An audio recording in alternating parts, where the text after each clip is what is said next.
Ladies and gentlemen, if you're just coming into this Brutal Grounds 2v2 community tournament, we do welcome you in. About to see this massive head up between SHD and Lag. My name is Tharoh. Going to be commentating today with Scotch and Ty Guy. He'll be here in just a moment. But we're really excited to see this event, Brutal Grounds. I see there's a couple of people in chat asking how they can buy the game, how they can get the game. All of the links are listed below if you just scroll down. Now, the teams that are matching up today are folks that have participated within the community for the past few months. Had the opportunity to play with them a little bit yesterday, and it's been absolutely freaking insane. Probably one of the best games that you could just pick up, and it's really easy to learn, but super difficult to master.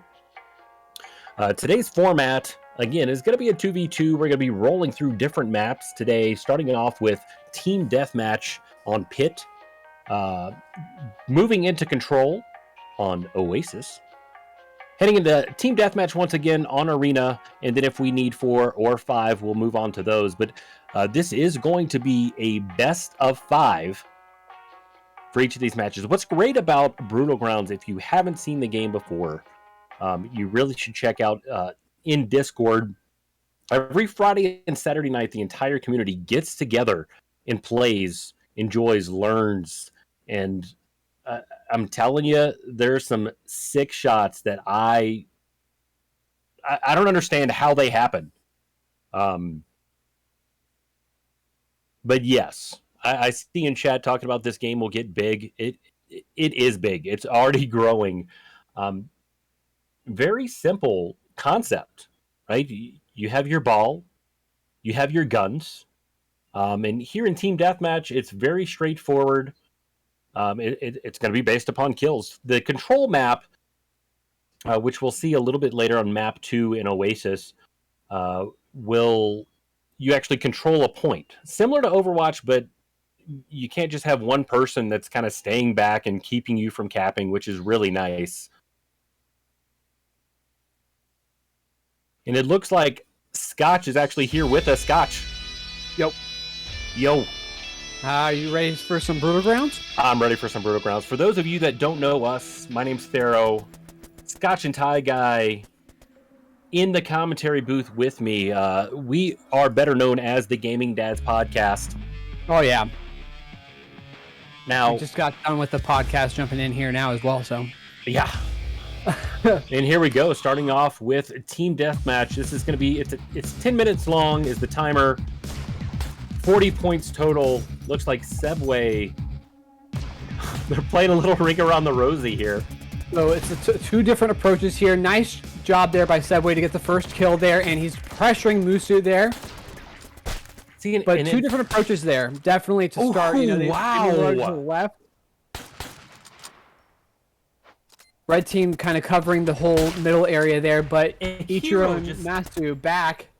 Like, just rolling through them with this sniper rifle. So the sniper rifle, you could see a little bit further, almost taking out Sebway there. He's going to have to pull back, get some, not fast enough. Now, it's kind of interesting how the weapons choices here in Team Deathmatch, for those of you that haven't played the game, so you have a primary weapon, then you'll have a secondary, which we see those mortars coming through. Looks like Sebway rocking the machine gun today. Oh, well, man. And the big thing that you're looking at here that Ikaro is having issues with, he doesn't have that gun side. And what that is basically the gun, you see there, Sebway coming in there, taking him out, just bringing in the pressure with the machine gun. But that gun side, basically, when you're up against that wall, Sebway has a really good example of that right now. He's, you've got that gun to the right side, and you're using that obstacle to cover yourself. Ichiro was having an issue with that, and just coming in and just absolutely decimating the blue team right there. Looks like Ichiro and Musu are going to kind of get themselves together here, kind of get a plan, and try with the pressure. Sebway with a sniper kill there. See, and I see that someone in chat mentioned about console. I prefer to play on controller, and so the game does have controller support, which that's how I prefer to play. But oh my gosh, Sebway is just absolutely holding that point right there. He's got the fusion rifle. Doing a nice job of just holding that area. And again, it's that gun side, man.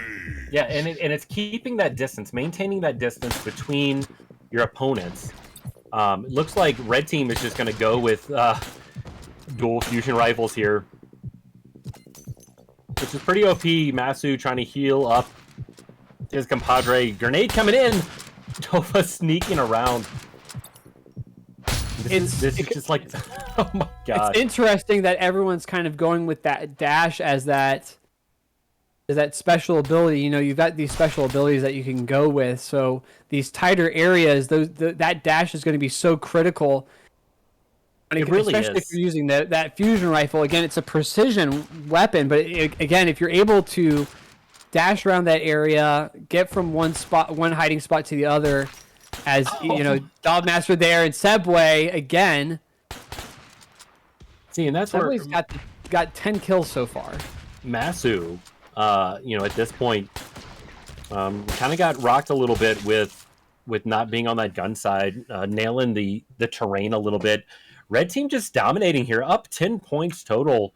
Right now, Sebway leading the way, 1,400 damage so far, 11 kills and 4 assists.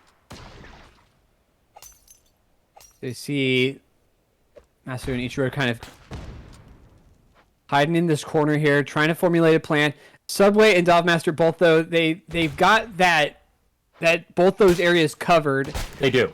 And they do. And yeah, they're just holding off those two exits and just kind of cornering them into making a decision to make a move. Masu now waiting for Ichiro. I mean, because right now the red team can pretty much just stand back a little bit.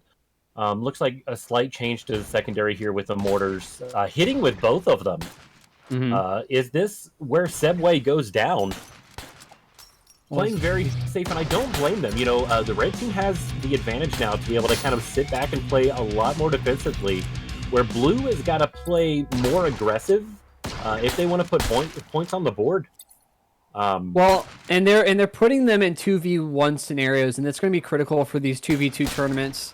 This 2v2 tournament is just the combined effort between the two players, putting them in 2v1 scenarios, like right there, even with the respawn, Ichiro on one side of the map, Masu on the other side of the map, creating a 2v1 scenario. Oh, here Ichiro, we go. Though, here we go. This is the change. And that's where you have that trickle effect. So you have a countdown timer before you can respawn. So it's important to kind of regroup, especially in this 2v2 situation. Oh, wow. Well-placed grenade by Dova. But that's where, you know, you don't have the... Oh! Dova not realizing he had an enemy right behind him as he's trying to take this shot. Kind of almost in a 1v1v1 scenario there. But see, yeah, if you look, you know, Red is doing a really good job at trying to split their team. Sebway staying behind cover. Masu gonna rush him. Now, here's the thing, and this is where weapon selection amongst your team is pretty important, because you kind of want to have that long range. So Sebway is doing a really good job at that. But I think the key to blue is going to be almost able to try to rush them. Look, Sebway is a breath away from death here, but still able to pop out kills. Goodness gracious, out of the 27 points, Sebway is sitting at 18 kills total. Over 2,000 damage. Now, we've seen in these matches time and time again that healing plays into this quite a bit. Well, and not only that, it's where the healing gets dropped. So it's really, you know, in these scenarios, you really want to stay close together. Again, Ichiro and Masu being separated here, Sebway and Dovmaster just kind of separating the two of them. Again, creating a scenario where, you know, you drop the health and you're picking it up. You're picking up the opponent's health because their teammate isn't able to pick it up on their own. Right. A little bit of a reset right here, though.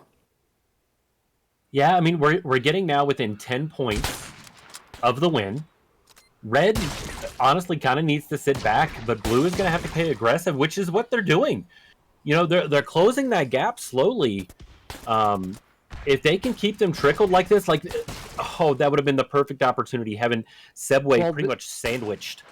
Well, this is the time to push right now, and it's to separate Doughmaster from Sebway. They're able to kind of get together, but Sebway kind of pushing the issue. Yeah, but we're seeing a weapon change here as well. Sebway electing to go back to that machine gun. He switched back to the fusion rifle right there. Yep. And kind it's of important. Well, it's you know, you pick that machine gun again to pressure, to push the issue, make the battle, you know, make that fight kind of sustained, and then you switch back to that fusion rifle to kind of just give the pressure, play that defensive that they've been doing here in this second half. 34-21 now. They're definitely playing more aggressive. Sebway is doing a great job at trying to maintain the distance, which is key. Now, this is where Red needs to rush at this point to keep them trickling. There we go. So Sebway needs to play defensively here, but try to take those shots. Unfortunately, that rifle taking out Sebway. But, you know, it's all about positioning and almost trying to anticipate what the moves of your opponent are. If you notice, a lot of the shots that are being made, like, you know, sniping type shots, are based upon where you think your opponent's going to be, right? Mm-hmm. Well, and the thing with the sniper rifle, talking to the developers about it, it's a very specific but overpowered weapon for sure. But the thing is, it's got these lanes. It's a long range weapon that narrows down your vision, and that's going to be the Red win. Team takes the win, almost doubling the score. Look at Sebway, 27 kills and 9 deaths, 7 assists. Look at that damage, 3,100.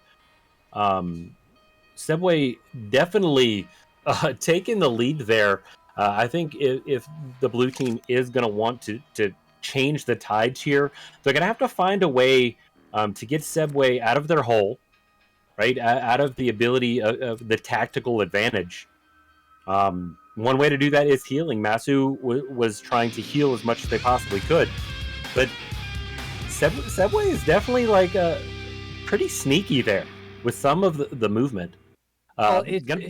His gun choice was just so critical there because he would go down, he would come back up with the machine gun again. It pushes the issue. It's rapid damage, just over and over and over again. Then he switched over to the sniper rifle, which again it's that hyper specific, very, you know, targeted weapon that can just, you know, absolutely decimate your opponent. Well, but here's where it kind of changes a little bit. You know, we're going from team deathmatch to now control. We're just waiting on them to flip the map over here. Control is a little bit different. For as far as control goes, the team is vying to control a point that's typically in the center of the map. Looks like we may be doing a slight server change here, but setting up, not only are you having to be aggressive, but also have to kind of stay back and defend a section of the map that could be a lot more open than what we saw in the last map, right? So the tactics are going to have to change a little bit.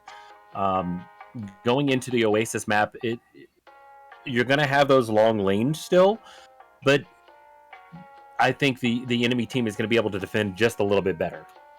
Oh, and you're right. So if you're looking at this map, right, is you know, Relic.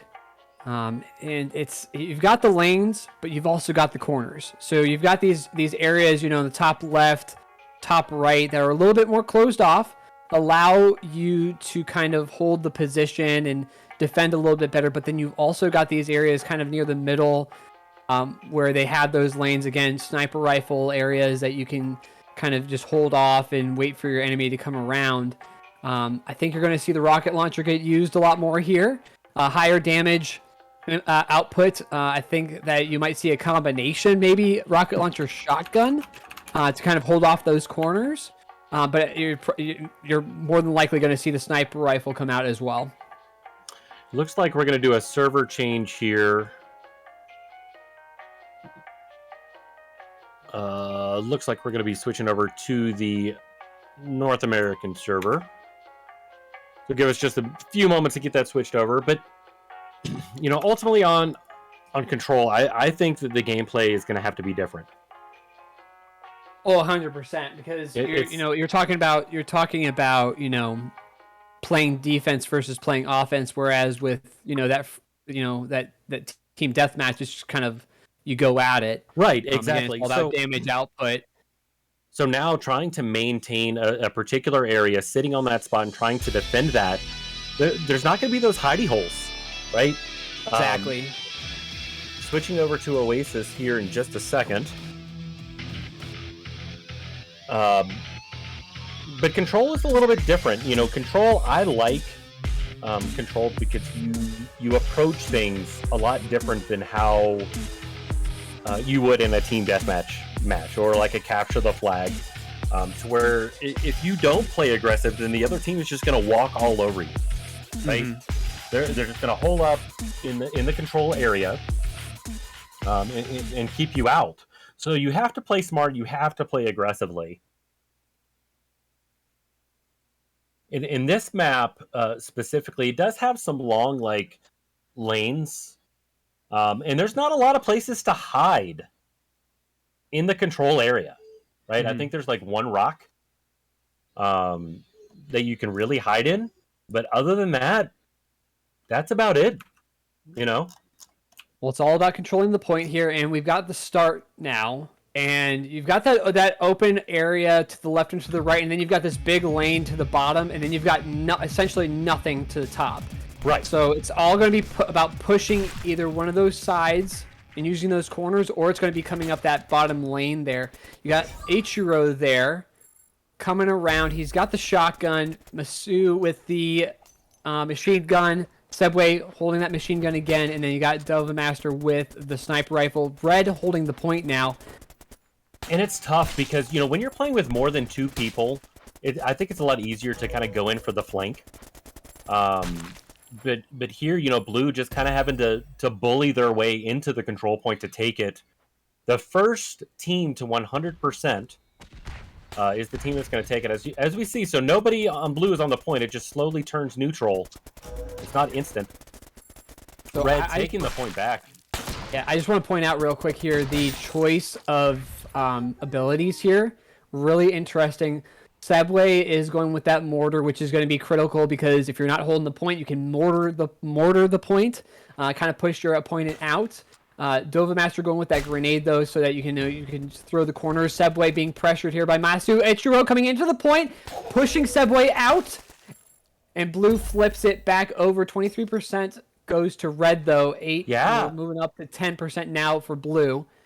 But now we've got a mine for Ichiro, and we've got a health pack for Masu. And I think, very interesting honestly, situations here. You know, what's happening is you know, there's two different tactics going on here. Blue splitting themselves a little bit more to try to gain an advantage. Sebway trying to sneak in just to take some damage off. His point here is not to really take the point. It's really just kind of do as much damage as he can. Then Dova can come in and kind of mop up. And Masu finishing it up there. Sebway coming in. It's 1v2. Kind of need to go ahead and just reset here. Gather yourselves together.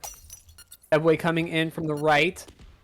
And Dova coming from the south. See, it's so important here. Trickling is massive. So as we're seeing these changes in who controls the point, Sebway coming off the point to try to chase down Blue team. That's... He's playing super smart. aggressive. He's playing super aggressive, and it shows. shows. Trying to set off that mine. Get it out of there. There we go. Okay. You know, and those mines are great because they set up choke points, but they don't last forever, which is great. Oh, Red having to pull off the point a little bit. Sebway gonna back up, let them take the point, but Blue being super aggressive. Masu just coming in and rolling over Sebway, changing up the tactics a little bit. This grenade mortar combo here is great because you're able to kind of throw around those corners with the grenade, but you're able to force the issue with that mortar. Masu and Ichiro both holding the point still. Sebway trying to get in there, but not able to. Going gun side right now. Ichiro, though, takes him out. Dova Master to the right gets taken out as well. We're up to 57, 58% now. Blue. Yeah, Blue playing a little bit differently than they played in Team Deathmatch, and I'm kind of liking it. Right now, we've seen Blue come off the point multiple times to keep that trickle going, because I think that's going to be the key to keeping Red down. Red is split right now between both the left and the right side. Well, and this is kind of more... This is what we're talking about when it comes to playstyles. Dova Master with a nice kill. Sebway pushing Ichiro out. It's going to flip the point now. 77% to 41. Very nice push there by Red. Wow, that was super smart. You know, pulling Blue off the point, getting them split up. Woo! The sniper doing work today. Yeah. But as I was saying there, you know, these different play styles, these different game types definitely show off, you know, play style. Sebway and Dova Master definitely a little bit more aggressive, but Ichiro and Masu definitely a little bit more defensive. 2v1 scenario right now. Ichiro being super aggressive with the point, but the takeout by Dova! He peaked just a little bit too much. Oh man, Blue coming back in. Yeah, not going to be enough though. Ichiro able to come back in and help out Masu. Sebway. See, Sebway waiting for his teammate and just coming in. He just coming in and just obliterating everyone. That was insane. An absolute menace. He's going to be an absolute menace through this whole tournament if he can get past these first couple of rounds. I mean, he's showing it off. I mean, he's got 11 kills. They can't keep up with him. He's just, you know, 2v1 situations are like nothing to Sebway. Right. We got 12 kills for Sebway. Masu definitely holding up there with the 13. Oh, he can't hide from the grenade. Taking out Ichiro, now having to kind of sit in this corner and wait. Using that shotgun dash. Kind of an interesting tactic that I was talking about with the devs the other day. Blue pushing Red off the point. Oh, this. See, and this is where he's at a disadvantage. You know, when you're by yourself with that sniper rifle, it's a lot harder to put those well-placed shots. Oh, Blue blocking off Sebway. He tried to dash through it. Didn't quite make it. Dova's gonna have to touch the point. Is this game? Oh, he touched the point at the last second. What is going on? Sebway comes in to finish it off. It's going to be Red now, flipping it back. 83 to 99, 85 now. And Blue team to either side of the point. So I just want to point out Masu with 15 kills so far. Definitely a different Masu than we saw in the deathmatch. Looks like Dova going to go grab some of that health. They're going to rush in. They have to. They have no point, or they have no chance. If they don't, this is it. This is it. Yeah. Very nice. 1-1. You know, these guys keeping up with the script of the game, making this easier, making sure that we push out 2-5 matches.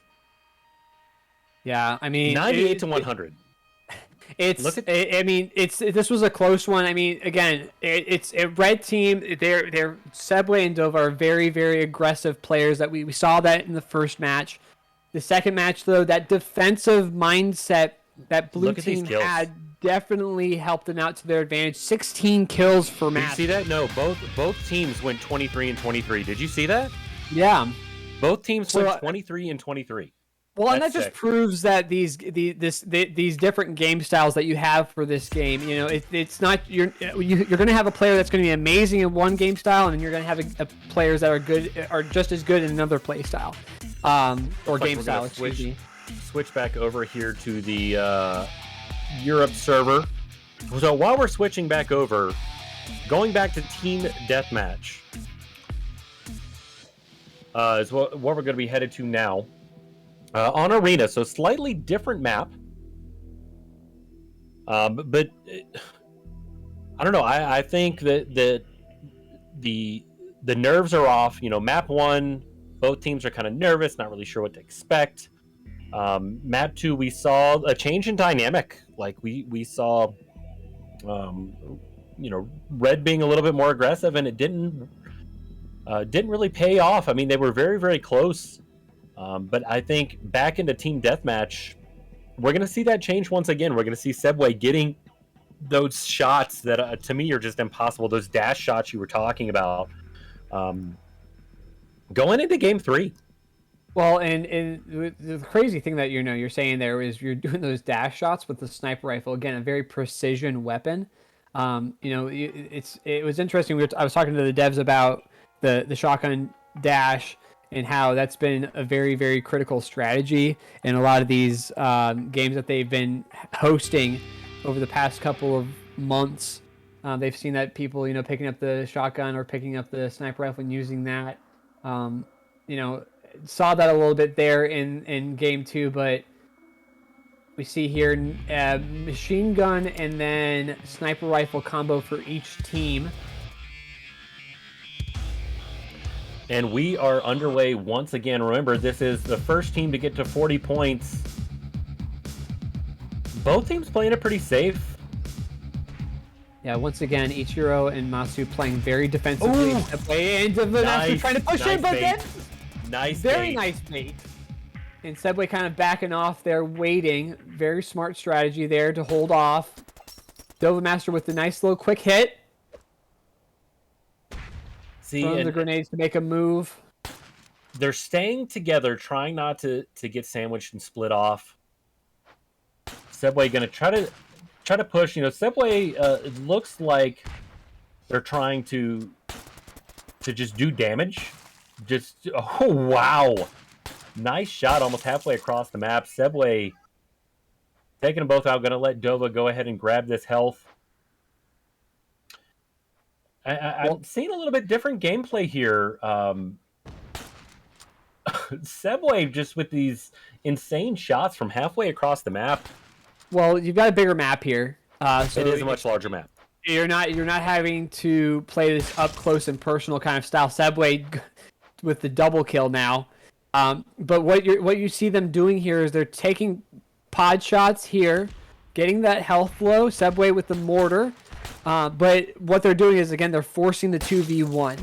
And here you go, Sebway with the kill. Oh, but Ichiro! Yep.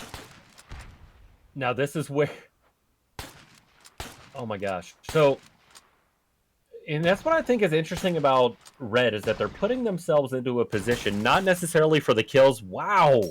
Kiro with a nice shot there. But they're putting themselves into situations where they can kind of trickle off damage. But the blue team is starting to recognize that, right? Mm-hmm. Yeah, they're playing very, very defensively, sticking together and holding those corners, kind of splitting up here, kind of cornering Sebway and Dova Master in this situation. Oh, no. Sebway! This is where they're going to rush. Yep.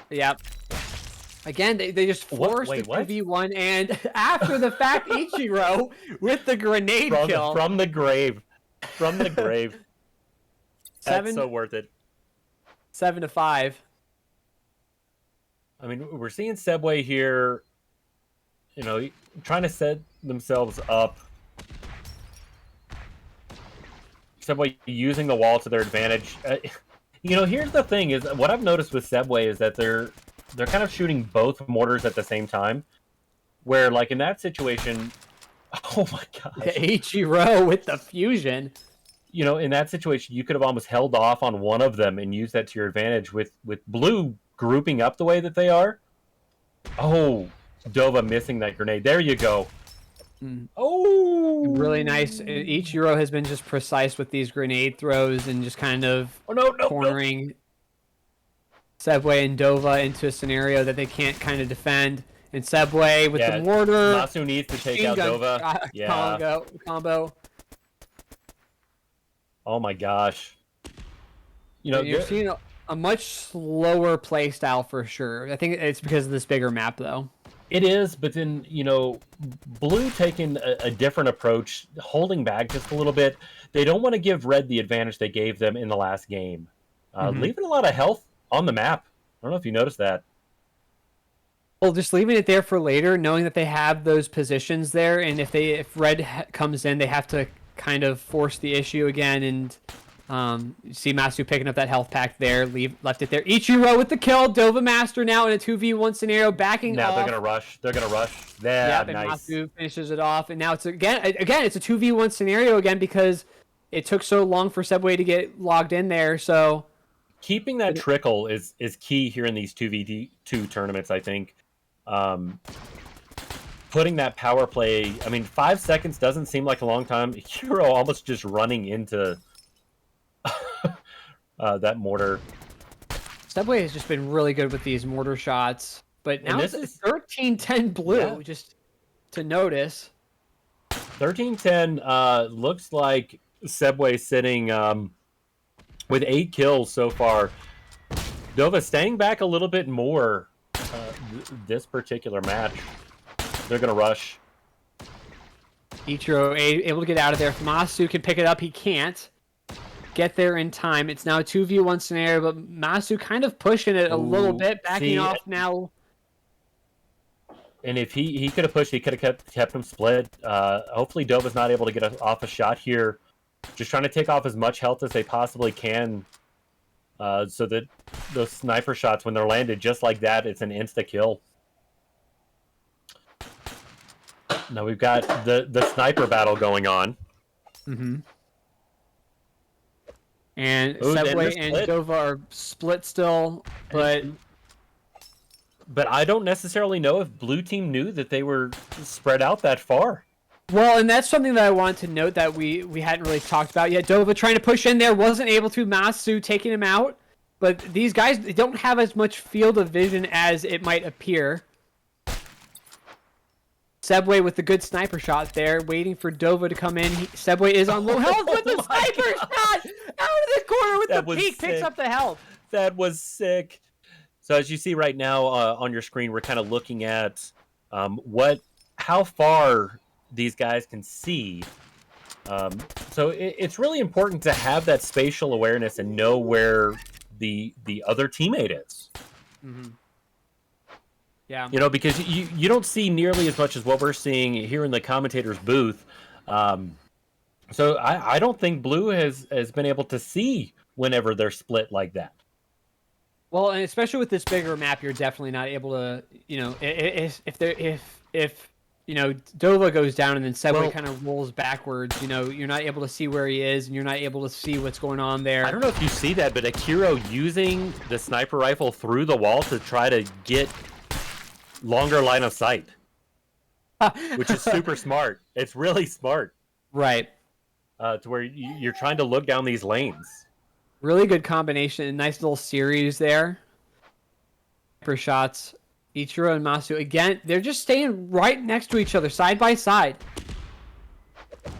They're almost like moving around these corners like they're actually like a tactical unit. And, the grenade kill! Oh my gosh. Dova. Now it's a 2v1. Ichiro backing off. Masu able to get respawned there just in time. But you're seeing Blue Team. It's kind of they wait for each other to move. Like one stays still, the other one moves forward. Yes. Unless we're in these 2v1 scenarios, Blue Team on the other hand, kind of moving in unison. Well, and communication is key. Like honestly, especially when 2v2, you need to know what the other person is doing, like right away. Like, hey, I'm going to push up a little bit so I can see, oh, look, they're going left, they're going right. I'm pretty sure if we were in those discords, we could hear going back and forth. Oh my gosh, Masu sandwiched in the middle here. I don't know if Red Team knows that. Dova They trying know to that push up just a Ichiro little was bit. at least down, but I don't think that Dova really knew where Masu was in that situation, so wasn't able to push in as quickly as he would have hoped to. I mean, oh my gosh. Now it's trying a waiting to heal game, his and team. Dova now having to back off with it. Oh my god. Ichiro. Wow. Yeah. Quick Yeah, turn of events that's there. sick. That I didn't expect that. Blue team maintaining their lead. So at this point, with only a minute and 30 seconds left in the match, blue team really needs to stay back and play defensively.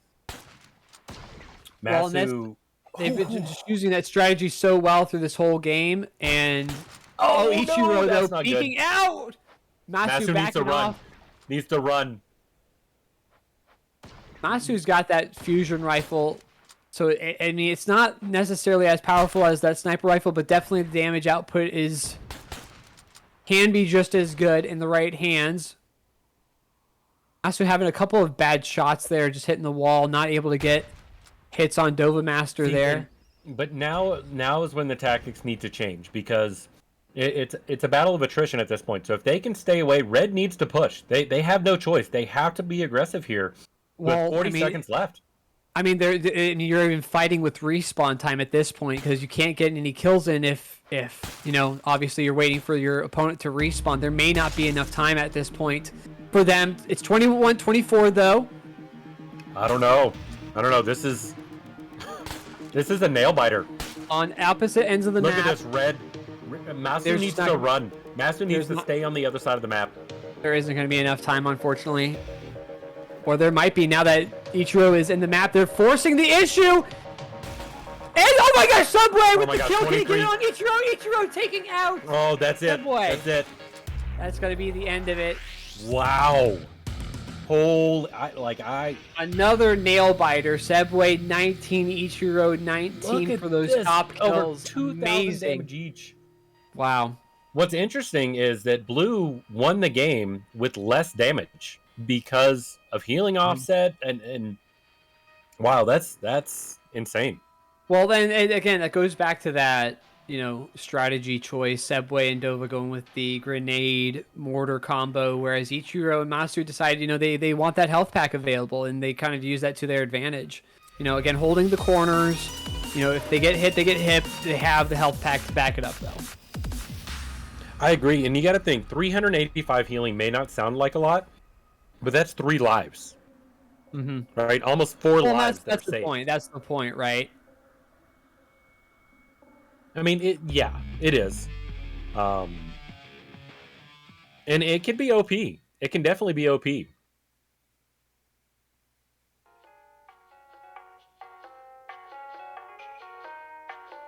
So we've got blue, aka lag. They're up 2-1 against SDH. Look how close these matches are. The first one, like I said, 40-24. However, that's really when looks like we're gonna be doing a server switch here, but that's really when everybody is kind of feeling it out. They're nervous. We see 100-98, right? You can't really get much closer to that other than 99-100, I guess.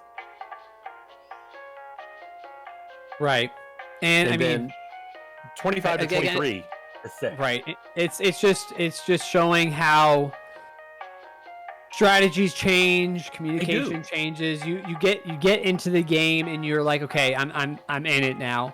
I remember my first game of Brutal Grounds, I got 2 kills. Second game though, because once I had gotten into it, got 6 to 10 kills, man. It's the same situation here. This is a tournament scenario, 2v2. I'm sure this is new to everybody because it is. I mean, it hasn't happened before. So I mean, you're stepping into it, especially in that very, very tight area. Sebway, obviously, coming out strong in that first game, but second game, Masu and Ichiro showing, hey, we can play that defense, and using that control point to their advantage, and then in that bigger map, for the death match, just showing that defensive mindset definitely played to their advantage. It did, and going into another control map, it's going to be Shifting Sands, which is a huge shout out to the Super Mario 64 community. with the name Shifting Sands for the map. But they're getting set up now. I think we're going to see a little bit of change here in this next map and how things are going to play out. Well, and I would control, you have to play different. Well, and I would like to see Red play a little bit more of that aggressive kind of play style that they had in that first game.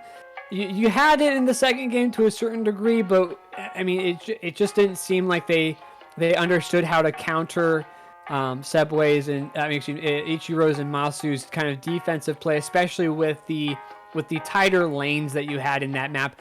In this one, you're going to have a little bit more leeway and a little bit more room for opening for that control point. Whereas again, you didn't have anything to the top of to the north of the control point. You had little areas to the left and to the right, and then you had this big lane to the south. But I mean, you had them using the mine to block off that south, so you were just coming either left or right, and those were really tight still. So like, I don't know. We saw Sebway in the very first match playing really defensively, using those corners, and I think that's what hurt the blue team was when they were trying to play a little bit too aggressive. But now they've recognized that, so they don't give Sebway that inch. Does that make sense? Exactly. You give him an inch, he's going to take it a mile. That's exactly what it is. And moving on over now. So in Shifting Sands, there's only 4 entrances. There's like a north, south, east, and west to this control point. So I'm interested in seeing what the loadouts are going to be. Looks like we've got a machine gun and the rifle on the blue side with a mine and a healing. On the red side, a machine gun and a rifle as well, but with a grenade and a mortar. Sebway and Dillimaster being separated to start, but Sebway able to win 1v1 using the mortar to push Ichiro out in the kill. Oh my gosh, with the machine gun. The accuracy is just ridiculous. That point now unlocks, so they're able to cap it, but they're able to sustain it because Masu waiting for Ichiro to come out, and Ichiro and Masu trying to force a 1v1. Look at this. On either side. He's got to take Sebway out. No, that was the opportunity right there. That was definitely the opportunity right there to try to at least get Sebway down to even it up. Well, and you saw Ichiro switch over to the shotgun because, I mean, you got so it's a little bit tighter when it comes to these openings, so you can kind of use those corners to push out and use the shotgun's high. Wow, and Masu switching off of heals for the first time, I think, in this match so far. Mm-hmm. Yeah, definitely switching over to the mortar. I think that's a good play, especially when you're trying to, play this defensive kind of thing. It's Sebway!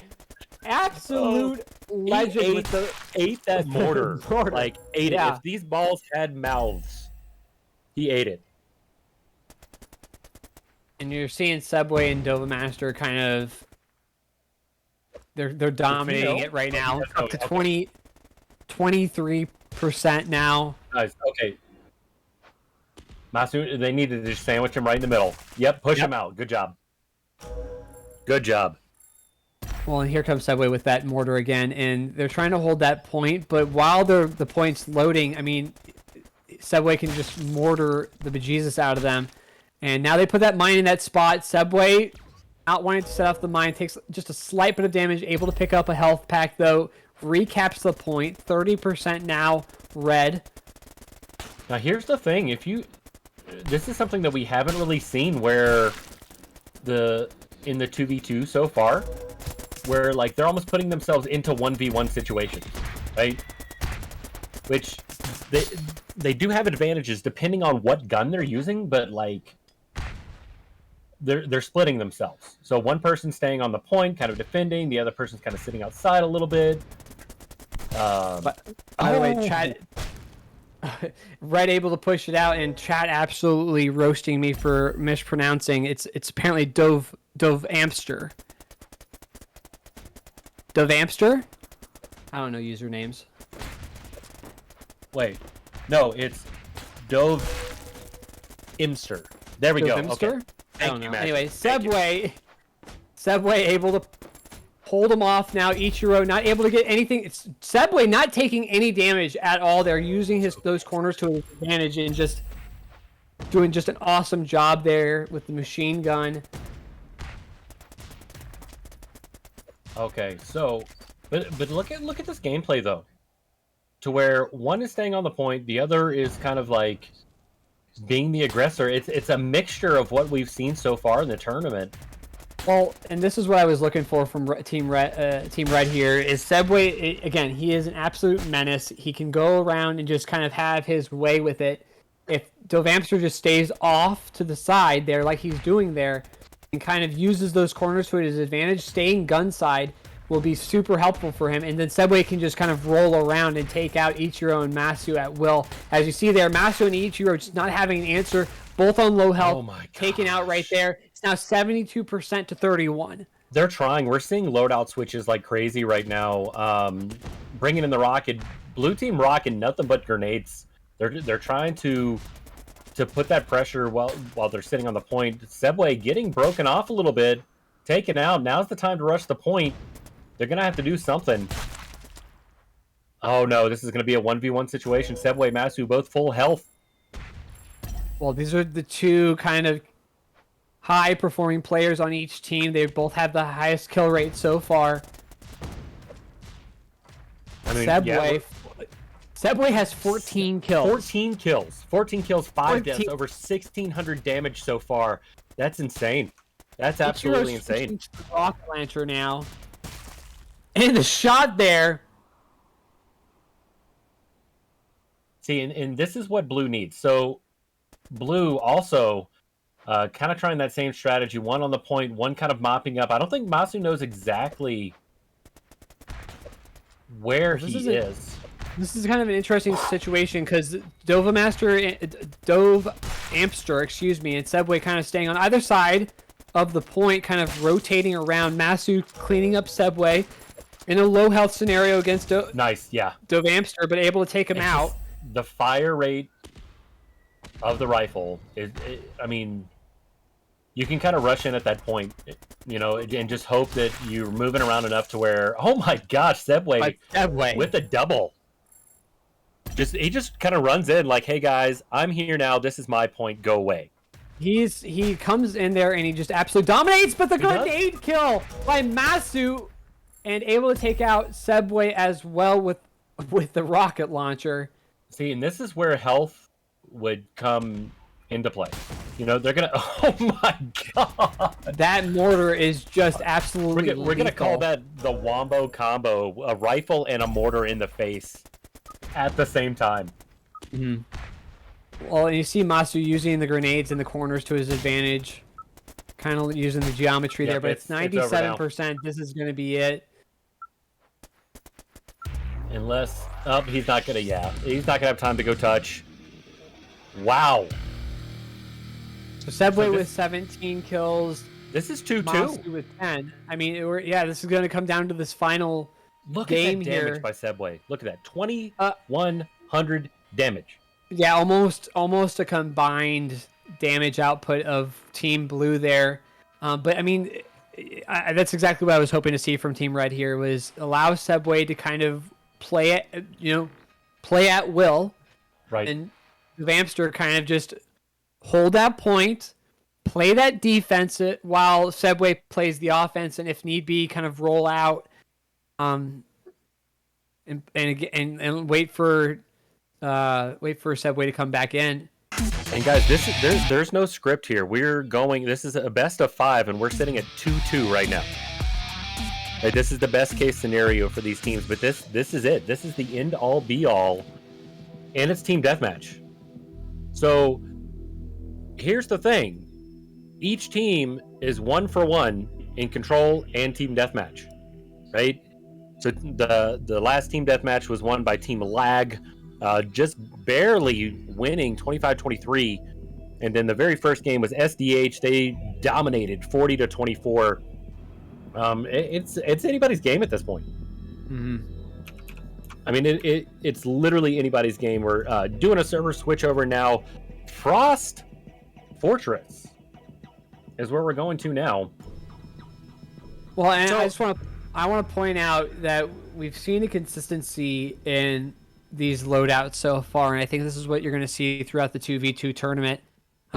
Again, usage of the sniper rifle and the machine gun as a combination for each player. You see the fusion rifle used occasionally, and then you saw the rocket launcher come out in that capture point game there, but just because kind of that tighter kind of area that you had Right through those exits, you're able to, get that higher damage output, slower shot though. But here's the thing, though. Shorter corner. What we haven't seen a whole lot of here was the rocket, and which is higher damage output. The round fires slower, so you have to time it a little bit better. But I'm kind of surprised that I haven't seen more of the rocket in this tournament so far. Let's take a look at setups, how we're getting set up here in Frost Fortress. Wow. Machine gun sniper on Team Red. Fusion rifle sniper on Team Blue. Interesting. Sticking with that health pack though. I mean, it's helped. Honestly, it helped last time. So I don't know if you noticed this, but you've got much better lanes here. So yeah. I think you're going to see a lot more defensive play. It's more of a grid setup. You don't have many corners. Well, now here's the thing. I don't know if you noticed, like Masu shoving their face in the corner. They're trying to see further than what they can see, which is really cool. Looks like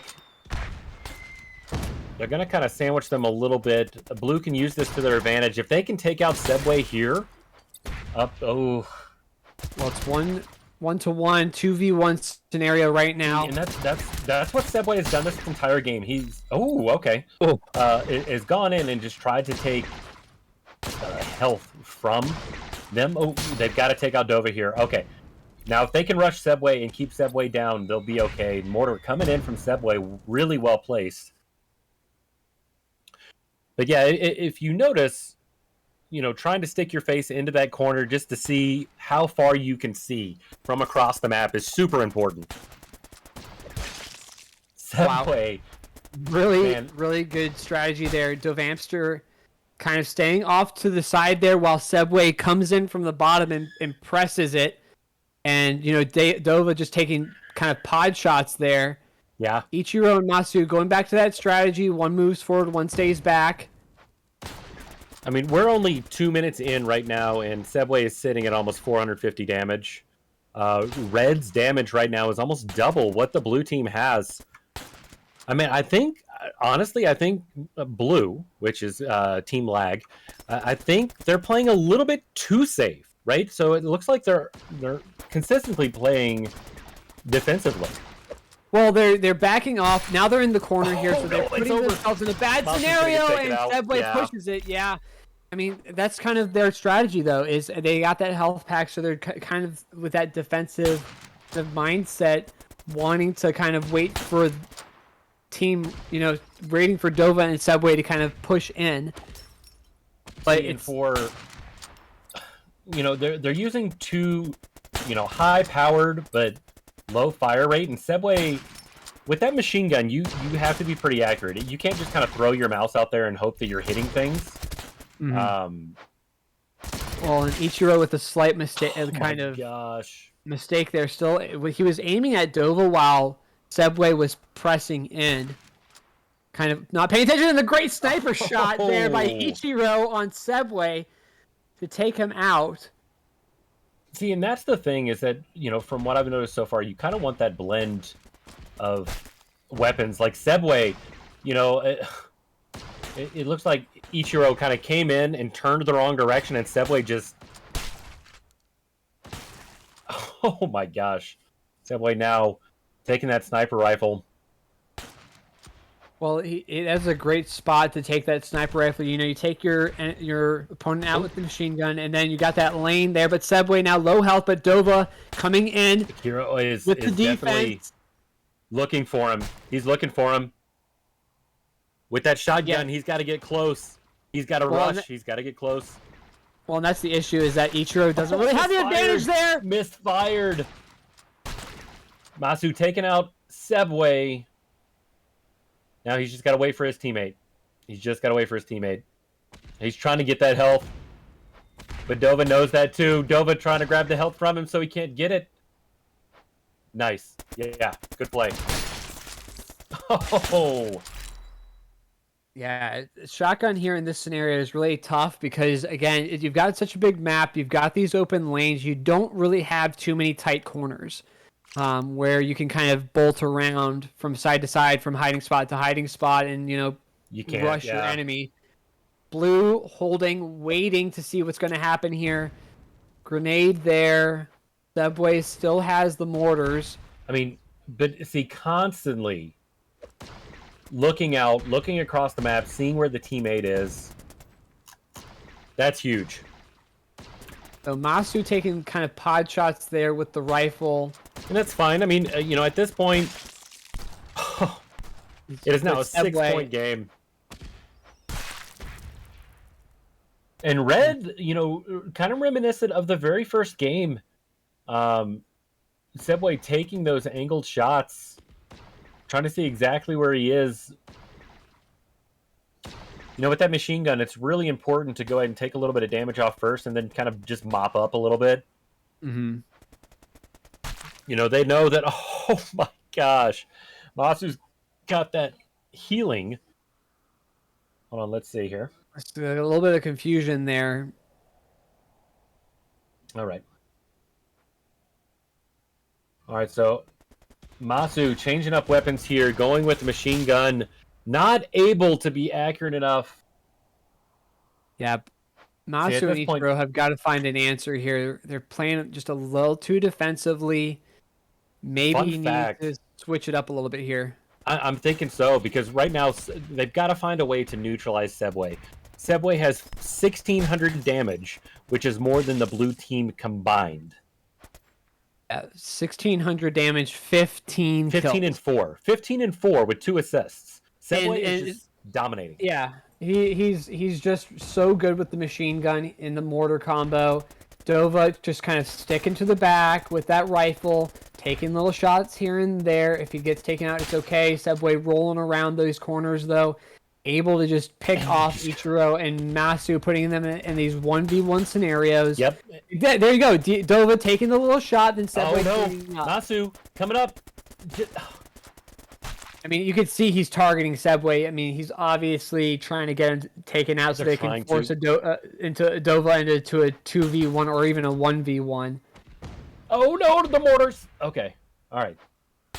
But, Sebway, is super accurate. Like, super accurate.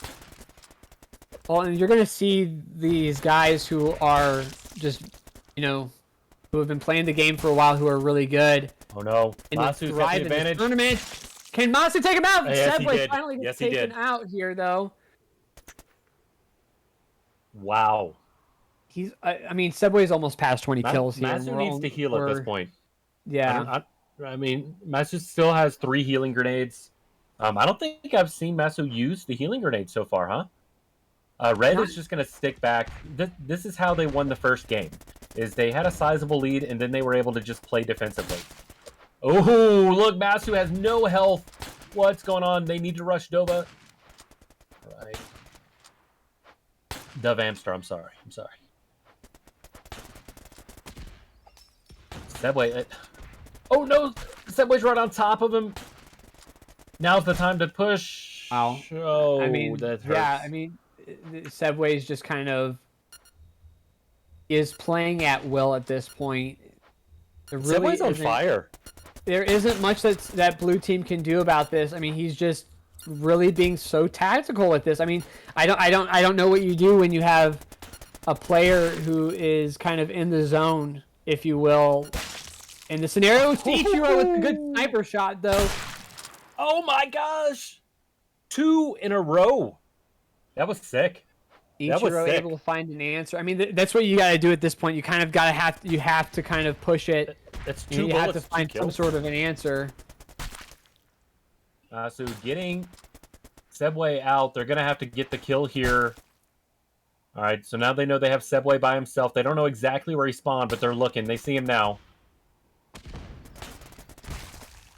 This is what Blue needed.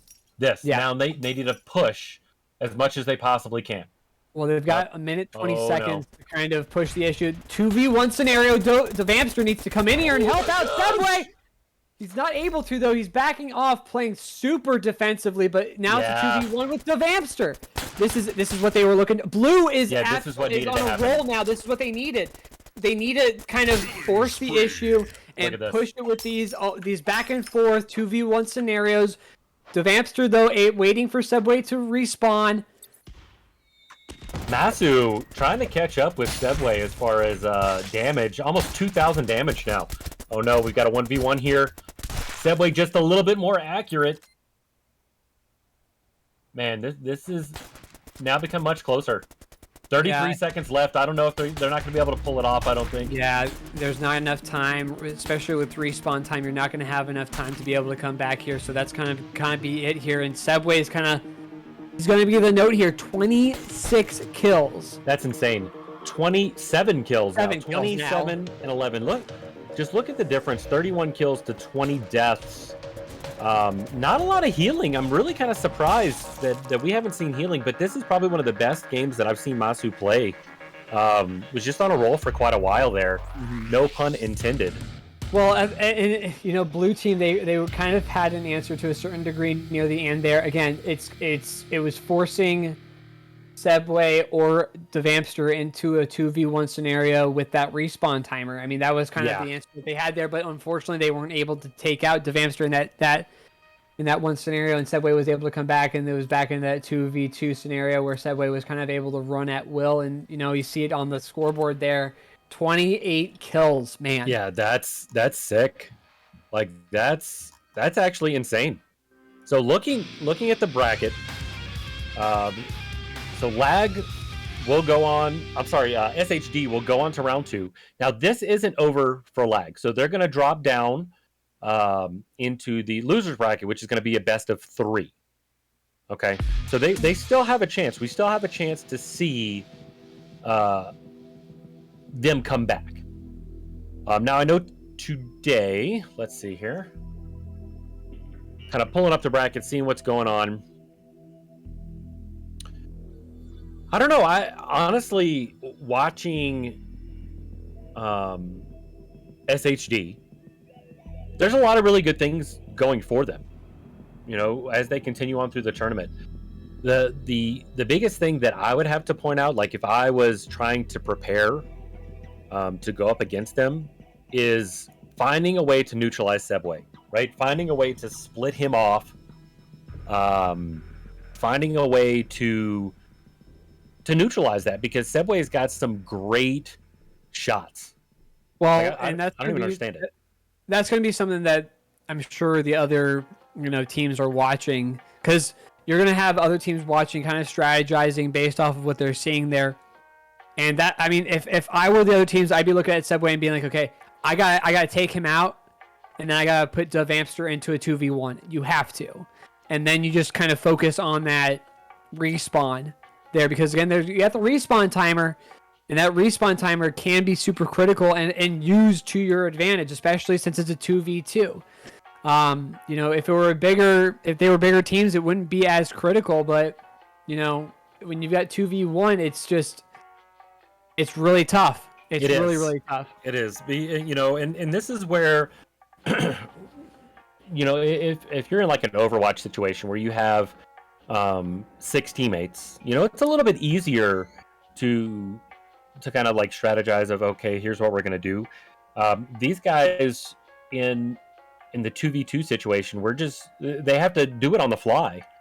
As we see here, the bracket pulling up now, Lag dropping down to that loser bracket still has a chance, right? But SHD moving on to the second round. So that everyone's aware, so the losers bracket is going to end up being a best of 3. All of these first round and second round are going to be a best of 5. And then as we start getting into the semis a little bit more,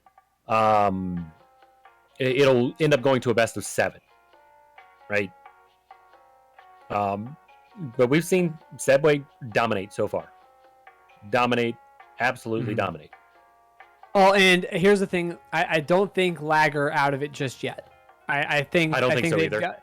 I think I don't they've got a. I mean, they showed it in those second two games there. You know, games 2 and 3. Mhm. They can play that defense, and it's the thing about the defense though is that it's about getting the shots off and being on point with your target. You know, Right. and making sure that you when you're taking shots, you're getting that damage output out.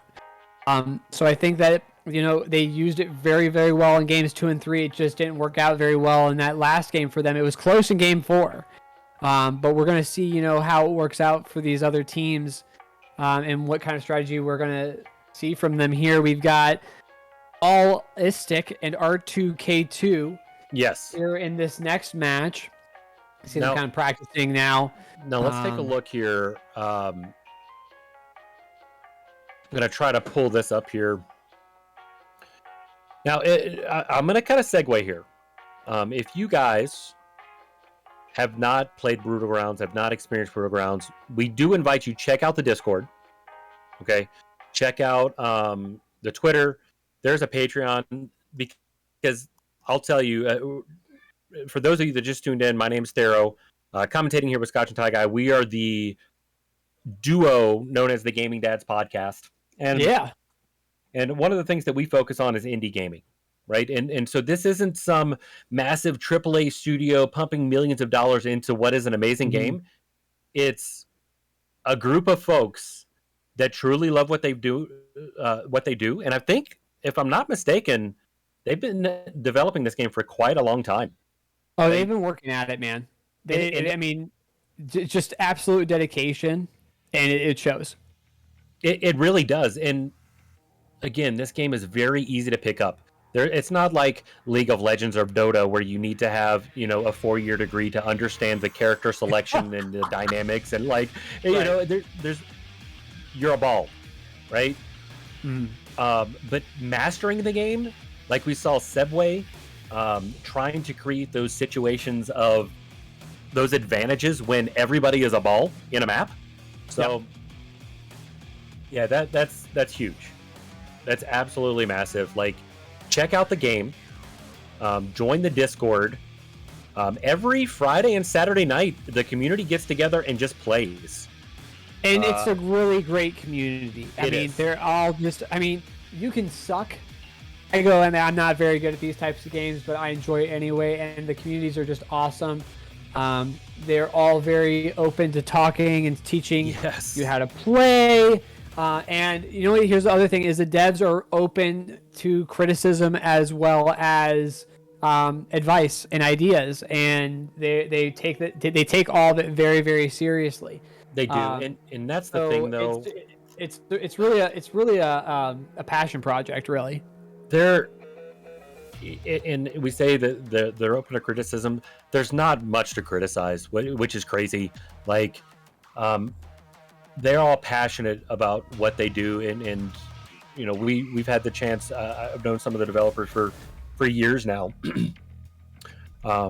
and every day it's something new. Hey, I need to work on this. I need to do this, and I don't know. Like you said, that passion is just there. Fun fact, though, I do want to point this out. Did you know that PC Games Insider just did a huge interview on Brutal Grounds that just came out? So if you want to get to know the devs, want to get to know about the game, again, join the Discord, check it out. The soundtrack. So if you like the music that you're hearing, go on Spotify right now and search Brutal Grounds. You can get the whole soundtrack, and it's free. Yep. These guys love what they do, and they're really good at it. So we're excited to be a part of it. We want you guys to be a part of it as well, if you're not already. But looks like we're starting to get the next teams together right now. Yeah. Looks like RTK1 versus BDB. Yeah, and you've got the map set up there. Again, Team Deathmatch, Control, Team Deathmatch, Control, Team Deathmatch, Pit, Oasis, Arena, Shifting Sands, and Frost Fortress. I'm interested to see how these two teams are going to play. Is it going to be similar or different to what we just saw? Are we going to see some different guns come out? You know, one that I would really like to see, especially in these tighter maps, is the Echo Buster, and that's kind of like a grenade launcher sort of thing where, you know, you have you're able to shoot out these pod shots of grenades and use the corners to your advantage. You haven't seen that come out. You haven't seen the flat cannon come out, and you haven't seen the photon blasters come out yet. Right. So interested to see in what kind of combinations that we're going to be seeing here, if we're going to see something the same or if we're going to see something a little bit different. I was kind of interested that in that first game that you didn't have the blades come out, the knives come out, especially with that tighter map. You know, Yeah, what we that saw is mainly dash. It was all dash, yeah. And that what that is the knives are, it's this spinning rotation of knives that in these kind of closer, you know, scenarios, you know, you run up against someone, you pull out the knife, and it's a high damage output ability. So Right. interested to see if maybe someone's going to pull that out. But I mean, we saw everything else. That was just the one thing that we didn't see. Yeah, I mean, it changes the dynamic for sure. For how do I describe it? When you only have two people, right? Like we've been in server matches where you have like a million billion people that are playing. It definitely changes the dynamic as to what you're gonna pick, right? So there are rules so that, you know, you can't have the same loadouts. Does that make sense? Yeah. So each player in each team has to have different weapon choices. Right. So you can't go in with 2 rocket launchers or 2 sniper rifles. Wait. Person. Did you say rocket launcher? Shh, listen. Okay. My bad. We're not on the podcast. You're not allowed to criticize me for how I talk here. Oh, dang it. It's fine. But we've got game 1 started up here. Waiting for that countdown. Now look at this map. Like, and this is tight. This is super tight. I mean, we've got shotgun and sniper on one side. There's a lot of open. Oh, wow! Wow! That was Ulysses? Oh my gosh! Wow! What Wow, what is going on? Wow, he is not even. Oh my God! Ulysses is absolutely going crazy to start. Aimbot. Oh my gosh! Absolutely, he is absolutely going nuts. What is this man doing? He's got 4 kills already. 4. Yeah, 6 to that's 0. insane. Wow. I mean, he's just. So here's the thing. You got to remember though, like we can't. The first match doesn't mean a ton, right? Because that's when the nerves are really going. And some, just like we have in speedrunning, you know, some people start out the gate like amazing and then fizzle. And then some people like me, I get really nervous in the beginning and then I do well at the end. So they are dominating right now. I mean, absolutely dominating. He is pressuring them like crazy. He's just rolling all over the map. He's going He is for it. 8-0 right now. So no deaths so far for Ulysses.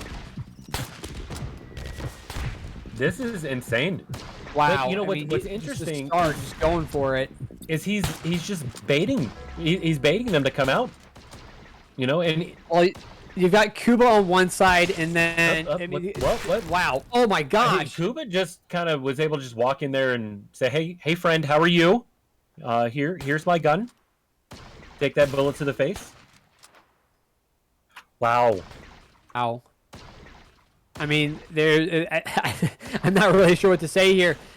You got Ulysses just baiting them out, using that gun side right now, kind of holding off. But at first, I mean, he was just going from one side of the map to the other with that respawn, understanding how that respawn works, you know. And just so everyone knows, if you don't know, the respawn, what you're doing there is you respawn as far away from the enemy as you can. So, I mean, basically, if your enemy is on one side of the map, you're respawning on the other side. So that's what he was doing. He was just rolling from one side to the other, just pressing start here and kind of slowing down a little bit now.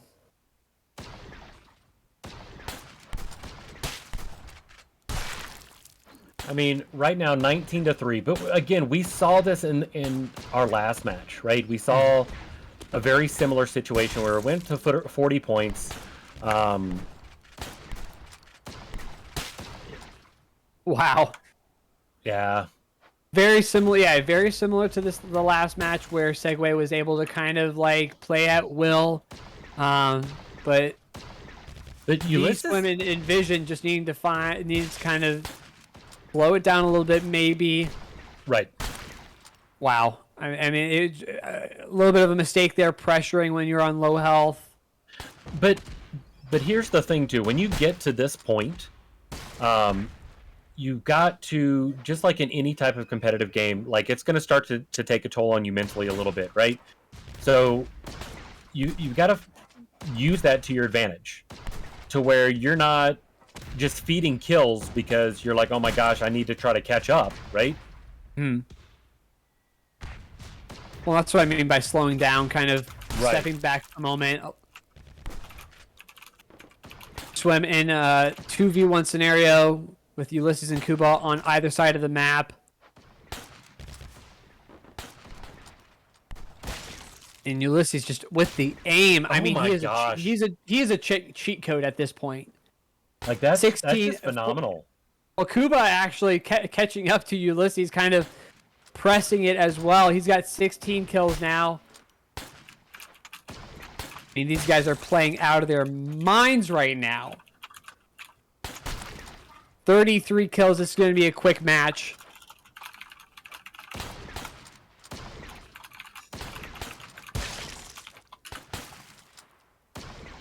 Got 5 kills left, and that'll wrap this one up. Very decisive for Team Red, though. I mean, I'm sure if you're Segway, you're watching this and seeing a very similar kind of strategy from Ulysses and Kuba, kind of just pressuring and using that high damage output and that aim to your advantage.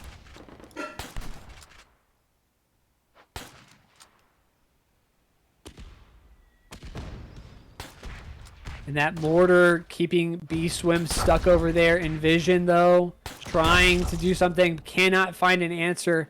I mean, this is a decisive win for Team Red.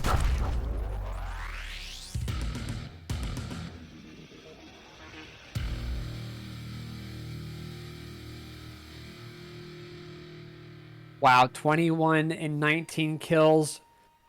Kuba and Envision and B-Swim just not able to find an answer there. But we saw this very similar kind of thing happen in game 1 of the last match, where Segway was able to just kind of play at will.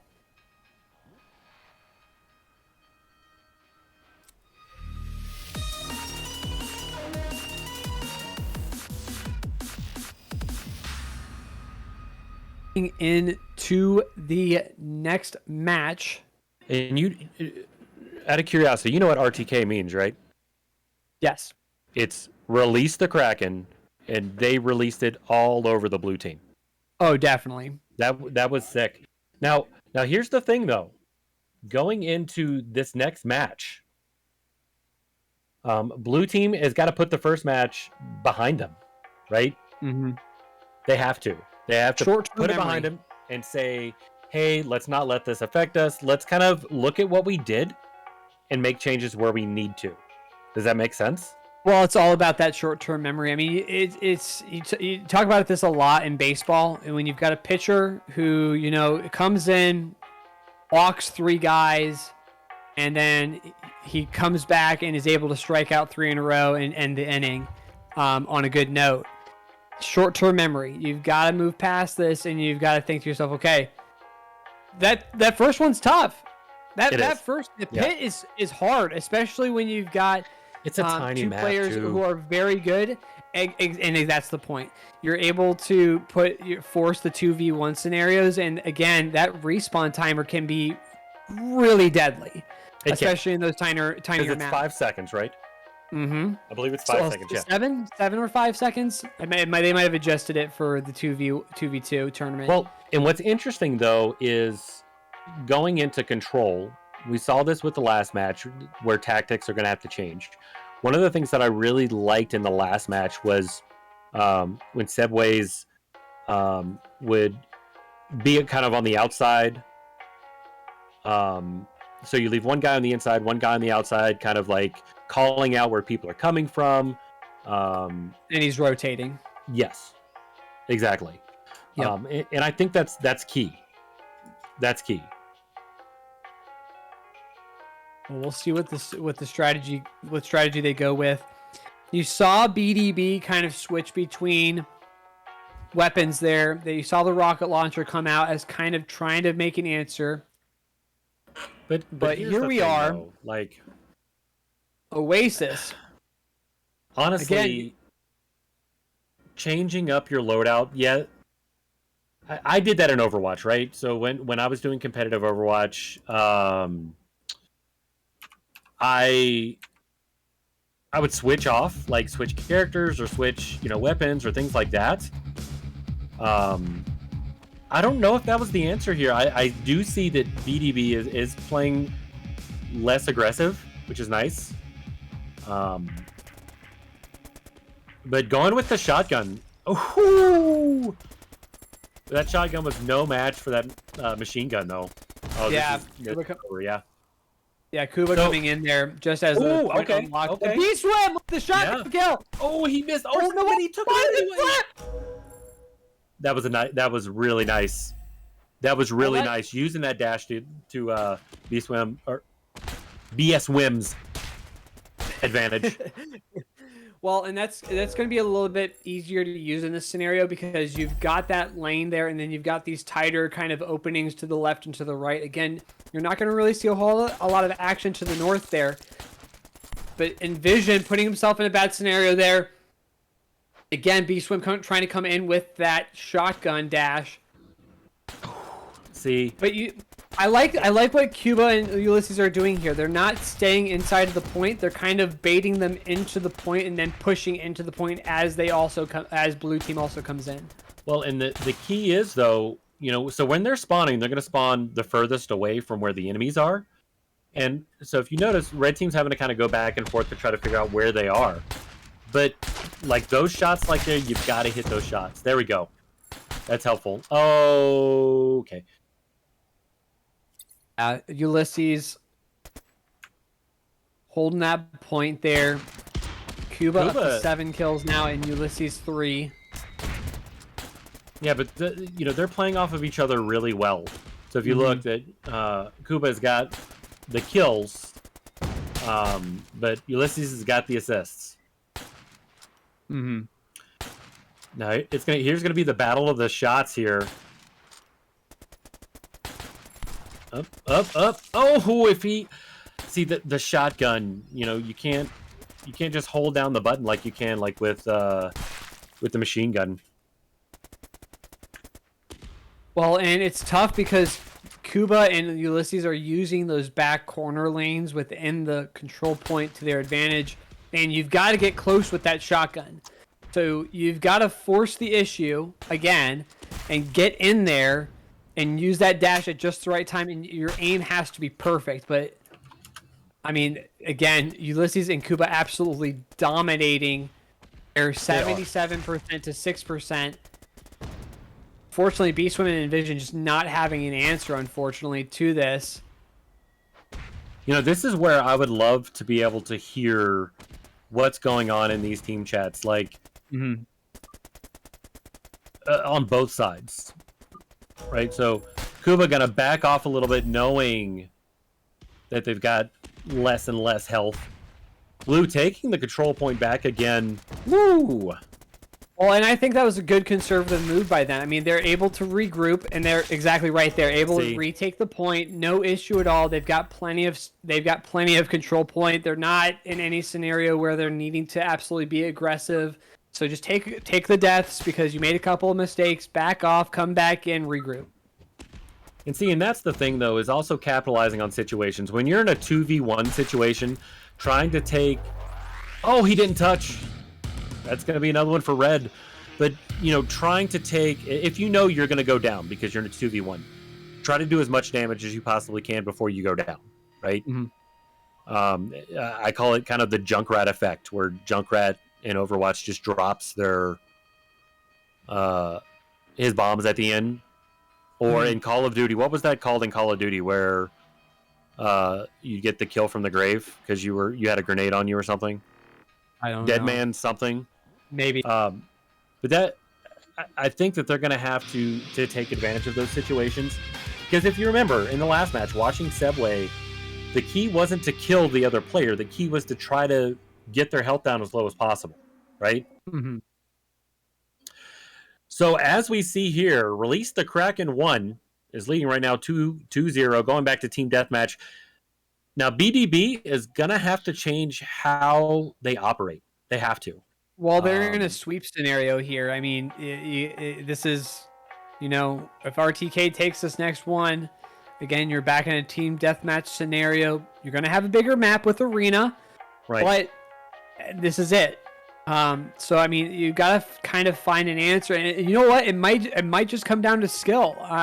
It may. I mean, you've seen it. Ulysses and Cuba, they're able to communicate. They're able to get their shots off. And, that might just be it. That might just not be enough for BDB to answer. I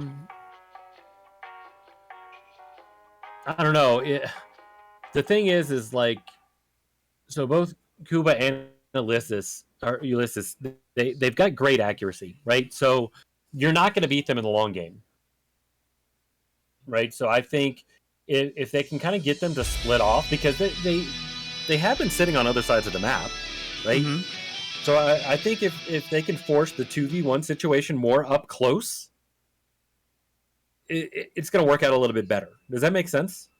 No, and I think it's separating them, like you're saying there, and it's making that scenario such that it works to your advantage, like you're saying there. So, right. And we're waiting for the start now. All right. So here's the thing. Oop. We're in here now, and Envision and B-Swim kind of holding back. B-Swim pushing forward, though. Kuba backing off with Ulysses, a little bit more conservative on both sides. I think that you're seeing here that Ulysses and Cuba know they don't need to push it too much. They just need to play conservatively, get their shots off. They know that they're in this sweep scenario. They're not trying to do anything crazy. They're making it so that BDB has to push it forward. B-Swim's got to get out of there. B-Swim cannot sit there. Yeah. Oh, okay. That's kill, but Ulysses is able to finish him off. Yeah, that... Okay. Nice. Very nice shot. So they're committing more to their decision. So they need to bum rush Kuba right now. Good. If they can keep them, this is exactly what I was talking about. If they can keep it in a 2v1 situation for as much as possible, they have an advantage. B-Swim gonna have to stick back to try to gain some health. Well, here's the issue now. Now Envision is in a respawn scenario where it's 2v1, and he has to wait. And Kuba and Ulysses keep on getting in between them. Yeah. You see Envision's on one side, B-Swim's on the other. They're trying to get back together. They're able to get back together now, but they're both on low health. And once again, B-Swim, Kuba, 1v1. Who's going to take it? It's going to be Kuba. And now it's 2v1 with Envision rolling into the middle. Yeah. They're forcing them into a 2v1 every single time. Yeah. So they're trickling. So if I was Envision right now, I'd be hanging back, waiting on that teammate to spawn, so at least I have backup to cover two sides. Because right now we've seen Ulysses just is super accurate, like right there. Right. I mean, they're forcing the corner there. They're getting them from either side. Where if you try to hide, you're going to get shot from behind. If you try to roll forward, you're going to get shot from forward. So it's kind of tough. he splitting them like that? Yeah. Yeah.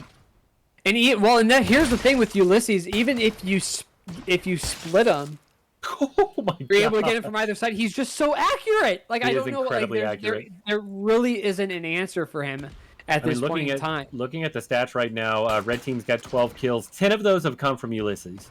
Right. Like that's phenomenal. Mm-hmm. It's just the accuracy. You're seeing a difference in skill level here, and it's just tough. It's tough if you're in Vision and B Swim here. And if you look, everybody's using the dash and mortar. Everybody. You see that? Yep. Well, with these bigger areas, you're kind of want to force your opponent out of a corner. Oh, he Ulysses tried with the accuracy. I mean, Ulysses was waiting on it. Waiting on it. Legit. Yeah.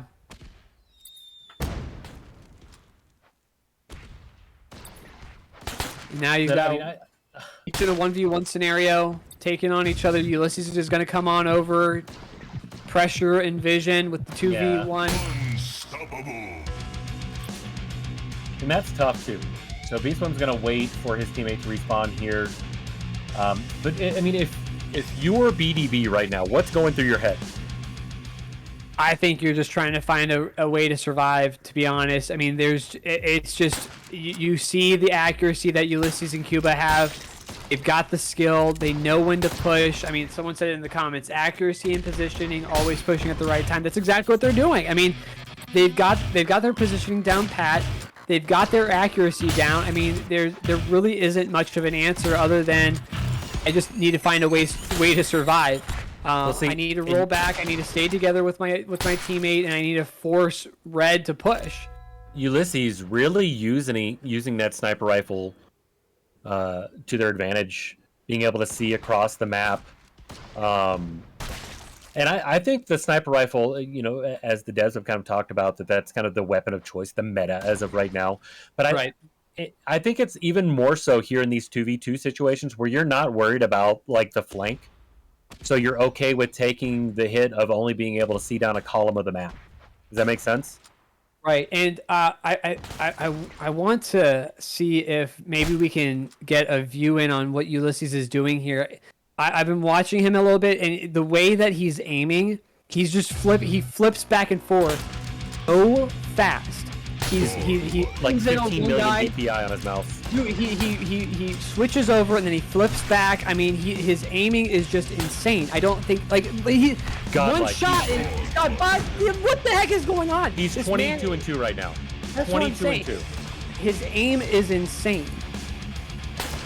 But you see the movement. It's all about his movement. He's following around. I mean, he gets killed right there. But nice. Okay. So this is the first time that we've seen BDB with a slight advantage here. They were rapid kills, but they finally took Ulysses out just a little bit. But good lord.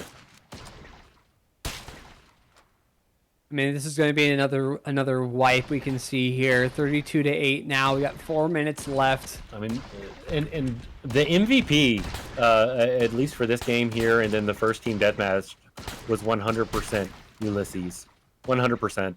Well, I mean, it's at least to start out for sure. Cuba definitely showed himself off later on in the match, and then he definitely showed how he can support in that second game there. But yeah, in the control match. Yeah, I think that if you're one of the other teams watching this here, you're talking to your teammate right now, saying, "Okay, what do we got to do here? Yeah, how do you find an answer?" I'm very curious to see how these other teams are gonna take on these guys in later rounds. Because accuracy, I mean, that's pretty much right now what RTK is riding on, is just the accuracy. One more kill for the red team, and they're gonna sandwich them right here. This is it. Yeah. Red team with the clean sweep, 3-0. Look at that, 2,700 damage. Wow. With 26 kills. Just, I mean, that's what I'm talking about there. I mean, and we saw that there when we saw the close up watching Ulysses there. He is just so insanely accurate. He stays on top of you. His mouse movement, is he playing with the mouse or controller? I'd be interested to know. But his movement and his positioning and his accuracy is insane. Wow. So, That's insane. 26 kills. well, they will move on to round 2. And I mean, we're gonna try to get the bracket up here to talk a little bit. Now, here's the thing. Okay, so RTK is gonna move on. BDB is gonna drop down to the losers bracket. But that doesn't really mean anything. If I'm sitting in BDB's shoes right now, I'm saying, okay, all right, so we need to regroup. We need to kind of change how we're doing things. I think one of the things that they had was they played or attempted to play really aggressive, but without listening to the teams, it may be a communication thing, right? it might be, and I mean, it's just again, you're playing against 2 guys who are very clearly more skilled. I mean, that's just what it was. It wasn't a clean sweep. They were getting kills. They were still putting them into positions to try to prevent those kills. The accuracy was so key there. So key.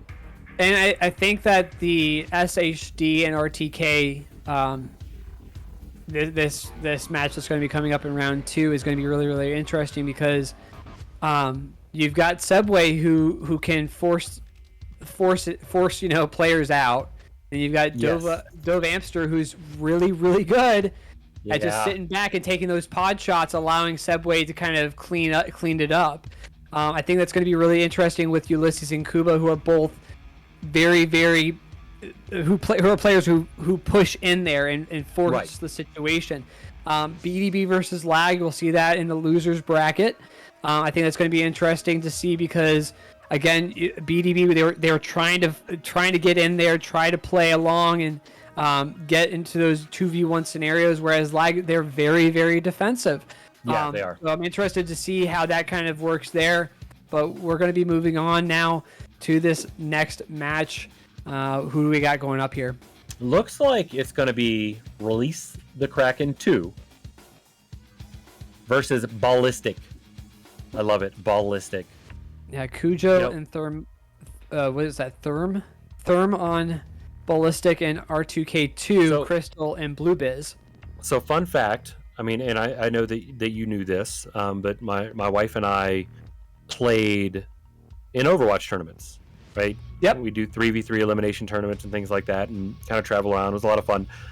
But our team name was Whimsical, Team Whimsical, right? It was actually Whimsical, but all the commentators kept calling it Whimsicle, right? Because we just decided to sign up for the tournament one day. We're like, okay, that's fine. There is a Twitch clip out there somewhere of me and my wife arguing in the middle of a tournament in front of thousands of people. That was fine. We just don't play Overwatch anymore. Right. But maybe I can get her into Brutal Grounds. I mean, this game has been it's been a lot of fun for me. Like, even though on like the community game nights, I get wrecked. I know you do too. I'm just not good at these games. I'm not good at shooters. Well, see, I'm good at shooters, but understanding like movement, like the dash, like some of the shots that we're seeing with like these sniper rifles where it's like a dash, boom, on them. It's sick. Like it's almost inhuman. These guys are phenomenal at what they do. So if you guys are interested in checking out the game, make sure join the Discord. Fridays and Saturday nights, it's a whole bunch of people getting on and just playing the game together, right? So join the Discord. It's down below, the big gray bar that says Discord, and check them out. They do have a Patreon, which is pretty cool as well, because this isn't like a massive studio. These are guys that do what they love, and they do it really well, to be perfectly honest. So I'm really excited to see community events like this. I'm really excited to see the rest of this tournament and more tournaments to come. Well, we're getting squared away now. Again, RTK2 versus Ballistic. I love it, Ballistic. Ballistic. It's hyphenated too, so it makes it better. Are they sponsored by the computer? What is it? Computer component company? Ballistic. Maybe. They make those sticks of RAM. Do they really? Anyway, how do you know? Yeah, they do. I have one in my computer. Oh, okay. Yeah. Yeah, we've got Crystal and Blubbiz. Blubis or Blubis? I don't know. Someone correct me. Someone correct both of us. But again, back to Pit. Very tight. And I like this map for 2v2, right? Well, it's just fast. You get that fast gameplay that we were talking about with this game and this in here, and it makes it really, really interesting for that first match. And it's completely divergent from the control maps, which are a lot bigger. So you have Pit, which is this tight, fast gameplay in this 2v2, and then immediately after you have the control, which is open and it's such a different play style. It is completely different. Yeah. And to answer in chat, who's doing commentary? My name is Tharoh. Scotch and Ty Guy in the commentary booth, better known as the Gaming Dads from the Gaming Dads podcast. Sure to check out the Gaming Dads podcast if you like a good podcast about video games, about being a dad. We're on Spotify, Apple Podcast, Google Podcast, Anchor. And while you're on Spotify, check out the Brutal Grounds soundtrack. Oh yeah, because have you listened to it yet? I have. It's just really good. It reminds me of like the late 90s, early 2000s when I do like Halo LAN parties. That's what it reminds me of, and I love it. I love every second of it. All right, getting started now. Here. Woo, okay. Immediately, right out the gate, Blubis and Crystal able to push it, and again 2v1 with the respawn. Therm not holding back. They're just again. RTK pushing these scenario here. Yeah, exactly. I mean, that's what's happening here with these respawn. Joe and Therm needing to regroup. They're able to regroup a little bit here, but not able to get their shots off. Blubis and Crystal. You got Crystal, who is kind of just sitting in the middle there, taking those shots. Blubis with the machine gun going around, taking those shots. And for the first time, you have a different weapon, Cujo, and you've got different abilities coming out there with the knife. Gosh. So I can almost bet in the voice chat right now, Crystal's calling out. Right, so Crystal's saying, okay, this is where this one is, this is where they spawn. Just obliterating, already 10-0 right now. Crystal on a killing spree, 8-0 and 3-0. Red is dominating. Absolutely, this is that RTK that chat was talking about. RTK, yeah, chat was talking about how RTK are kind of gods of this game. They're really good here. So you're seeing different situation, kind of different strategy. I mean, it's 15-0. They are sweeping right now. Here's the thing, though. What's happening right now is blue is definitely trickling and kind of feeding a little bit. But there's not a lot of space. There's not a lot of space to sit back and say, okay, we need to regroup, right? Crystal, they're not giving that space. They're not. Crystal and Blubisters are not giving that space. I mean, you saw them; they were rocket launching the spawn point with those mortars, and they're not giving any room at all. I'd really like to see if we can get a view from Crystal and kind of see what's going on. Guaranteed that Crystal's calling out because Crystal can view almost the entire map, right? Yeah. So you've got Crystal there to the back with the sniper. Just it's hiding behind those walls, pointing out to where the spawn is. Blub is coming in and coming around and sweeping them. As you can see, they're just targeting. And Crystal's popping in and out, taking those shots. Right. And I mean, you see that here with the scores now. Blubis with 18 kills, but Crystal with 12 assists. And this is very clear what the strategy is here. This is what we saw with RTK in the last map.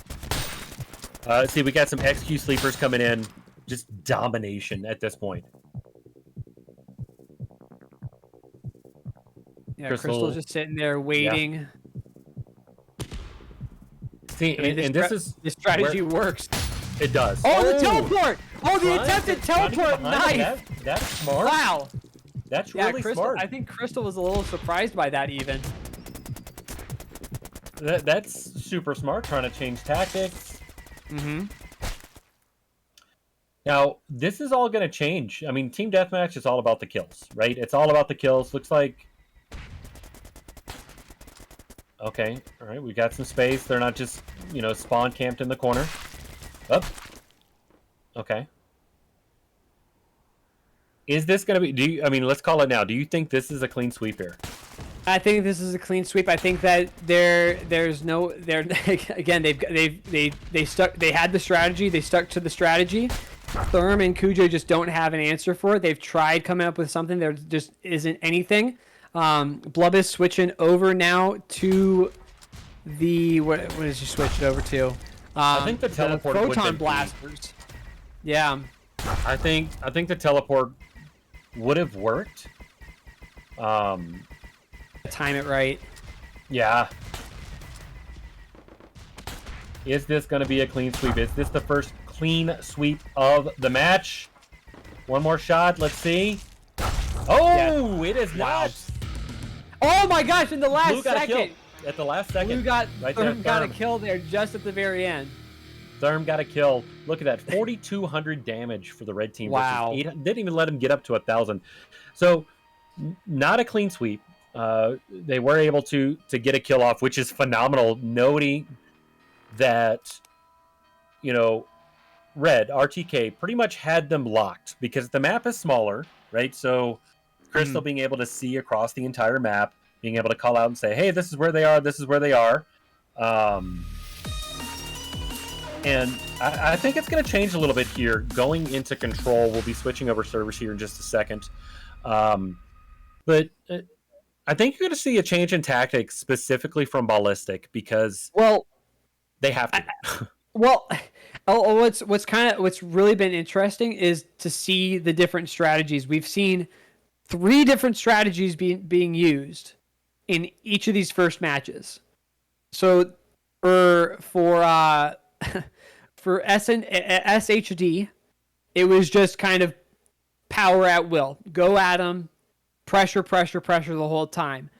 RTK1, it was similar, but it was more of this rotational sort of thing, rotating back and forth, using the respawn to their advantage. RTK2, completely different situation. Yeah. Still is holding off to the back, calling out like you're saying there. Blub is coming in there with the photon blaster or the machine gun and just going and rotating around the map as they respawn. That's been the most interesting thing to me so far.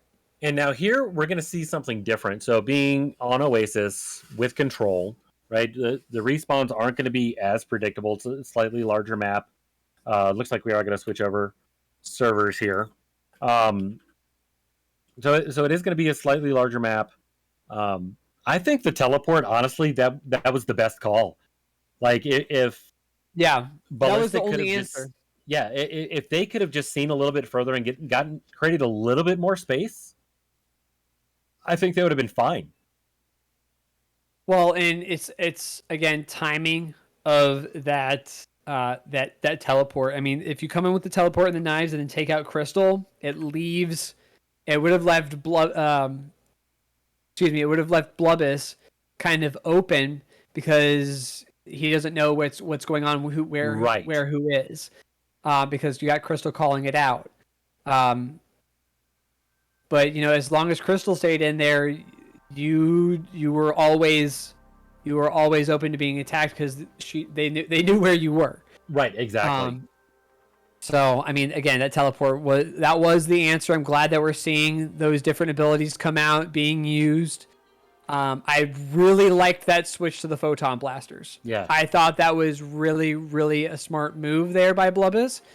A higher, oh my goodness, shot ratio, a little bit lower damage ratio, but right. I mean, you're able to get those shots out faster, and you're able to kind of push them around. And then once you push them out of the corner, Crystal's able to take the shot if need be. But you saw that Crystal had that very, very high assist rate. So I mean, and it's tough to answer something like that, right? Um, because RTK, clearly had the advantage controlling the middle of the map to where they could just swing wherever they needed to. Right? This is a little bit different because, you know, the control point itself is not in the dead center of the map. it's more to the north. Right. And you see Blubus and Crystal going straight for it. Not sure if there's anyone there, so Crystal taking some shots, but then Cujo and Therm coming from the south. Mine down. Therm though. And Blubus taking 2 kills now. Crystal kind of cleaning up, grabbing some of those items, some of that health. Now able to capture the point. Crystal going with the machine gun here. Letting Blubus take those shots. Gonna chase down Cujo. Yeah, once again, I mean, you see his change up of strategy based off of the map and based off of the game type. Mines being used here to block off. They don't know where Cujo is. They don't know where Cujo is. Cujo coming in with a shotgun. That was perfect. Very nice. And Blubus backing off. Very smart move. Saying, hey, I'm by myself. Back off. Wait for your teammate to come in. Then you bring the pressure with Crystal with the sweep with the machine gun. See, if Cujo could have gotten that off, it would have been perfect. Ooh, Cujo taking a shot from across the map. We've got Cujo with the mines. Looks like RTK is switched off to rockets and mortar, so no more mines for RTK. Important to know. Mm-hmm. Looks like Therm changing up their loadout a little bit. Ooh. Yeah, a little bit more of a pressure defense, if you will. Like, less of just, like, holding back, dropping those mines sort of thing, but waiting for the blue team to come in, and then once you get them on low health, pressure them back. See, and here's the thing that Blue's going to have to do we saw it work just a second ago. If they can get off this trickle and have more of a distraction, it's helpful. Now, I don't know about Blubus going down this far south. Cujo. Putting a 1v1 scenario. Crystal able to take out Cujo. Therm not even waiting, just going in with the rocket launcher, but now we're in that, again, that 2v1 scenario. Cujo waiting. But Blubus definitely playing it risky there, going a little bit farther south, and Crystal staying on the point. And I get that. That worked out for RTK1, right? And we're seeing it work here as well. Therm doesn't really have the health to be able to take out Blubus now. All right, so let's see what's going on here. Cujo coming to the right.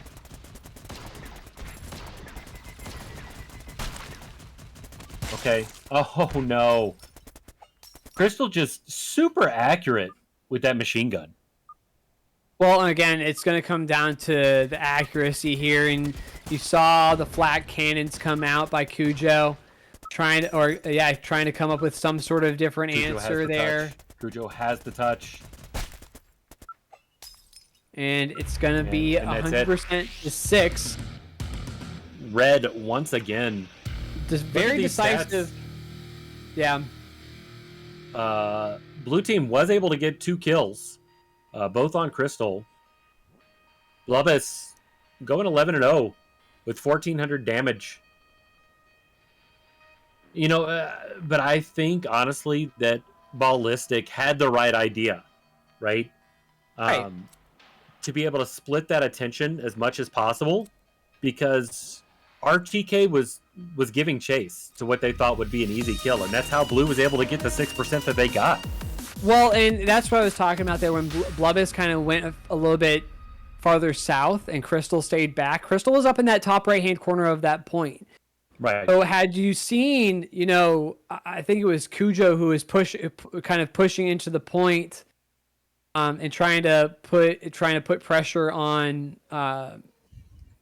Crystal there. Had he rather turned around and kind of taken on Blubus from behind while Blubus was focused on Therm, I think you would have seen that again 2v1 scenario where you were able to take out the one guy, go back up, take out the other one, and then able to capture the point again, but they didn't do that. So Right, and that's maybe a little bit again, of a mental mistake there, but RTK didn't expect it though. Like that was the thing, is that you could tell that they did not expect for Cujo to just kind of come around and sweep from behind. And I think that that's what they were trying to set up again. It just again accuracy is what won out. well, Now we're again, going into arena. It's tough. It's tough. Going back to team deathmatch. So Ballistic knows that they can't approach this how they did before. They can't get spawn locked, right? So I think we're probably going to see a different approach here compared to what we saw before.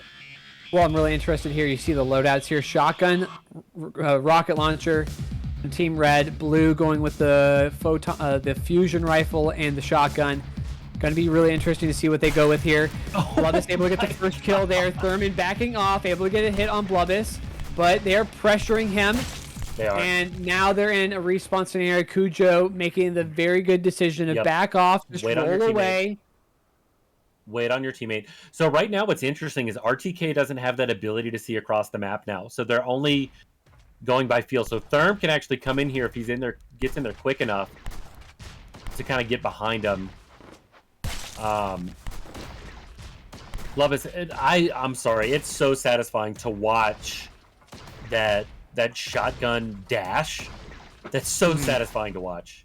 Well, that just the timing of it, really. Cujo pushing on Crystal, but not able to get the kill. Crystal able to get the pressure off with the rocket launcher. All right, so just waiting. RTK holding off a little bit. Yeah. Well, once again, you're in that scenario where you're looking at a sweep. Nice kill by Cujo there. But you're looking at a sweep, not needing to do anything crazy, not needing any theatrics. Crystal able to get the kill there with the rocket launcher. Thurman trying to pressure, but not able to. So, I mean, it's just another scenario where you can kind of lean back, play a little bit of defense, not have to go crazy, but just do what you need to get done, get the kills that you need, and kind of walk away.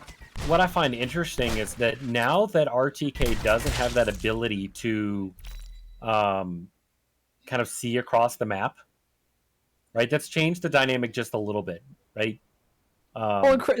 Crystal isn't sitting back anymore. You know, in that first round, they stayed back with that sniper rifle, called it out. Crystal's playing a little bit more up front, maybe more middle, while Blubus plays right in the face of them. You know, getting those kills while Crystal kind of takes pod shots. Crystal having 6 kills though. Yeah. Crystal 6 kills. Blubus taking both of the deaths for the red team. Well, and that makes sense since he's playing a little bit closer up. Right. So you're opening yourself up to, especially since Cujo's got that shotgun, you know, much higher damage up close. Okay. So Cujo trying to create choke points. Here's the thing, though. I think a lot of people get caught into that mentality of trying to go for the kills, especially in team deathmatch. And I don't think in this 2v2, so far what we've seen throughout the tournament, that's necessarily what you need to go for. I think it needs to be more about, you know, taking the damage that you can take, right? So taking those pot shots like what we've seen with Crystal. You know, Crystal right there just taking half of Therm's health away with that rocket, right? Just bloop. Well, that's what they're doing there. They're backing off, taking the shot, backing off, take the shot. You know, allowing Team Blue to make the decisions, kind of. But I think take shots down lanes. I mean, that's what Crystal's doing. Is they're shooting down these lanes, forcing the Team Blue to make the mistake. Well, and that's the thing too for me. I do like Cujo's decision to move to mines, because then Cujo can kind of control RTK's movement a little bit better, to kind of keep them out of position, right? Well, you keep them from forcing the choke point, which right. What you were talking about there earlier. Now you're talking about a little bit of a more open map, but you can certainly in a 2v2 situation choke them into a corner or into a lane, which allows Crystal to take pod shots left and right. Flubus with a nice shot there. Again, Therm placing that mine there. Great spot for that mine. Unfortunately, not able to use that to their advantage. Well, and I don't know if you saw that, but Therm made the Tharoh mistake. Every time I use rockets, I accidentally shoot the wall and take away half my health. So it is a area damage. So it does hurt, but I think mines were the right way to go to be able to try to keep them out of position, right? Ooh, nice shot. Nice shot on Crystal. Well, you see that mine there? It didn't allow Blubus to come up that lane right there, forcing them to either go up to the north or down to the south, and allowed Therm and Cujo a moment to kind of figure out what they're doing. And Blubus and Therm taking out one another. Cujo kind of forcing Crystal around, but waiting just a moment for Therm, but Blubus forcing it. That dash. And now Therm's in a corner in a 2v1, and he's going to take him out. Cujo needs to back off. Cujo did exactly what they should. Unfortunately, the spawn ended up on the other side of the map. Well, and I don't know what the conversation was there, but I would, if I were Therm, I would have been telling Cujo, hey, I'm spawning right now, and, Therm go north, Cujo go south, and kind of squeeze the two of them, because they were in that open area, red team, where they could have used the lanes to their advantage while they just kind of took pod shots at them. Crystal, once again, with the aim with the rocket launcher. It's all about figuring out where your opponent is going and thinking ahead of time with that rocket launcher, and she's doing just a great job with it. Yeah, I agree, and I think Crystal just killed themselves. And the answer in chat was, I love it. I love it. Okay, so we got a 2v1 here. Cujo just a little bit too far away for that shotgun. And dropped a mine at the last second. That was perfect.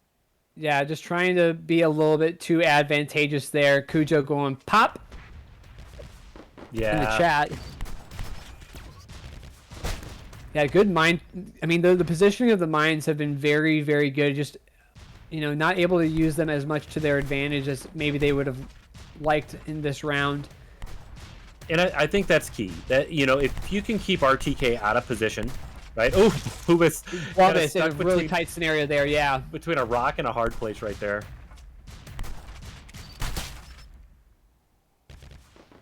But I think that, honestly, at this point, Cujo and Therm have made some really good decisions here in Deathmatch compared to how they were playing earlier. Like, look a lot more organized. They look way more organized. Yeah. It's a little bit better planned out. Therm trying to keep that distance from Blubus there. Oh, Blubus almost kissing that mine. I wonder. I can't remember what that was called in Call of Duty, where you die and you drop a grenade and it kills the guy that killed you. That's what that kind of reminds me of, like the from the grade kills. Yeah. Well, 36-37 to 11 now. Crystal just kind of holding down that left mouse button, letting the rockets come out. Yeah, but 38 to 11 now. 2 minutes left. Much better, and the fact that BDB is playing more conservative. Oh, a teleport coming in. I didn't expect to see for the win. But yeah, I mean, looks like 21-8. Oh wait, they got 41 kills. Oh, because the 2 at the end with the teleport. Gotcha. Yeah, that makes sense. Well, so RTK2 moving on. Yeah, and another sweep here, match-wise 3-0. But I mean, I gotta give it to blue team. They definitely looked a lot more put together there. They did. It looked like that round 1 and that round 2 was just kind of trying to figure out what they were doing, trying to organize themselves. Round 2, they came in with the plan. They knew they were going to be using those mines. They used those choke points to their advantage. Definitely something to look forward to. in these later the loser brackets. And I've noticed this, when they get into a groove, especially for like more of these underdog situations, when they get into a groove, you can tell the nerves are gone and they're feeling more comfortable in what they're doing. And I think that was the case in this last match with this RTK win. Knowing that you're going up against these guys that are incredibly good at the game, right? Mm-hmm. They're good. So knowing that you kind of have to, you got the nerves for, I mean, it's kind of like going against, I don't know, if you're playing against like some god level gamer, like, if it was me 1v1 versus XQC in Overwatch, right? Yeah. I know that I'm going to be super nervous because I'm going to get destroyed. Who's the Smash guy with the beard who has the soup commercial? Oh, I know who you're talking about. It's a weird name. Yeah. The guy that rages at like all of the Smash events. But no, I mean, that's one of the things that you're going to see here with these 2v2s, especially because they're smaller teams. Personalities are going to come out. Yeah. People who are just good at the game are just good. They're going to be good at the game, and that's just what it is. So it's tough. It's really tough to come up against someone like Crystal, who's able to call it out, and then Blubbus, who's just able to come in there and knows exactly what they need to do and sweep it around. Going to be really interested in this next match, PP, Prominent and Prevent, versus SDH, Curry, and Magic Denver.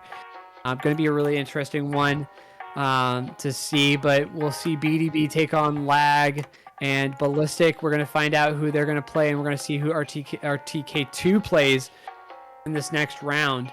But really exciting stuff so far. This is exactly what I was hoping to see. Fast gameplay, up close and personal, really interesting strategies and different strategies coming out from these three matches so far. It is really cool to see.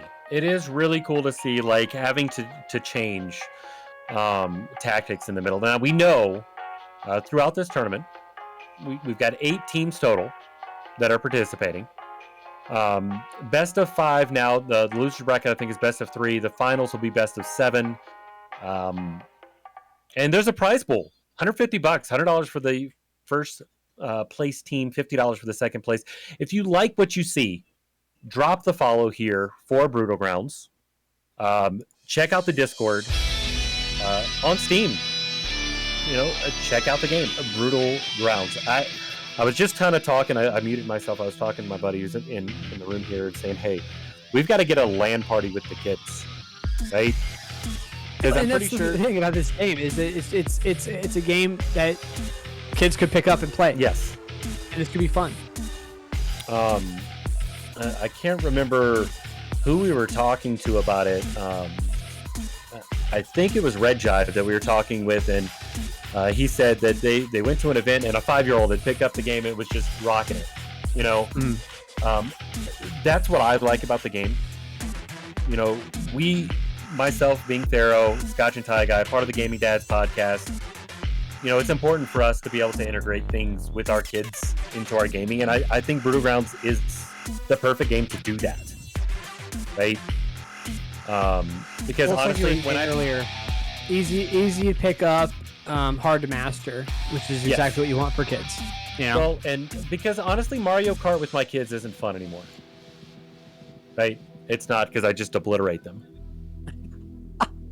If I'm playing Mario Kart against my wife, she's good. So I don't know. I only have a 1-year-old. So I don't know just yet. So look, the next argument you and your wife have, just make it a 1v1 in Brutal Grounds, and that's how you solve that. There we go. That's how. I think that's perfect. How it'll work. Well, we got the next 2 teams coming up.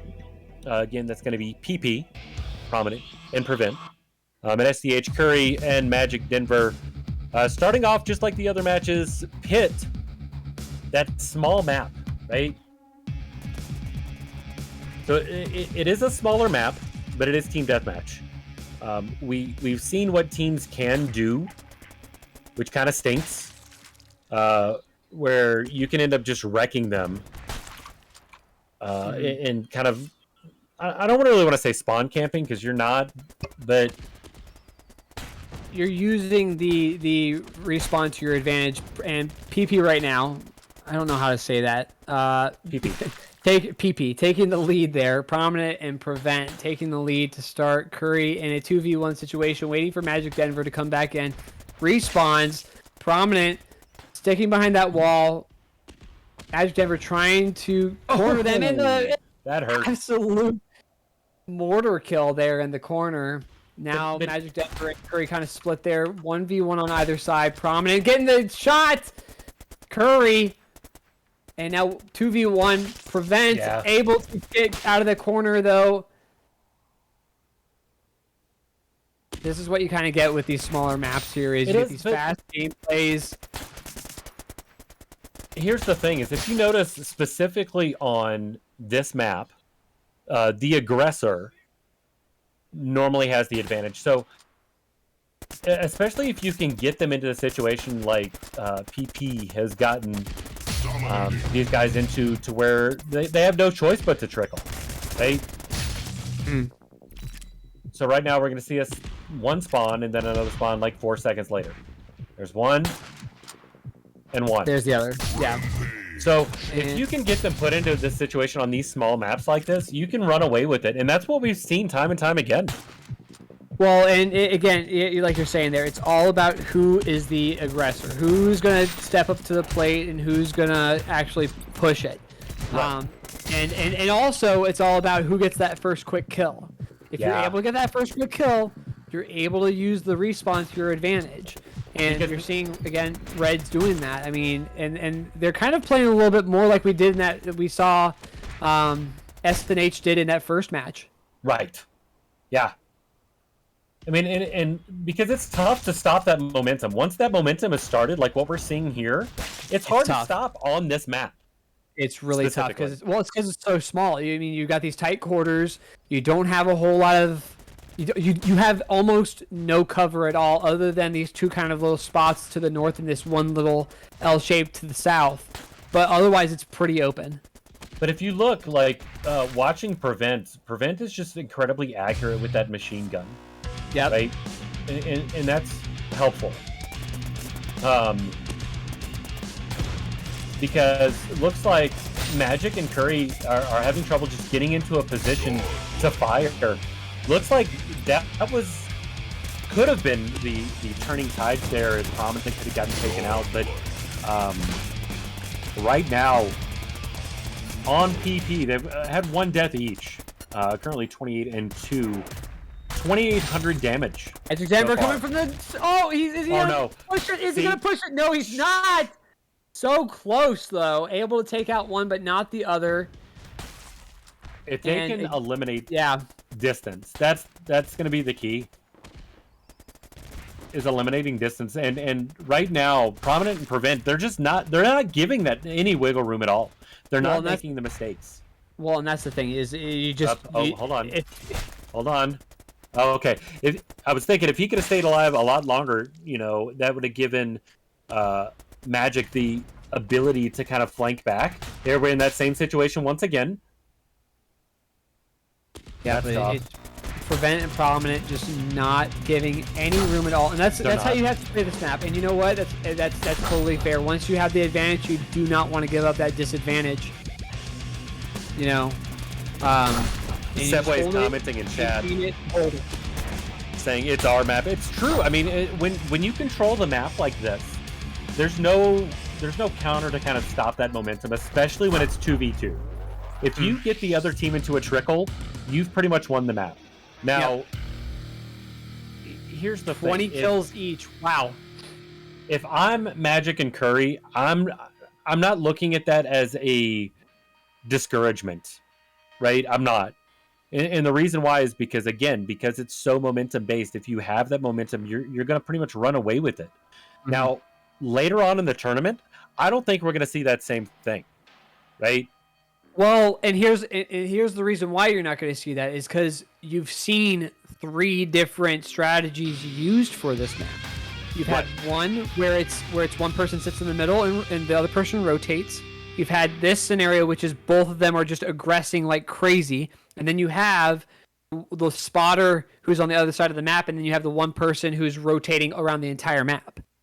So you're going to see that those different strategies collide here in these later rounds, and it's going to be really, really interesting. I'm especially interested in that RTK2 versus whoever wins this one because of that strategy that they particularly used. But we're moving on to Control and Oasis, and we're going to see something different here.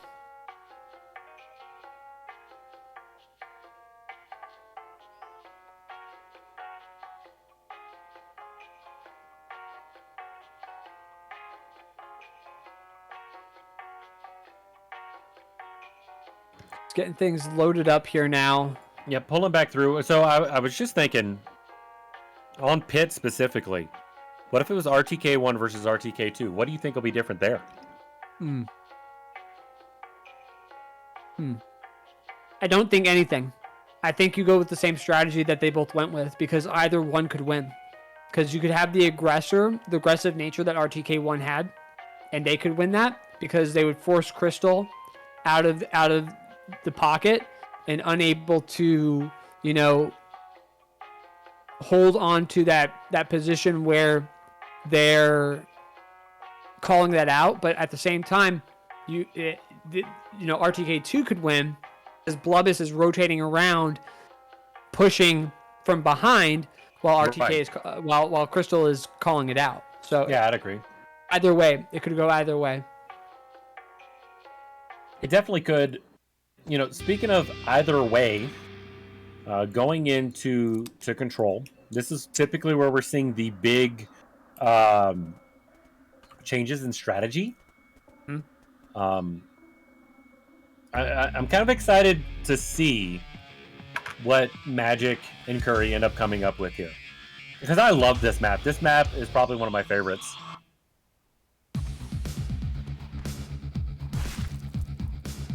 Wait, what? Prominent? What was that? What? Why? Why not?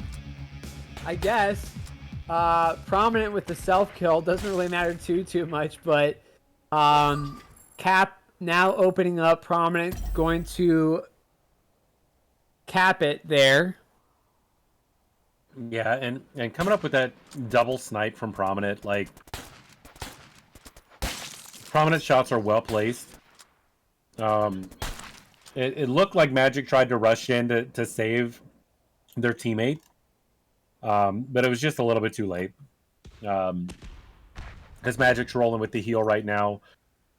Curry's got mines, but it's not going to matter much if they can't get into the point, right? Well, and that's an interesting point that you make there, Tharoh. Is they pick up the mines. I don't think you should go with it unless you've got the point. Hold on. Looks like we're gonna kind of roll this back because they've got double weapons here. Same weapon on both teams. Sniper rifle, machine gun. So we're gonna have to. Yeah, we're waiting on the official word here. Yep. Oh, it was off the ground. Got it. Now here's the question though. Who had it first? Because was that the point of the suicide in the beginning of the game? Mm-hmm. Do you think? Because that would be my question. Yeah. Like if Prominent had it first, suicided, so the gun was there, so that Prevent could pick it up, and then they could have the double sniper. Yep. Right. So that's an interesting strategy, especially because it's not about kills here. It's about the cap, and the cap wasn't unlocked until about 10 seconds into the game anyway. So take the self kill, allow your teammate to pick it up, come back in, and now you've got 2 sniper rifles. Oh, man. Wow. Dumb. It's like that soccer meme where 2 players hit the soccer ball at the same time for the goal. That was sick. Wow. So Need to Curry get has an opportunity here. that. There we go. It's rocket launcher shot there by Curry.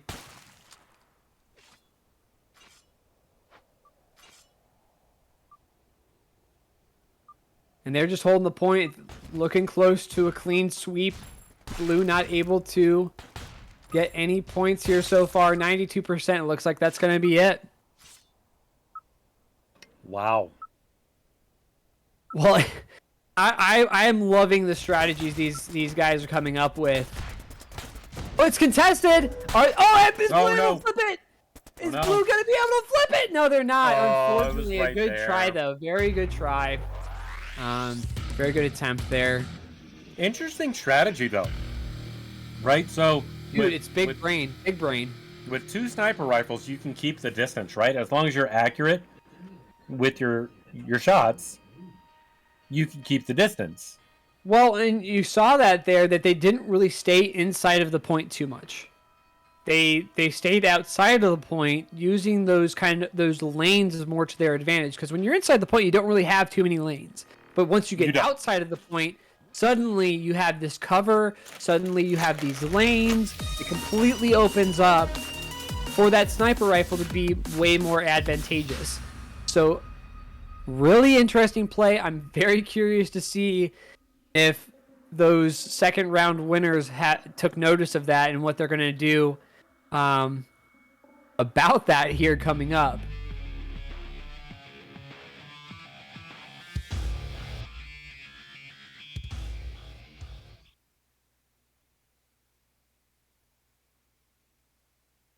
Once again, in a sweep scenario. So if you're SDH, the question is how are you going to approach this now going into Team Deathmatch on Arena? A much bigger map, right? I mean, SDH has got a hill to climb right now. Right. Trying to think of the best way to be able to combat Prominent and Prevent, who are just steamrolling right now. Well, again, I think one of the things is that, it's tough, once again, because what are you going to do? Right. There's not much that you can do to answer when you're against someone who's just better. Again, like, if I try to play basketball against Michael Jordan, I'm not going to win. He's just more skilled. I don't know. Michael Jordan's pretty old now. You may be able to take him. Still the GOAT. But, maybe you come up with, maybe you try something different here. Use more of a defensive kind of play, because they were playing a little bit more up close and personal in that first one. Yeah, Prominent once again going with the stealth kill, the suicide. So they've got 2 sniper rifles, once again using that exact same strategy to their advantage, but they're down 1 to start. So the key is to take out Prevent first. If you can take out Prevent first, then you don't have to worry about your sniper. Well, and take out the person who's by themselves. If they're going to go with that strategy. There we go. Blue team up 2, and now you've lost the 2 sniper rifle advantage that you had previously. So that's one of the things about that, is that if you put yourself in to start out the match, especially in team deathmatch, to use that strategy, you are automatically place your teammate into a 2v1, and if they die, you lose that advantage. That's fair. Yeah. Yeah, because especially in team deathmatch, you're not going to risk taking the negative hit on your score. Right? And you saw for the first time the negative score there on Team Red. They were -1. So, kind of interesting that they went with that strategy to start off with in this particular match. And Curry on the complete opposite end of the map, now in a 2v1, able to take out Prominent. Prevent, though, able to get the health pack, 2 health packs, in fact. But now we're in almost a 1v1 on either side. Magic Denver able to back it up, though, taking a hit, though, just sitting there. Mortar takes him out. I think they were trying to set up so that he could heal him, and it was countered with the mortar. Yeah.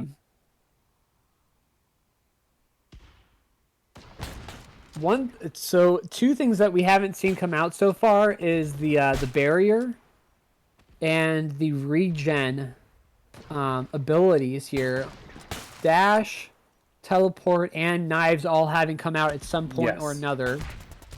And almost every other secondary has been used so far. I don't think that there has been a secondary that hasn't been used. At least once. Still haven't seen the Ecto Buster.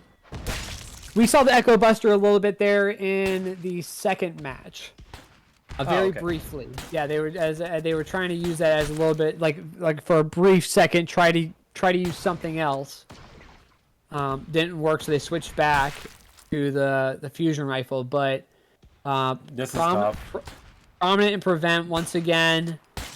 They've shown subtle weaknesses here on this bigger death match here. But holding a decisive lead right now. Magic Denver just rolling on in there. Unfortunately, not hitting a lot of those shots. See, but if they can split them to where they're aiming two different directions, that's what helps. Well, and that's been the weakness that they've been able to kind of use so far is if they're able to split the two of them and force them into a 2v1 or even 1v1 scenario where they're on either ends. You know, Magic Denver and Korea have found kind of an answer there. Not able to get that though because Prominent and Prevent have been really good at cornering them. Oh, accidental suicide there from Magic. Now here's the thing: is if I'm on the blue team, I'm going to be focusing a little bit more on Prevent, just because. I'm pretty sure really good Prominent 2v1 scenario here on Prominent. Well, Prominent is the one that is carrying the sniper loadout. I'm pretty sure. I think Prevent is the one that's picking up. Yes. Yes.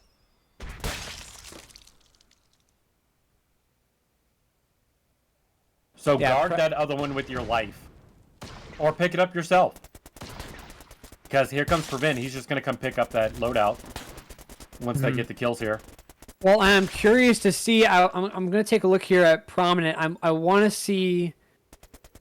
Yeah, so we're seeing a similar strategy to what Crystal and Blue Biz were doing in that first game, where using the sniper rifle to your advantage to see. Prominent is sticking back, calling it out. Prevent is going around and sweeping it. But you see Curry trying to kind of expose that, not able to though. Yeah, it's tough to be able to combat that because not only do they have the advantage of knowing where you are, but then they have the advantage of having the sniper rifle, so they have the distance, right? Right. So if it's Magic, then Magic only has the machine gun. Well, and Curry's not able to get over in time, and you've got, again, that trickle effect going on. And Curry not backing off. He's going in there, Prominent with the knives, able to take him out. Nice knife kill. Yep. Now they're holding back, and they're waiting, and they're taking their time, waiting for Prominent and Prevent to make a move. And again, it's just the accuracy. It's coming down to that skill. Yeah, it really is. Prevent has not switched back to the sniper rifle. Okay, so and there's where we see the accuracy again. So Magic had the advantage at that point because Prevent didn't see Magic coming from the top. But when you get the nerves going, there we go. Okay. Oh, so Magic okay. They have to push now. They have to push. They're not pushing. They have to. Yeah, they have. They're not doing anything. See that would have been the perfect time to push on Prominent there because he's by himself with the sniper rifle, and you've got the advantage. So blue team not able to take it up on their advantage there. Coming out with the mines from Curry, to try to push those lanes, but I don't think this is as positional as we saw earlier. Because Prominent, again, I guarantee you just said, hey, top left. Yep. Go in the middle. And again, so many mortars. there That looked like there was a lot of confusion going on there because Magic, Denver, and Curry were both rotating on opposite sides of the map in completely different directions. So it looks like they were just confused on what was going on there. But GG's to the PPs. Wow. 20 each. So they were dead even. Did you see that? Yeah. Dead even. Prominent. Only reason why Prominent got 21 there was I'm not sure because they took the one death there at the beginning. Yep. Yeah. So bringing them down one. I mean, they pretty much told us what their tactics were going to be. That they were going to be Prominent and they were going to prevent the other team from doing anything. I mean, that's PP, right? It's PP. I love it. Oh, we've got the first round set in stone. Yes, it is. And we've got round 2 set up for the winner's bracket and the first round of the loser's bracket all set up and ready to go. RTK1 versus SHD. That's RTK2 versus PP for that winner's bracket. Wait, say that again. RTK2 versus PP. That'll never get old. It's never get old. Never get old. How old are we again? We're 16? We're 12. Losers brackets, we've got BDB and Lag versus and Ballistic and SDH set up there. I am especially interested in RTK2 versus Prominent and Prevent. Yeah. Because you saw PP kind of use similar strategies there. They did. So if they use the same strategy against one another, what are they going to do? It'll be interesting to see how they answer that. Yeah, but here's the thing, though, is that what we've seen specifically with the teams that have been successful today so far, RTK, both 1 and 2, SHD, and PP, what we've seen through them, you can tell that they have their communication down pat, right? So I wish we could almost like tap into their booths and listen and be like, hey, because it's almost, I guarantee you it's like seamless. Okay, he's pulling top left. All right, going mid, push up. Like, and I can see that specifically with all of the teams that are sitting in round 2 right now. Mm-hmm. And I just want to point out, I want to take a look at these brackets while we kind of have a break here. The losers aren't out of it. They aren't. I mean, you see there at the end, the final is between the winner of the winner's bracket and the winner of the loser's bracket. So you could very easily see one of these teams that lost in this first round come back in and actually take it in the final. You can. But it'll be really interesting to see. I mean, no one's out of it yet. This will be the first. The losers rounds will be the first round that we'll see someone actually get knocked out completely. Right. But even the losers in the second round, they still have a chance. So no one's out of it just yet. And remember, there's money on the line here. $100 for the first place winner, and $50 for the second place winner. Yeah. Yeah, and that's sick. And I know that Brew Grounds is looking to do these community type events all the time. So make sure, if you're not in the Discord, why not? Like I've said it 30 times today. Join the Discord, check out the game, meet the people that play this every week. Again, they play on Friday and Saturday evenings, and it's not like try hardy. Like you join an Overwatch group or like a Call of Duty group, and like you've got other guys in there saying, "Yeah, you're trash, drop shot, blah blah blah." But sitting in on Fridays and Saturdays, it's a group of people that enjoy playing the game, help each other out, and have fun, right? Listen, listen, you're going to get wrecked by the devs. Catnik and Jive are just going to destroy you. But it's a good group. It's a really fun group. It is. I know we talked on the podcast. We're about communities that build up each other and help each other out, and you want to see each other grow and get better and enjoy games together. And I really like the group. I really like the community. Everyone's really nice to each other. Again, I was saying that earlier. Excuse me. Jeez, Louise. The devs are really open to criticism as well as ideas as to how to make the game better, and they listen. And you see it in the game. You see it in the game, in the gameplay. And let's say you're like, man, you know, I'm never going to be the best, whatever, blah, blah, blah, blah, blah. You can always support these guys. Again, this is not some massive company with hundreds and hundreds of developers. These are folks that dedicate their life to this game to making it better for you. So check out, I see that it's been dropped in the chat. Check out the Patreon. Subscribe to the channel. Or you don't even have to do that. Just come out and play. Just come out and play. And it's a blast. Yeah. It is an absolute blast. Setting ourselves up for the first game of the losers bracket. We're going to have BDB lag. BDB losing against RTK1 and lag going 3-2 against SHD. This is going to be an interesting game. I mean, you saw BDB kind of show glimpses of really good gameplay. I think that RTK is just really, really good. And lag obviously holding their own against SHD. So we're gonna. I think this is gonna be a good one. Yeah, I do too. And I think we're gonna see different gameplay here, like specifically in the losers bracket. I hate calling it the losers bracket, right? Because you know the top tier players are gonna have their specific, you know, tactics and things, but the people that are still, you know, figuring out the game, figuring out what works for them, I think is more exciting to me.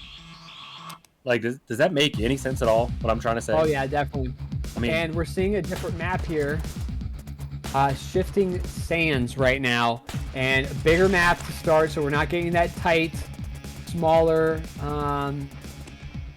you know, map to start. So it's going to be a little bit different. Definitely a lot more corners here, not as length. Right. You got open areas to the north and to the south, but that middle area, I mean, it is cluttered. It is. I don't know. I'm really excited for this particular matchup. We watched both of these teams already play once, and I'm excited to see what they're going to bring to the table now, right? Because at this point, you don't have the... I'm sure you have nerves, but it's not like how it was. You know what I mean? Well, and you saw B-Swim there. I mean, absolutely no fear. Facing down Ichiro and Masu. Wow. Masu dash right into that shot. Yeah. But that's where Vision not able to hold off Masu, but B-Swim able to take care of Ichiro. B-Swim following Masu, able to take him out. Very good exchange there. Both teams playing very well. 3-6. Blue team has the advantage.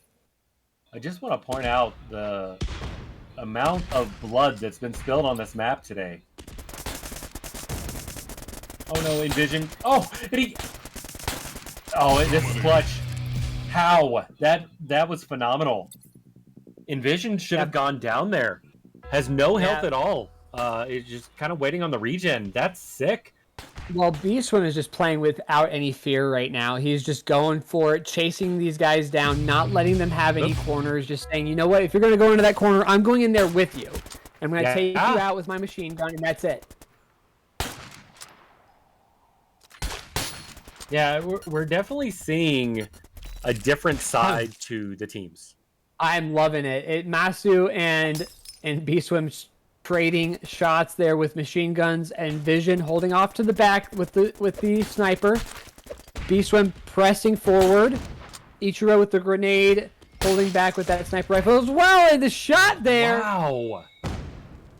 You know, it's almost like these teams are using that SMG as almost like a control, right? Because it's not doing massive amounts of damage. It's just a lot of bullets.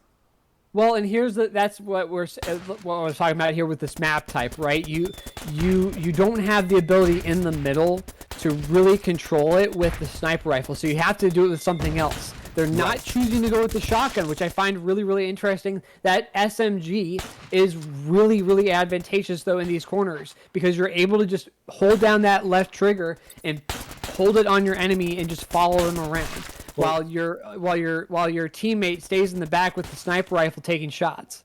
And I don't know if you noticed, but Ichiro really using that sniper rifle, but making a change. I guess Ichiro heard what you said about the shotgun, decided to try it out, and it's working. It's working. You know, because being in close corners right there, I think you're right, specifically for this map, where you don't have very many long lanes. I think that is a good call. Well, and oh, very nice by B-Swim and Envision there to take the wipe there. B-Swim just bopping everyone up. Currently has 11 kills, 4 deaths, over 1,000 damage right now. As we're seeing the blue team here just racking up kills like crazy. Well, and it's B-Swim pushing in there and Envision allowing him to kind of aggress and assert his will there and just chasing them down. It's no fear, pressing in there and going for it. Masu able to take out B-Swim though, and Envision getting the snipe kill. Nice. And that's been sort of the meta here so far. Is you take the SMG, you chase your opponent down around these corners. I was saying that these are tight corners. This is a tight situation in the middle of the map. There's no advantage on either side. You just either gotta go for it or you don't. Hero. And the Echo Buster coming out. I love it. I think they read chat. Chat was asking for the Echo Buster. The Echo Buster is going to be great here because you've got the corners. Again, really you've tight. got the corners, and it's a lot of 45-degree angles too. Yes, exactly. So being able to hit stuff around corners is going to be nice. Now, one of the things that I've noticed with Masu specifically, just changed off of the healing, and I think that's a good call because I don't think you don't really have a lot of time to be able to heal up. Jeez. You don't have a lot of time for the heal, so I think switching to a more effective secondary that you're going to use more is a good idea. Oh, Envision just nailing Masu right here. Now I want to point out here it's 21-13. Blue team's got the advantage, but only just slightly. I mean, I think that that Masu and Ichiro have something going here. If they can just get a slight advantage, and Ichiro holding back, playing it really smart, looking down this lane, he knows they're down there. He's not pressing the issue, waiting for Masu and able to get 2 kills there. Very nice teamwork. And that's tough. That's where, especially with the sniper rifle, you almost have to anticipate where you think your opponent is going, right? So we saw Envision kind of just waiting and hoping that his opponent didn't see him. Oh no, this isn't good. Just getting sandwiched there. Masu coming back in. He can't let Envision take a shot, right? Because if he takes a shot, Masu's done. Mm-hmm. Take out B-Swim. Get that health. Oh, he was right there. He was right there to grab the health. That's crazy. I'm thinking about 350 to 400 points of health was traded in that about 20-second scenario. All 4 players right now currently using dash. Fun fact there. Well, and it's interesting that Ichiro, has been really kind of tactical with that dash, especially with the sniper rifle, dashing in and out, still able to get the shots off, using those lanes to his advantage. Waiting for Masu. Masu coming in! Envision not seeing it coming! B-Swim. Yeah, and B-Swim had to turn because he was looking at Akiro. Now, that's kind of a moment of... Ouch. Brevity there for blue team because Vision did not see him coming in there. Both Ichiro and Masu on low health now, but Ichiro by himself getting shot there, and Vision getting the kill. 10 left needed, and blue team will take the win here in the first match. So far, really exciting. It really is, and this is what I was talking about. Like, even though we're in this bracket here, the gameplay is incredibly exciting, and watching how these players decide to deal with these particular situations is what's important. You know, Masu right there, unfortunately getting pinned. But it's interesting looking at the two different tactics, where red team is sticking to each other like glue. Blue is kind of straying a little bit, and I think that red team can take advantage of that. Masu's got to convert here. Good. Very nice. Very nice dash usage by Masu there. Envision solo. They need to push here. They need to push because B-Swim is right behind them. Well, and I think that it's 1v1 on either side, I think that this is going to favor blue team. Ichiro, though, able to get the dash with the shotgun, but Envision with the sniper. Around the corner. He didn't even know what was coming. And that's that dash shotgun, that strategy that I was talking about earlier, that I was talking about with the devs. Again, that's been kind of the two metas here so far, is the sniper rifle and the dash with the shotgun. But seeing a little bit of a different meta with this SMG. Ichiro! With the one shot. This is what red needs. This is what red needs right now. If they can... Oh, right behind you! Masu running right into B-Swim. I don't even think he realized he was there. I don't even think he realized it. What I'd be interested to see with this map is to see someone come out with a mine. Kind of take advantage of that middle area, how tight that is, and see your opponent kind of chase you down, drop a mine while they're chasing you. Yeah, that's fair. I'd be really interested to see one of these players, or in future matches, for them to pull that out on this particular map of blue team. Taking the dub. Look at that. Masu, 15 kills, 23 deaths, 5 assists. On the other end, Envision, 22 kills, 11 deaths. Look at this damage, though, from the blue team. Over 5,000 damage. Wow. That's insane. But, you know, we see Masu, he's been using that heal throughout the tournament. But I don't think he uses it a lot. So I think it was a smart decision for him to switch off of that to a more offensive take, I guess. Right. That's going to be more useful. I mean, unless you're like spam healing all the time, I don't know how useful that's going to be. But 40-23 goes to BDB for the very first match, going into control. Switching back and forth between game types now. Now, and I like that because, you know, Team Deathmatch, as we just saw, they were all over the map. They were literally all over the map. Mm-hmm. But in control, we're going to see it's going to be different. It's going to be, you know, defending one part of the map or trying to take one part of the map. So I think we're going to see gameplay switch up just a little bit here compared to what we have seen. But we shall see. Well, in lag in particular, definitely a lot better on control. So, you know, BDB taking match one, but lag, they're really good. Really, really good at playing that defense. Right. So I'm really interested to see how BDB is going to answer that, considering how well they played that control against SHD. Now, very, very different map here. It is. Notice how this is set up here in the middle. You've got these three rooms here. You got the point in the middle, and then two rooms to either side, and very open areas to the north and to the south. So really interested to see how they're going to play this. You have a couple of lanes here that would be really useful. Going to be interested to see how they use this right away. B-Swim and Envision heading towards the middle. Masu and Ichiro kind of playing a little bit further back, using that lane. See, and that's where, you know, Envision using that advantage to what lanes Envision has. Nice! Mortar kill. I really didn't expect that. Blue going ahead and taking the control point for the first time. Going to back off a little bit. Envision's a little light on health, so going to take a death here.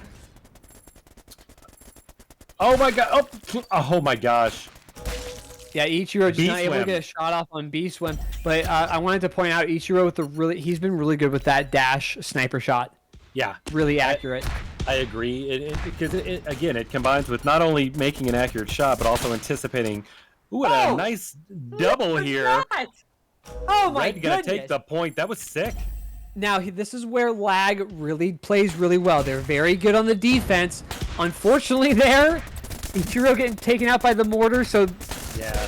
blue team pushing in there, able to take the cap back. Akiro's gonna just take some pot shots, waiting on their teammate to come in. The key here is not to take damage. Masu, gonna go ahead and take the point back because Envision is preoccupied. One mortar shot. Okay.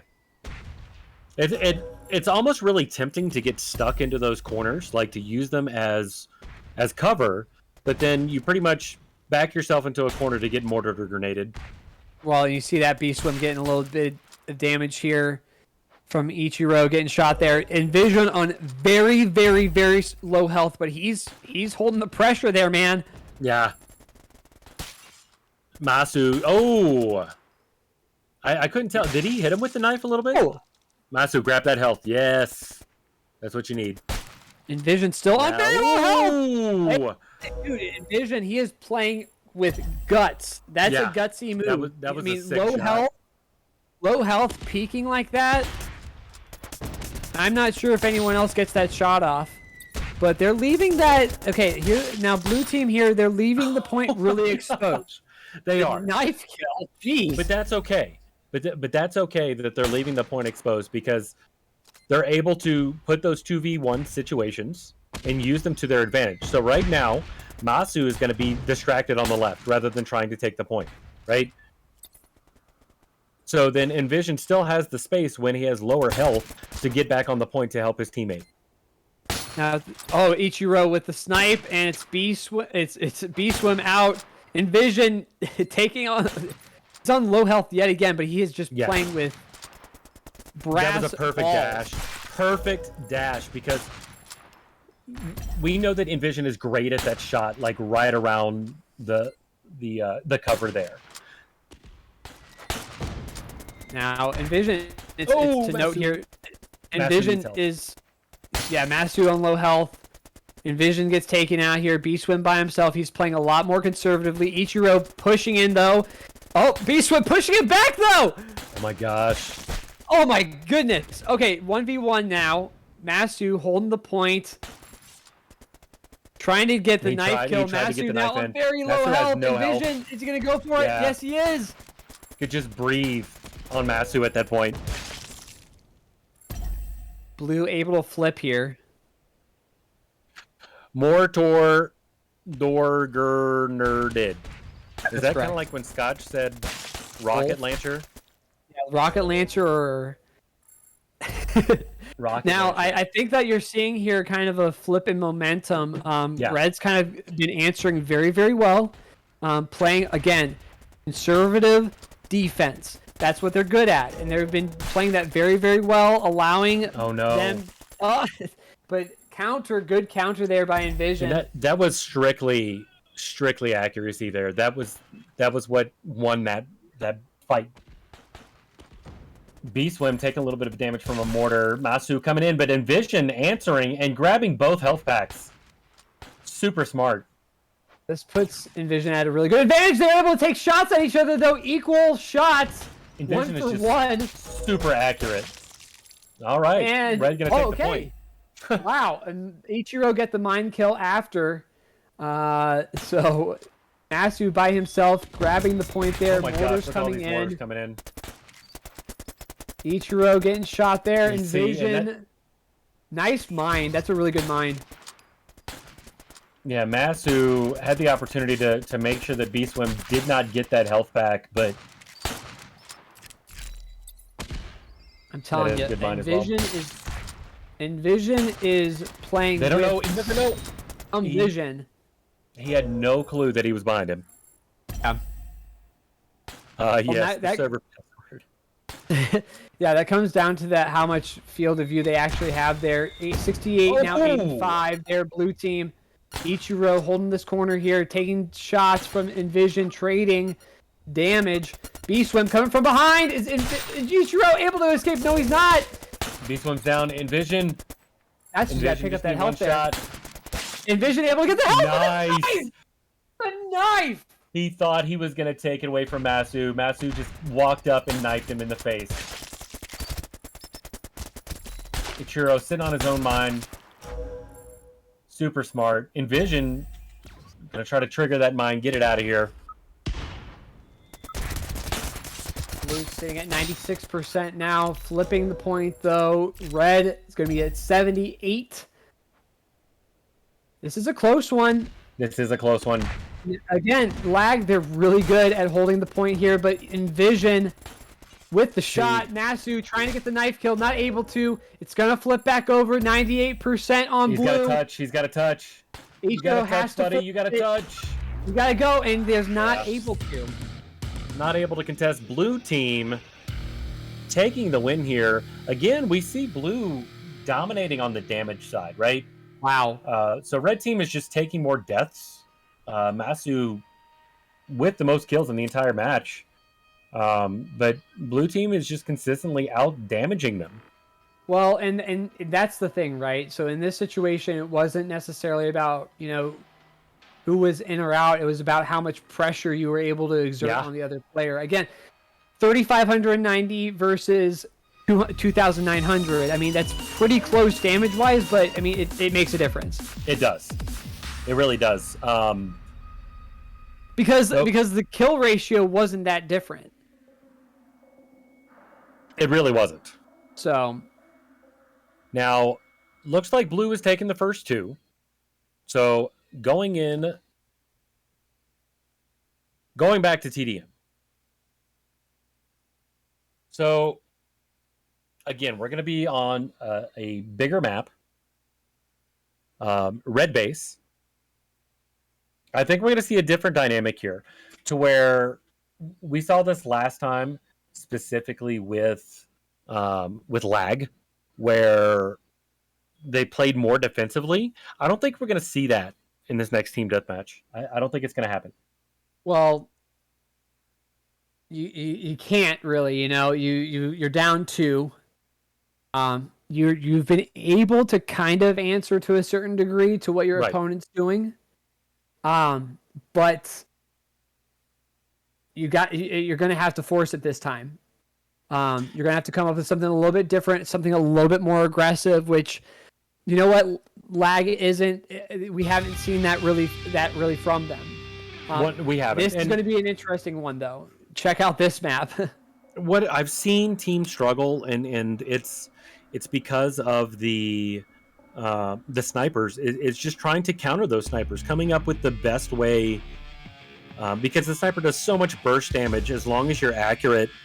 I'm excited to see, you know, as the tournament progresses, how teams are going to combat that. Well, you see blue team kind of pushing forward, Masu and Ichiro kind of waiting. They're going to rotate around the other side, and this is so tight. This is going to be very, very tight. This is a much smaller map, kind of similar to Pit, but you have no lanes. You've got nothing here. Yeah. So the sniper, not only do you have to be accurate, but you have to be accurate and up close. So I think weapons like the Eco Buster and the shotgun will work really well in this map. But each team's still electing to use at least one sniper rifle. Looks like all four players are going with dash and mortar. So you've got Envision switching over to the rocket launcher. I think that's a smart move. Yeah. Because, you know, as much as the rocket launcher is a slow shot, you don't have a whole lot of area anyway. So it's I mean, see, my concern is take the damage boost, and, you know, take away the shot ratio. And that's the thing, like, with the rocket launcher, like I said before, pulling the Tharoh, right? With all of these blocks that are throughout the map, because it's almost like a grid, I'm pretty sure I would take my own health away. Yeah, exactly. You know? Well, so that's a concern. Well, you see Ichiro kind of creating his own lanes here. You do have lanes on the very edges of the map, but if you're staying on the inside of that map, which you see B-Swim and Envision kind of doing here, Yeah, it's almost like a box. you're not open to those lanes. So you're forcing a person with a sniper rifle to come in close. And Envision and B-Swim just rotating around. Now they're in this kind of trickle effect. Masu able to catch up with Ichiro. Masu able to get that kill on B-Swim. Envision in a 2v1. Ichiro getting the shot taken there. And he's able to take out Envision there with the rocket. All right, so they're split. B-Swim had no clue he was there. Had no clue. So they're completely split now, going into... looks like they may be regrouping. They kind of baited him into it. Yeah, kind of baiting it into a 2v1 after the 1v1 on either side. Nice. If they can keep them trickled like this, then there's no reason why Lag couldn't take this. Oh, and that was a really smart move by Envision. You see Envision kind of wait for them to show so that they could see him, and then baiting him back. He knew that B-Swim was going to be coming back there. Right. And spawning right there. But, oh, Masu with the knife. Yeah, Lag doing much better. I think this may be their map because of the amount of cover, because of the amount of space that the blue team, that B-Swim and Envision need. They don't have that anymore. Well, did you see what that strategy there? B-Swim kind of just sat there and waited while Envision rotated all the way around the other side of the map and just in time, creating the 2v1. B-Swim able to get the shotgun kill while Envision kind of cornered Ichiro there. It's tough because there's so many walls, right? So you really have to choose wisely. Kiro needed to grab that health pack. Envision probably going to grab it. Oh no, he got it! He got it! And mined him. Oh man, if he could have gotten that mine off, that would have been sick. Yeah, just not in time. B-Swim with the shotgun trying to chase down Masu, but Masu kind of baiting him out. Ichiro with the kill. This is fast. You have got to be so fast.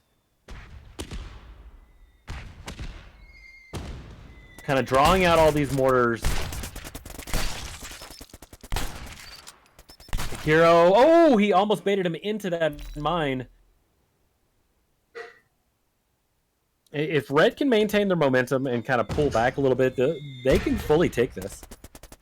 B-Swim taking a hit with the mortar. It's really close. Yeah. Their fake outs. Yeah. Their fake outs are definitely not as effective as they were.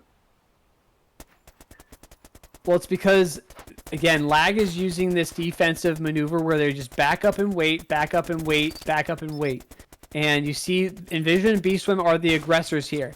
And Lag wants that. They're doing that on purpose, 100%. You see it place that mine in that little area, waiting for Envision to roll through there. He didn't go for it, though. Another tactical mine. You see that? They're forcing them into these scenarios where you have to go down certain lanes. Envision rolling that around, though. Ichiro sees them coming. And Basu just laying down cover fire, right? To try to keep him from coming out the other lane. B-Swim coming behind. Masu takes him out. He's got to rush Envision. He's got to. Nice. It worked out. So, you know, Lag can sit back and play a little more defensively because they do have a lead, but 4 minutes and 30 seconds is a really long time. Well, it's close. This isn't a sort of thing where you've got like a 20-10 lead or even a 25-10 lead. It's 17-13. It's only 4 kills. That means that you each of you getting taken out twice. Right, That's not that much, especially in this tight scenario. Envision able to take out Ichiro. Masu just rolling backwards, hoping that Ichiro is able to get there in time. Is he able to? Masu taking some massive damage. B-Swim down to low health, though. Able to pick up the health pack. Ichiro has to keep rolling backwards. No, my gosh. Nice shot. He just swung on him. Masu has been dominating so far. 12 kills. Highest on the board. They have no clue he's... Oh, okay. They see him now. Masu just baiting him out so that Ikiro couldn't come behind. Sniper versus sniper. He's just daring him. Hey, please come over here, please. Yeah. Ichiro and Envision have just been trading shots this whole match. Envision able to get there. That had Massive to be able to centimeters. clean it up. That was insane. Wow. 20 to 18, 3 minutes, 15 seconds remaining. If you're lagged, do you just keep playing this defensive? Yes, 100%. 100%. Now, Ichiro's in a really bad spot. This is not great. Yeah. Oh, hell, tight corner. Masu trying to bait him. Nice knife. Nice is knife. he able to get the... He's worried about Envision. Envision in a shot. I don't agree with what Envision did there. I think he should have stayed a little bit closer. And we have the Echo Buster! Yeah, it's out. The It's meta out. only gets killed by the Rockets. And we've got a tie game. Yeah, in chat talking about surprised not to see shotgun or flak coming out at all during this map. I'm actually not. Really? I listen. What they've been doing has been working here, and Masu getting cornered there. Ichiro getting cornered there. Masu trying to chase him down. What? Wow. Maybe. Here we go. Red with the lead again. Lag. And we've got flat cannons. Ichiro. We've got 2 minutes left, and there's only 1 point between the two. And what's really made this map, or what's made this match so far, is this map. Like this is Lag's map. Yes. Well, and now you've got BDB with the advantage, 24-23, just barely. And you've seen the switch out of different loadouts. Envision and Beast with both on low. Masu! Oh my god. Oh my goodness, with the SFG. Masu definitely winning the MVP of this match here. 19 kills so far, 2,200 damage. B-Swim exerting his will there with the knife and the SMG. This is going to come down to a single kill. This is going to be close. We're down, coming close to 60 seconds left. Looks like Lag deciding to split the difference here. Going to take out Envision. B-Swim at the same time, taking out Ichiro. Nice. Oh, Masu. Now, Masu just got to wait for Ichiro. 2v1 situation until B-Swim gets into the scenario, but nice, very nice mortars here. Oh, no. We've got a 2-point spread now with 43 seconds left. Can Lag come back? Lag needs this. They're gonna spawn back together to a certain degree. Where is Ichiro? There he is. There he is. Sue waiting. B-Swim and Envision, not really sure on where they are. Rocket launcher. Very risky move here. 27-30. Ichiro! Very close. 15 seconds. B-Swim! B-Swim! Going down! One more kill. They're still in it. Envision! They've got to push him. They've got to push him. Oh no. They've got to push him. They've got to push him. Oh, man. What a phenomenal match. Ow. That went down to the wire. Wow. Holy moly. GG's. Blue team taking the win here. Look at Masu's stats here. Masu just going ham. Going absolute ham. He wasn't holding back that whole match. And yeah, not at all. Ichiro just let him go, and Masu just exerted his will that whole time, just not able to clutch it there at the end. But absolutely amazing gameplay by Lag. Absolutely amazing. Yeah, that was. I was happy to see that. Unfortunately, I believe that does eliminate Lag from the tournament. Yeah, we have our first elimination there.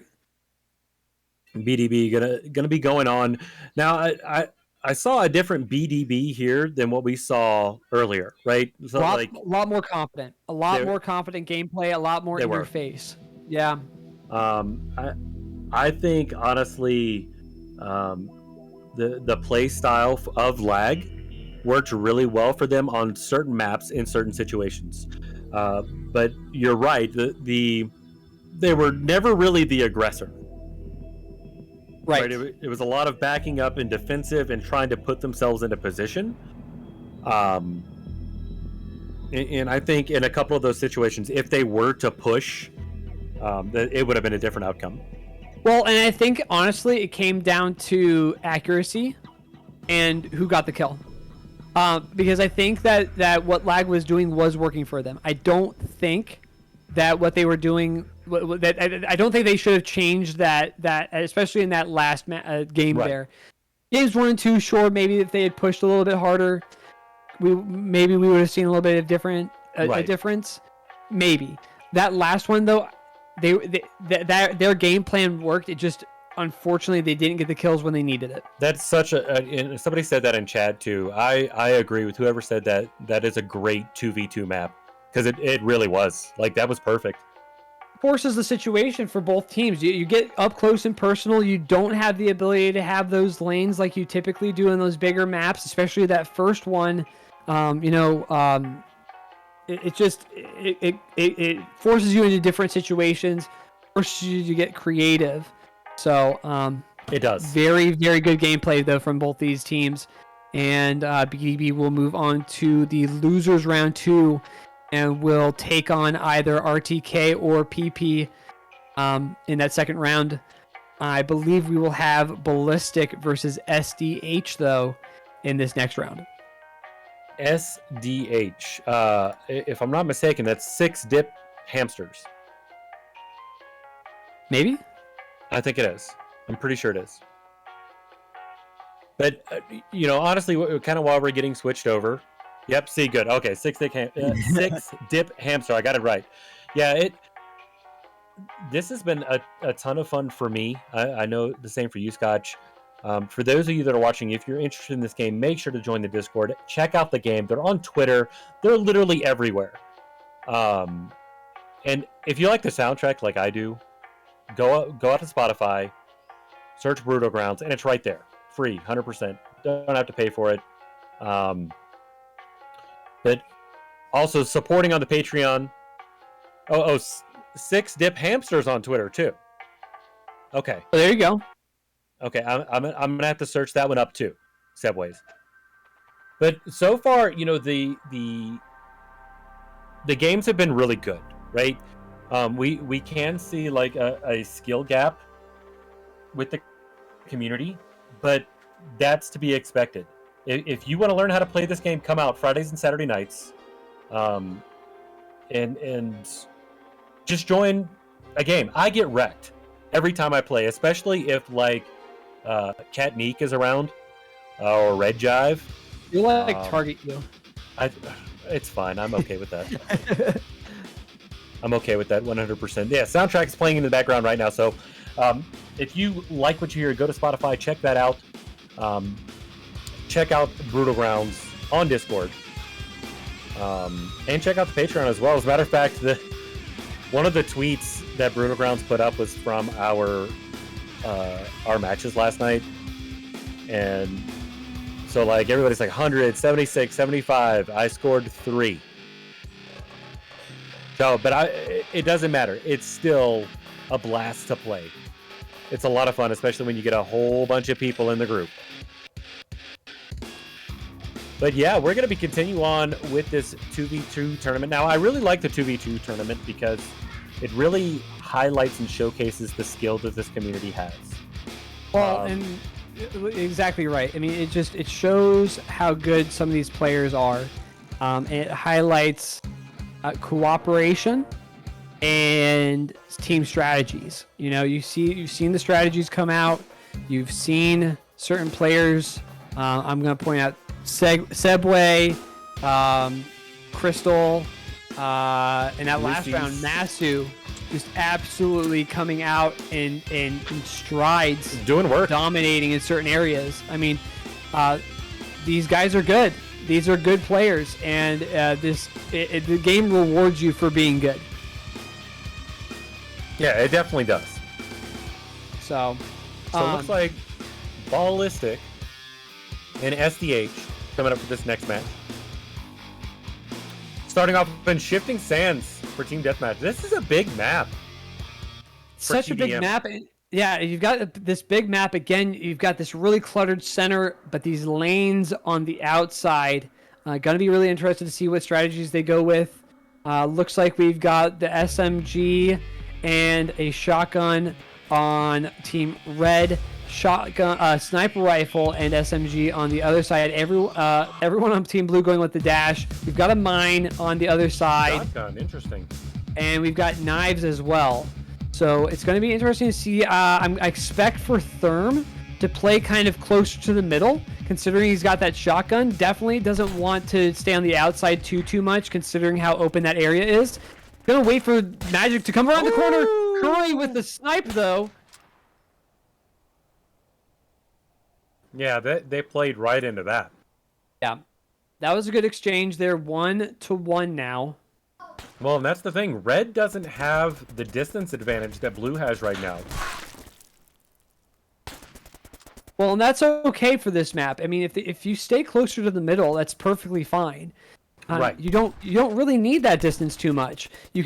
Really what you're looking to do if you're on Team Red is to bait, Magic Denver and Curry into the middle, and staying out of those lanes. Because look at what they're doing. Watch Magic Denver and Curry. They're going to stay in this lane right over here. Wait for Therm and Cujo to poke out. But if you're Cujo and Therm, I would just wait there. I would wait for them to come over and force them to come in and just pod shot them with mortars and grenades. See, the problem is right now with Blue having the advantage of 4 kills. Blue can just sit on the outside and wait, right? Which is what they're doing now. They're just waiting. Exactly. So I think Red is going to have to change some tactics here, because they're just going to keep baiting them out like they are now, right? And Red has fallen for it, hook, line, and sinker. Oh, okay. Therm is pressuring Magic Denver, but Magic Denver able to get the kill. Now, those shotguns weren't doing a ton of damage. I mean, he wasn't really hitting them right on. I'm kind of looking at the replay now. He's far away. Yeah. And that's the issue here is they've, again, like you're saying there, they've got the advantage. They've got the kills. So they don't need to pressure into too much. They're really putting it on Therm and Cujo to come up in their face and come get them, but they're staying in those open areas, which favors the sniper rifle and that SMG combo. Well, now we're kind of just splitting the map. Yeah, they're switching over to the dual SMGs. Interesting take.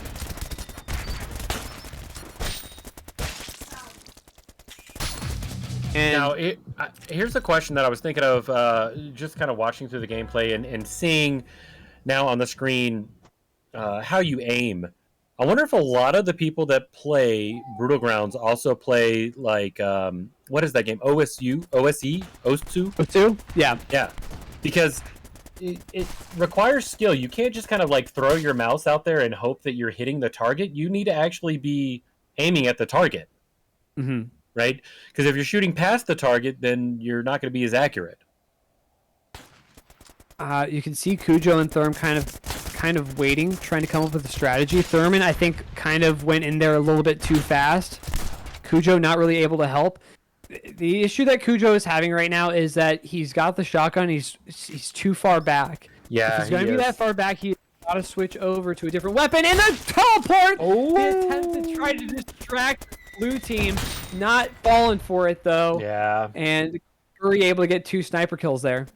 This map is just too large to have 2 very close quartered weapons, especially when you're not at the advantage. Now, if it was flipped, I think it'd be fine. But I think that Cujo and Therm are going to have to kind of regroup here over the next 6 minutes and come up with a different approach.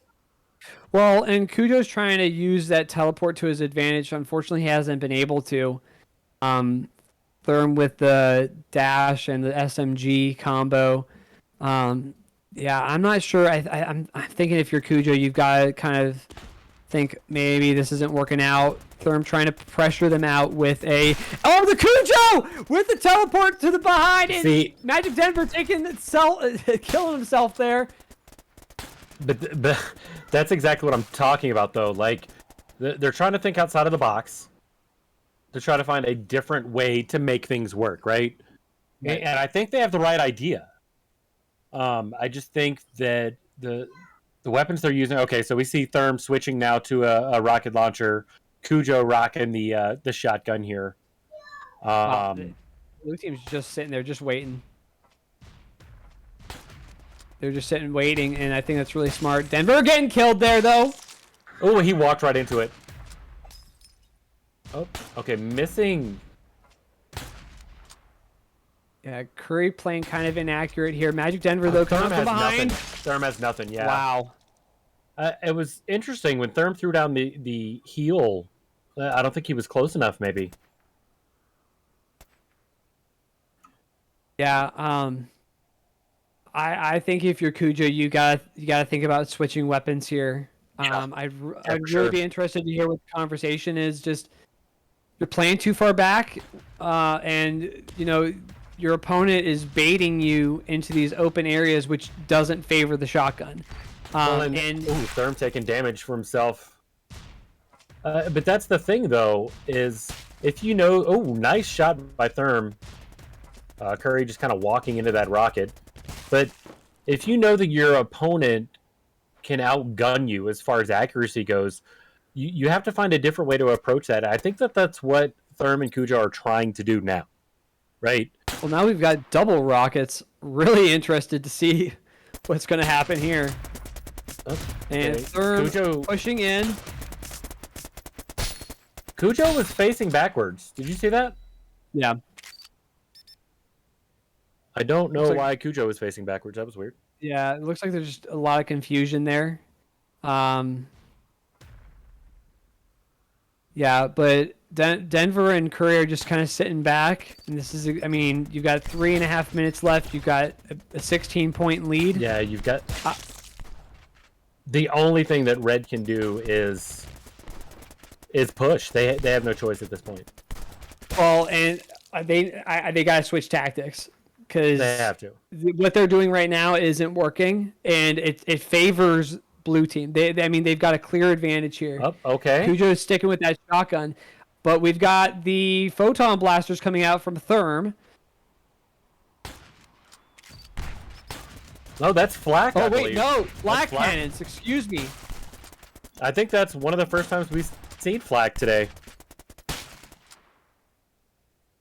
But see, they're just being outgunned at every turn. Specifically right now, looking at the blue team stats, Curry with 15, Magic with 14, Therm and Cujo only have 4 each, right? And blue has double the damage. So I think they were on the right path, going towards teleport and like trying to get blue out of position. Mm-hmm. I don't really know of any better way to combat these getting baited out into these long sections. Well, and they're still going with this combination of kind of a mid-range weapon with a close-range weapon. The flat cannon is a little bit more mid-range than the shotgun, but the DPM from that mid-range just isn't as good. Nice, and Cujo able to get a kill here. And Curry kind of on a low health situation right now and getting hit there by the... Nice. Cujo, good kill. That's a good conversion. 2v1 situation now. They got to push. Aren't able to push, though. Now, Therm has a sniper rifle now. Cujo's got the SMG. Completely different scenario now. Ooh. There you go. And already you're starting to see kind of a difference. Yeah, they're playing these lanes a little bit more now. And that's not something we've seen is the self-regen that Therm has been rocking here. We haven't really seen that because a lot of these, it's so fast-paced that you don't really have time to step away to do that. Looks like both members of the Red team they're both playing the self-regen, yeah. I think that's a smart move, to be honest, because you're going down so fast. You're getting hit constantly, and like you were saying, the damage output that blue team has right now is, again, what you said, it was double. Yeah, it's double. So you're talking about you're getting hit constantly. You got up now. Yeah, because Cujo has definitely added some kills on the board since then.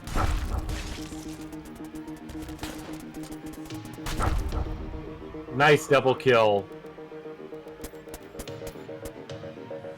I think this is gonna wrap this particular matchup here.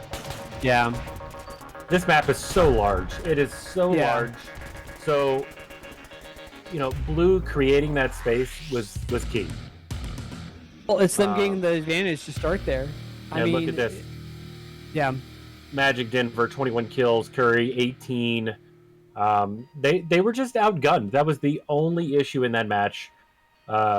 Cujo going with a lot of the self-revive there, regenning almost 1.5 lives in health. It just was a little bit too late for that. Well, and again, it's all about how Magic Denver and Curry were able to get the points advantage early. Right. Again, had Cujo and had Cujo and Therm been able to get that points advantage early, I think the shotgun would have been a great option as far as holding that middle part goes, because that's forcing them to come in and be the aggressor. But you saw them take the lead early. Blue team held back and was just like, "Hey, you got to come get us now." Well, and going into control, it's going to be different. Like we know it's going to be different, because rather than being able to determine where you want to go or where you want to defend, you've got one spot, and that's it. I believe it's on Tomb, which will be coming up here in just a minute. But that's why we've seen these games go back and forth so much. Having the control break the team deathmatches has changed the tactics dramatically, right? Right. Like dramatically. Where we saw teams like Lag typically do a little bit better in those close quarter matches. I think we're going to see the same here as we switch over to Tomb. And honestly, how they did these control, and I kind of mentioned it before, makes perfect sense. So on Overwatch, it drives me freaking nuts if I have all 6 of my team members on a control point and one person is able to contest that. It makes no sense to me. Mm-hmm. Right?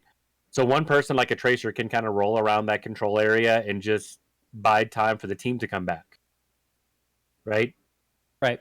But here, it's not the case. Right? If the team leaves the control point, it'll slowly go back to neutral. Which is really cool. It forces you to actually control the area. So it looks like we're slowly getting switched over here.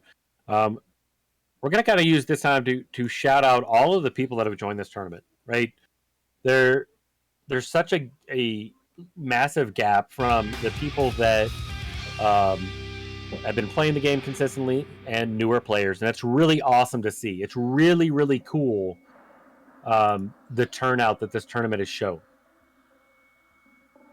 And we've got 30 people on Twitch watching, so we appreciate everyone stopping by. Have Discord groups that you're in, or if you have friends that aren't doing anything, make sure to tell them to come over and take a look at this. It's a great game, lots of fun. Therm, wow, aggressive play to teleport straight into the middle there. Hey, you'll have the advantage there. Cujo going with the regen. See how much time it takes. It does take some time, so it's a trade-off. All right, Magic trying to trigger this mine, just can't get close enough. Oh no. Curry taking out Cujo. Playing ring around the rosy here. Not ringing very much. Oh no! The battle of the SMGs. Oh, third! Oh my gosh. Wow. And nice Therm. mines there by Curry. Yeah, Therm ran right into it. Oh, didn't have much of a choice there. Nice mine kill. I mean, the mines are coming out here. Yeah, they are. Curry and Therm rocking the mines. He's got to keep distance. Oh, nice trigger there. And dude, how many mines are you gonna have? This is the best that I've seen Cujo so far. This is phenomenal. This is great. Magic kind of biding their time over here. Ouch! Wow. Therm coming out here with the mines and the sniper. Now, I mean, here's the thing, though. You only have so many. Right? So, you only have so many. So, Cujo is now rocking the mines in the self-regen in here. Trying to hold them off. Now, Therm is playing an interesting game there. Not able to try teleporting out of there before the mine went off. He did, but it was just a little bit too long. Yeah. Now, Therm was playing an interesting game there where there's just enough room. There's just a little bit of a lane from one side of the point to the other to where he was peeking his head out, but you got to get the shot off, and he wasn't able to get the shot off there. And now Blue's holding the point now. What? You said he was peeking his head out. Peeking his ball out. Oh, okay. Or whatever. Anyway, Cujo not able to get around there. Good mine placement there. Mine there, though! These mines are sick. And you would think that all 4 players have mines, and they don't. It's only 2 of them. Oh, Therm! Why, Therm? No. Oh. There were 2. He put 2 mines, one on top of the other, so he not only got... He was double the damage there. So blue team slowly but surely catching up to red there as far as capture potential. And Denver Cujo. What? Denver able to get something done there. Oh my gosh. In the health, setting off the mine, being very careful about it.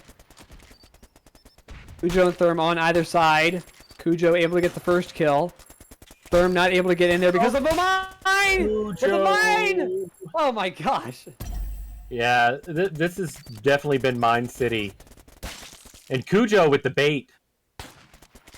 Nice bait by Cujo, right into the mine. Well, Curry again, you're seeing a different strategy here. Right. They're going to try to split the difference here with Therm. Just not able to land those shots. Curry struggling a little bit. So far, though, Cujo and Magic Denver both 10 and 8.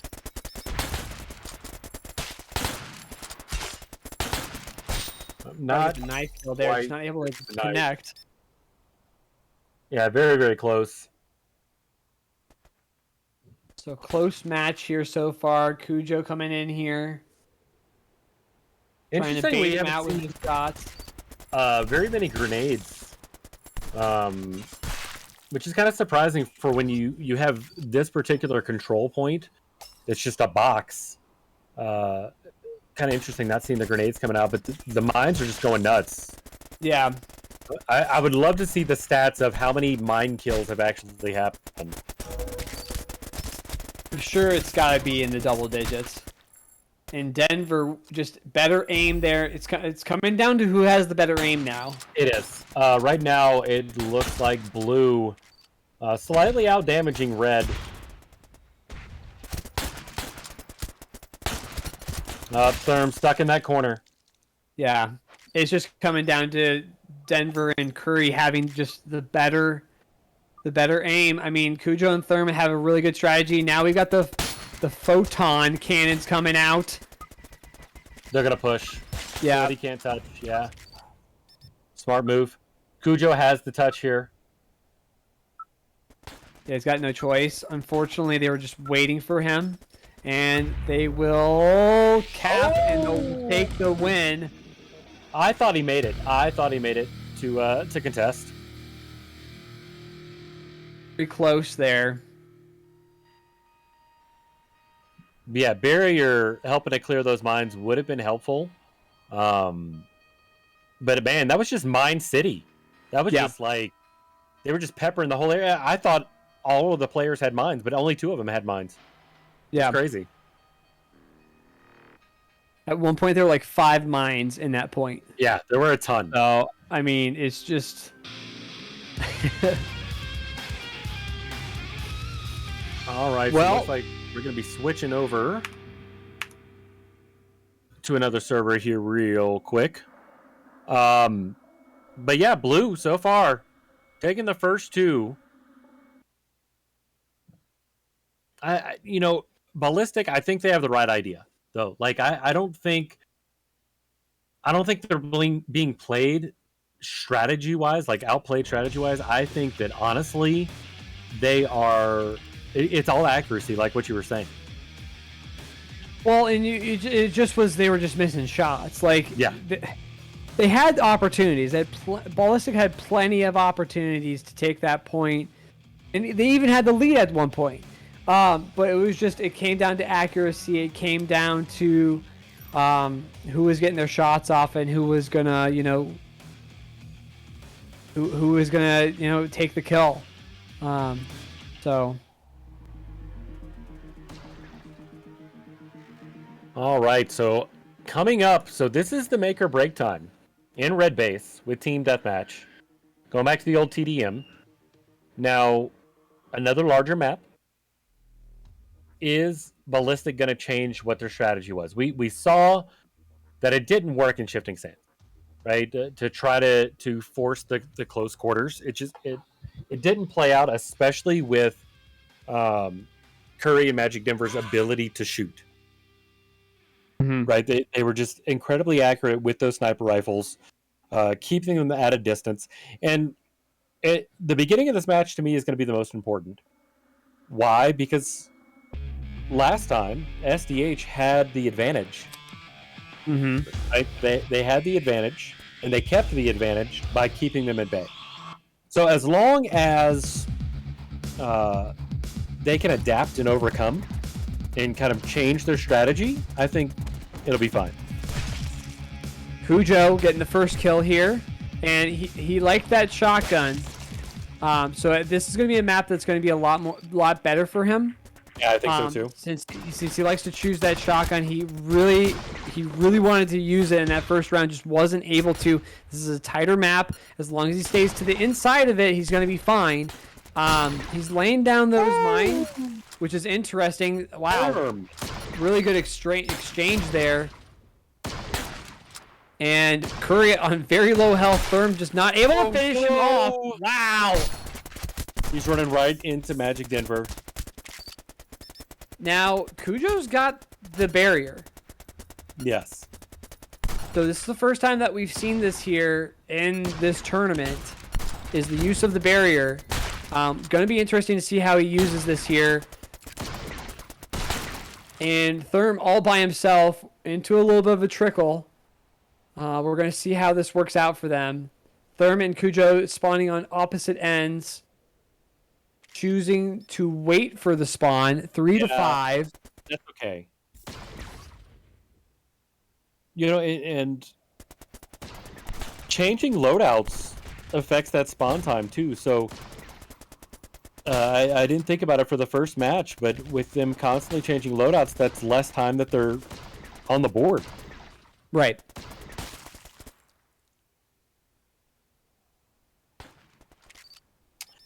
Alrighty. So far, it's again coming down to who's able to get the shot off. It's looking like, yeah, Curry is able to get these shots off. He's able to get these kills. Denver cleaning up there, but it's coming down to accuracy once again. And Cujo and Therm are on the defense, on the offense, really. Excuse me again. Having personal and Therm. Getting in there. Wow. Like I think he was attempting to use that knife. But kind of hit a little bit too early. See, and here's the issue: is Denver is baiting Therm and Cujo to chase him. Oh, yeah. He's got the SMG, and all he has to do is point it at him, roll backwards, and fire. And Cujo's getting baited into it because he's got the shotgun, and with the shotgun, you got to play up close and personal, which favors this map. But it's just he's not able to get the shot off there. Therm with the fusion, able to get the shot off on Denver, able to take him out. Curry on the defense. Very nice shot there by Therm. See, and this is where they need to close that gap. So right now, Blue has got the tactical advantage. Just ran right in there. I don't know. I say that Curry and Magic Denver are doing a great job at playing that defensive role, like what we saw earlier with lag, right? Where they're constantly backing up and firing from that, but they're sticking together. Right, and I think that Cujo and Therm kind of need to switch roles.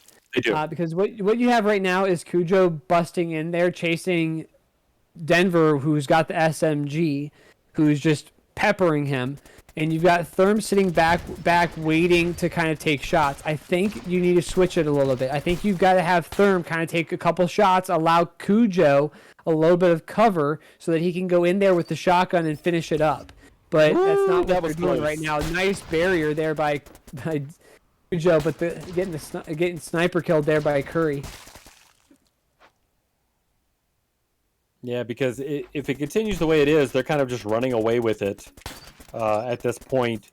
Now a 9-point game, 5 minutes and 30 seconds remaining. Got plenty of time. It's just that the advantage is strong on blue team side, and Cujo missing a really opportune shot there with the shotgun. Yeah. Those knives are just a little bit too far away, and Red needs this to continue on. This is do or die for Red at this point. Really nice mine there by Cujo, just not able to get shots off. Cujo doing a great job at making sure these mines are cleared off, using that barrier. Well, and there was a situation where Therm could have pressed in there and with Magic Denver on low health because he was too far away for Cujo to be able to take him out, but just choosing not to go in there. Kind of playing a little bit more passive than I think he should be. Yeah, I definitely agree. There isn't... I can clearly tell that the red team is trying to be the aggressor. But like that, I would probably held back just a little bit. It's all about timing and putting the other team into a position to where they are retreating, but they're not able to have an offensive retreat. Does that make any sense? Right. Well, and that's the problem that they're not causing, right? They're not causing the situation to where Denver and Curry are needing to roll backwards and just keep rolling backwards and play this defensive position. Because really what they're doing, what Blue is doing, is they're playing almost a defensive, an aggressive defense. Right. Where they're rolling backwards, allowing Therm and Cujo to make the mistake, and then once they make the mistake, rolling in and getting in there. Exactly. So right now, Therm and Cujo hurting just a little bit, but see that... They're just keeping their distance just enough for Cujo to go down and causing Therm to be in a 2v1 situation. And you know, that's kind of the thing that Red has put themselves into. They have no other choice but to be the aggressor at this point. Well, and that's I mean, with their setup, that's what they would be. You'd think they would be good at that, considering what they have. Curry with the going down there with the self kill. But again, the rules are reversed. Therm needs to be more aggressive here and stop playing less to the back like he is and allowing Cujo to go in by himself. You see there, Therm was completely covered there. Cujo went in there all by himself with the shotgun, while Curry and Magic Denver were able to just take him out. Right. And it's almost like that trickle effect. Yeah. You know, you've got 2 points that are attacking you, right? And 2 points to be able to counter that. So anytime that you adjust that odd, especially with so minimal of players that are on the map, I think you're right. Blue down baguette. to the last blue baguette. Coming down to the last couple of kills here. 12 to 34 with 2 minutes left. Again, just missing shots here. Therm missing a bunch of shots there. Could have Curry was on low health there for a second, but just not able to finish it off. And that's where, you know, the early game played so much into this, right? Mm-hmm. You know, Cujo rolling just a little bit too far out there. Therm now getting stuck into a hole. Was hoping to pop off and get a double there. Was very close, but not quite close enough. Now, Therm is switching over to Photon Blasters. Maybe hoping to play a little bit more aggressive, poking out there a little too much. Again, there's that lane on the outside of that box. If you're going to play that lane, you got to be super careful because Curry's got that sniper rifle, and that favors those lanes. And Curry is just looking down that box, right? So Curry going down to the middle, trying to see exactly where they're coming from. But Curry also playing. Oh my gosh! Wow. I was hoping that down to a mine, yeah. There. So Magic, Denver, and Curry both with 21 kills. SDH going to be moving on to the second round of the losers bracket. Ballistic will be knocked out here in a sweep. Yeah, I think that last round came down to poor decision making, as well as just not able to get those shots off. And that second round, especially that second game, I agree. Had they got their shots off better, I think that they could have taken and pushed it to at least game 4.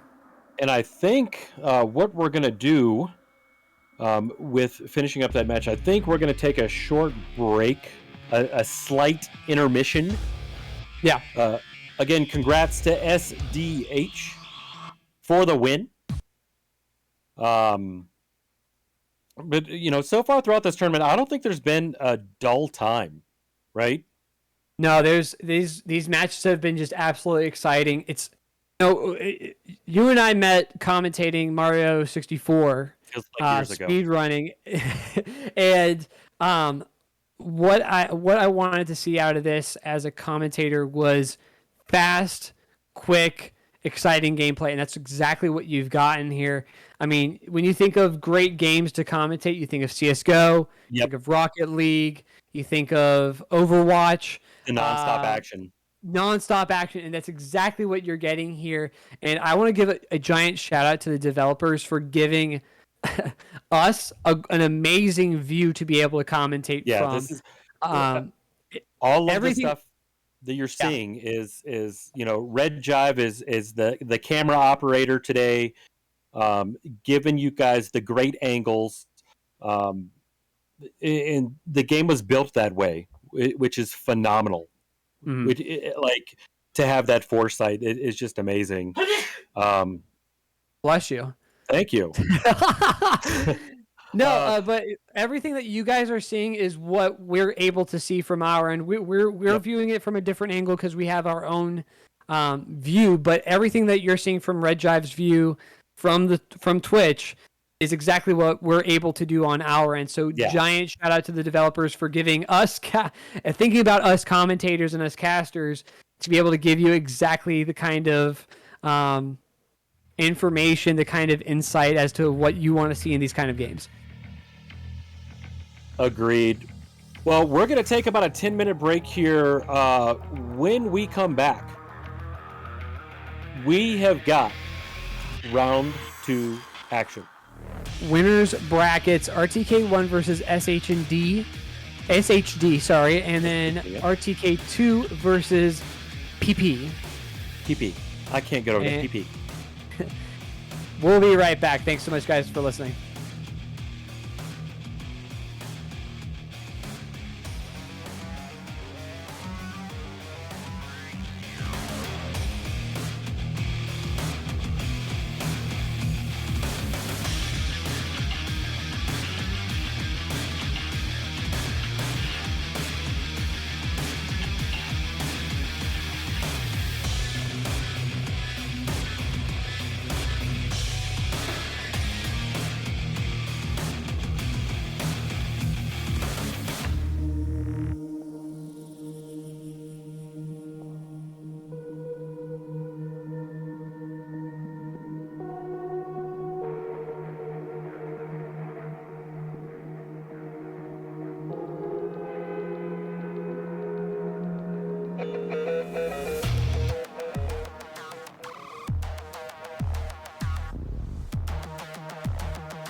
All right, ladies and gentlemen, we are back.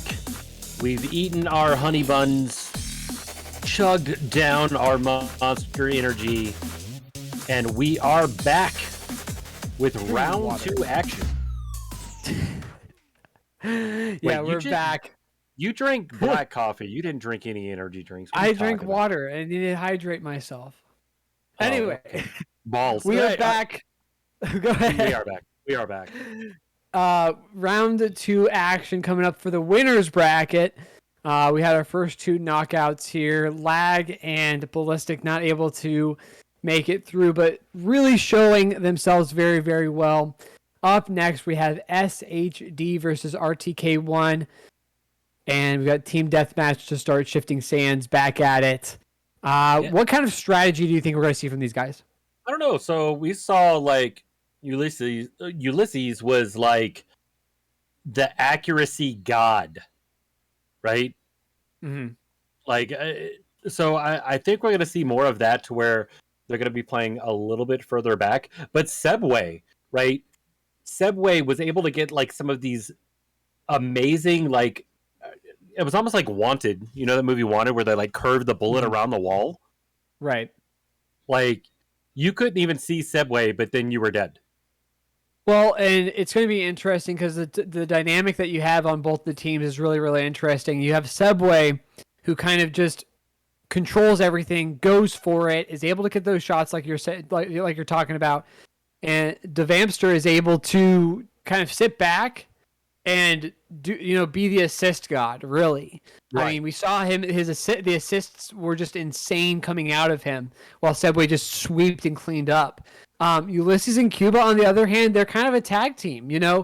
They were both getting kills. They were both able to make moves, that sort of thing. It's gonna really show here which dynamic is able to control these different scenarios. First, we got Team Deathmatch.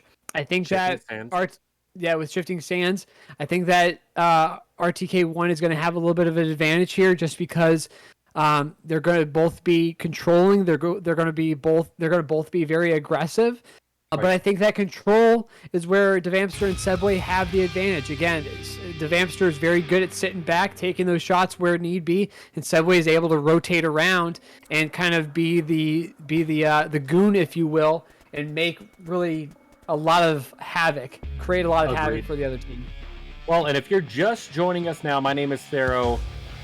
Casting today with Scotch and Tie Guy. We are the Gaming Dads from the Gaming Dads podcast. Happy to be here. It's been nonstop as we get this match going now. Cuba taking a little bit of a mortar hit there. Sebway almost going down. Sebway's got to back up. Oh, see, and in that case, they were definitely the aggressors there, and Cuba and Ulysses just kind of stood back and just let them come to them. But I think you're right when you talked about this map earlier and how the middle, it's like the best of both worlds, because the middle is super close, and then the outsides, you've got these lanes. It's almost in like a diamond shape, almost. And it works really well. But right now, Ulysses and Cuba off to a commanding lead. Well, and they've got that. They've got the sniper rifle photon, not the photon, excuse me. Fusion rifle. Fusion rifle combo here, which favors that outside ring. Whereas Subway and the Vamster are favoring the sniper rifle SMG combo, which favors that kind of like outside inside kind of combination where you force the opposing team to move inside rather than stay to the outside. Good shots there by Ulysses and Cuba, both though able to secure 2 kills there, 6-1. Now Subway rocking that machine gun. Right, Subway is incredibly accurate. Now Subway just switched off, as I said that. Now they're kind of mirroring each other, right? Looks like everybody's rocking mortars except for the Vamster. Subway stuck into a corner here. Nice. Really nice dash into a shot. This has got a lot to worry about here. Yeah, we were talking about that earlier. Subway just really good at those clutch shots. Cuba with the clutch shot as well. Good lord. So as we kind of watch, you know, really using that sniper to your advantage. During the break, we were kind of playing around with Subway in a lobby, and it's amazing how much you can see across the map with the sniper rifle and kind of gauge where your opponent is, right? And just be patient for those shots. Now, Devamster playing back a little bit. Mortars going on both sides. Devamster with a nice shot there on Ulysses. Gotta get that health. Oh, Ooh. nice. Very nice. I was Devamster. not expecting that. Yeah, no, he took a couple of shots there, but he played backwards. He played that defense really, really well. Ulysses and Cuba now playing a little bit of that defense. And it's interesting. Devamster and Subway have kind of played a little bit closer together, whereas Ulysses and Cuba have kind of split themselves. Yeah. Yep. And they're, you know, you've seen this kind of almost forcing a 1v1 on either side versus, you know, getting the 2v2 or even a 2v1 situation. But Subway forcing it now, coming around that corner, trying to get the shots off. Again, he's clutch. He can get those shots off if he is able to. But Ulysses, wow, able to corner him there, able to get the lane. You know, it's really been interesting with these more skilled players, how they've been able to create lanes in areas where you think there is no way that they're able to create a lane there. But Ulysses right there, showing that there is a lane. And Ulysses not even, like, with creating those lanes, just not using the mortar to necessarily do damage, but to push the player in a direction. It's super smart. All right, so... Oh, okay. Oh my gosh. The Vamster with the double. Wow. I mean, Devamster definitely in that first round didn't really show us too much. Now he's kind of showing off that prowess. 4 kills now with that sniper rifle, staying way back. I mean, do you see how far back Devamster is? He's all the way back there. Well, when you're in a situation where you don't necessarily have to worry about a 3rd, 4th, 5th, 6th enemy coming to try to hit you, you can see here the lines that the Vamster's using, to where he's pretty much just staying zoomed in almost the whole time. Yeah, that mortar. So right now, Blue with a commanding lead. I don't know though. Here. Like, this map is huge. Well, right? There's a lot of space. Well, it's just the situation flipped really quickly here. It's just coming down to who's getting the shots off. Both teams are using the exact same strategy. Fusion rifle, sniper rifle combo, stay back, pick your lanes, peek out of corners, use the dash. That's what they've been doing the whole time. The only difference is that the Vamster has a grenade versus having the 2 mortars. Oh my gosh. Again, trading kills here. Cuba able to finish it off though. Yeah, and it's just interesting because with having these balls, right, you only have a split second to take a shot, right? And so you have to commit to that shot, which is what Blue is doing, using that cover. Subway also, we've seen in previous matches, play a little bit more defensively Mhm. But now, they don't have that choice. They can't just sit back and play defensively. We saw this happen a couple of times, specifically with this map, that once a lead is established, it's hard to change that just because you have to have an aggressor and a defender, pretty much.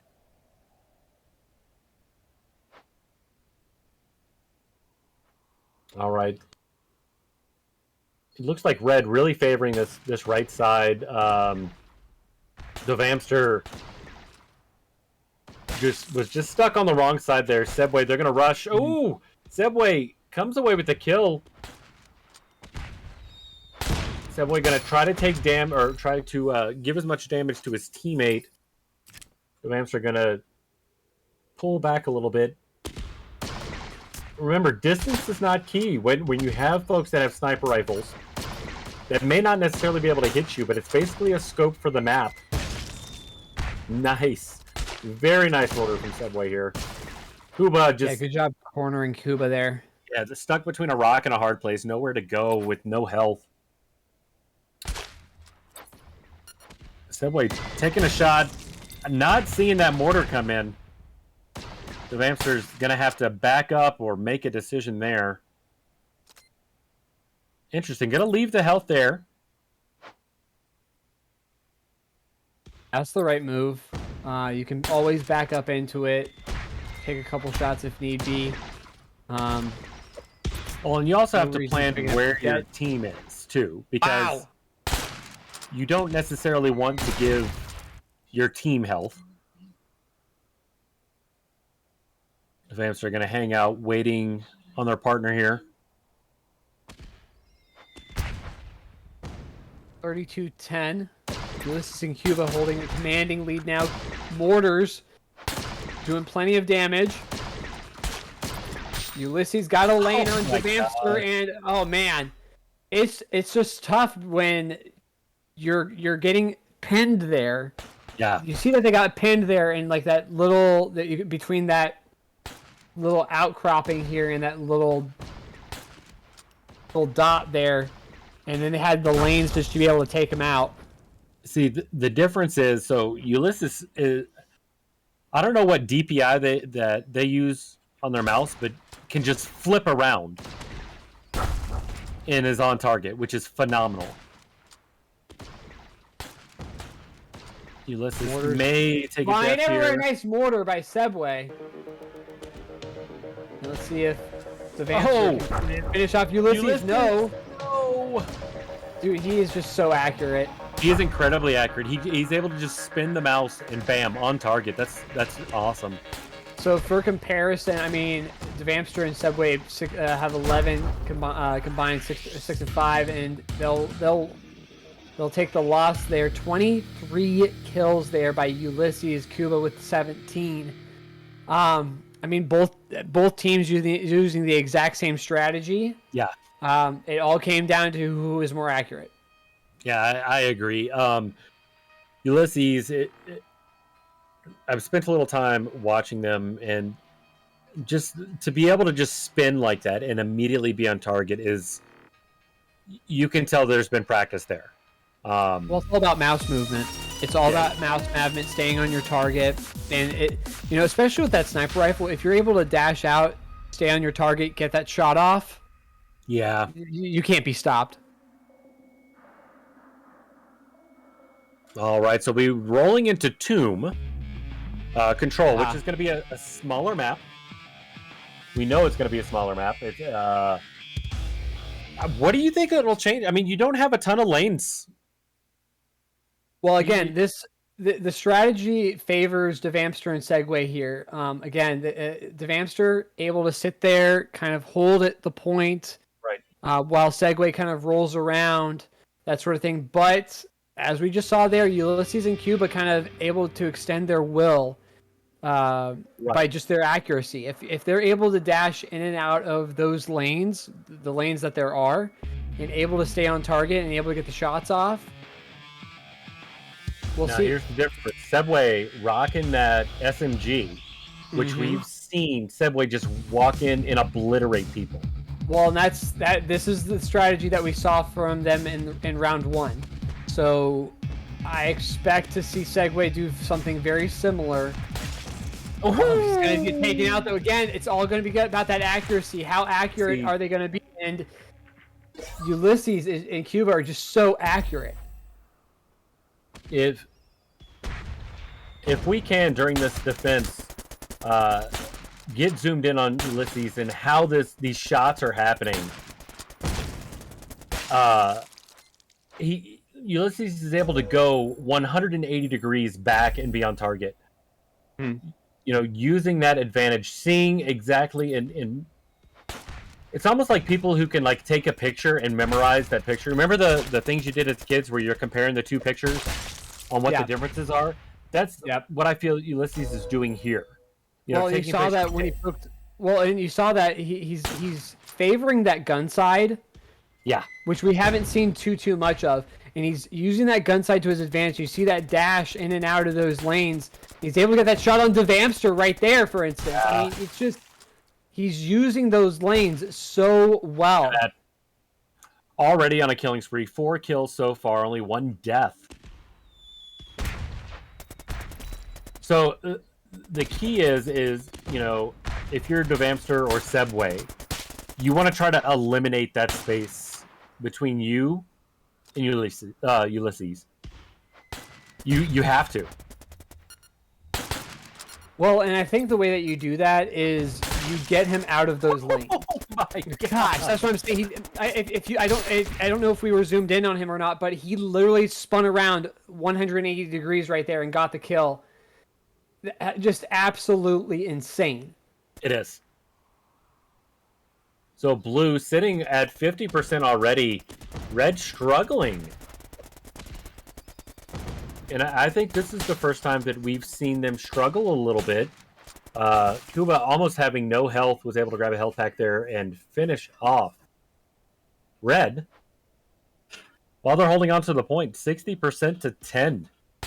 Well, it's coming down to just the accuracy here. I mean, again, Ulysses and Cuba both have 6 kills. I don't want to take away from what Cuba's doing here, but it's its ability to hold onto these lanes and stay there and keep them from coming in. Cuba's got that SMG, so he's able to come in and kind of assert himself into the situation while Ulysses stays back, holds onto those lanes. If you let him stay in those lanes, you're not going to get in there. Yeah, you're not. Now we have a sniper battle between the fusion rifle and the sniper rifle. Sebway making the right choice to kind of back off a little bit, but ends up getting the kill.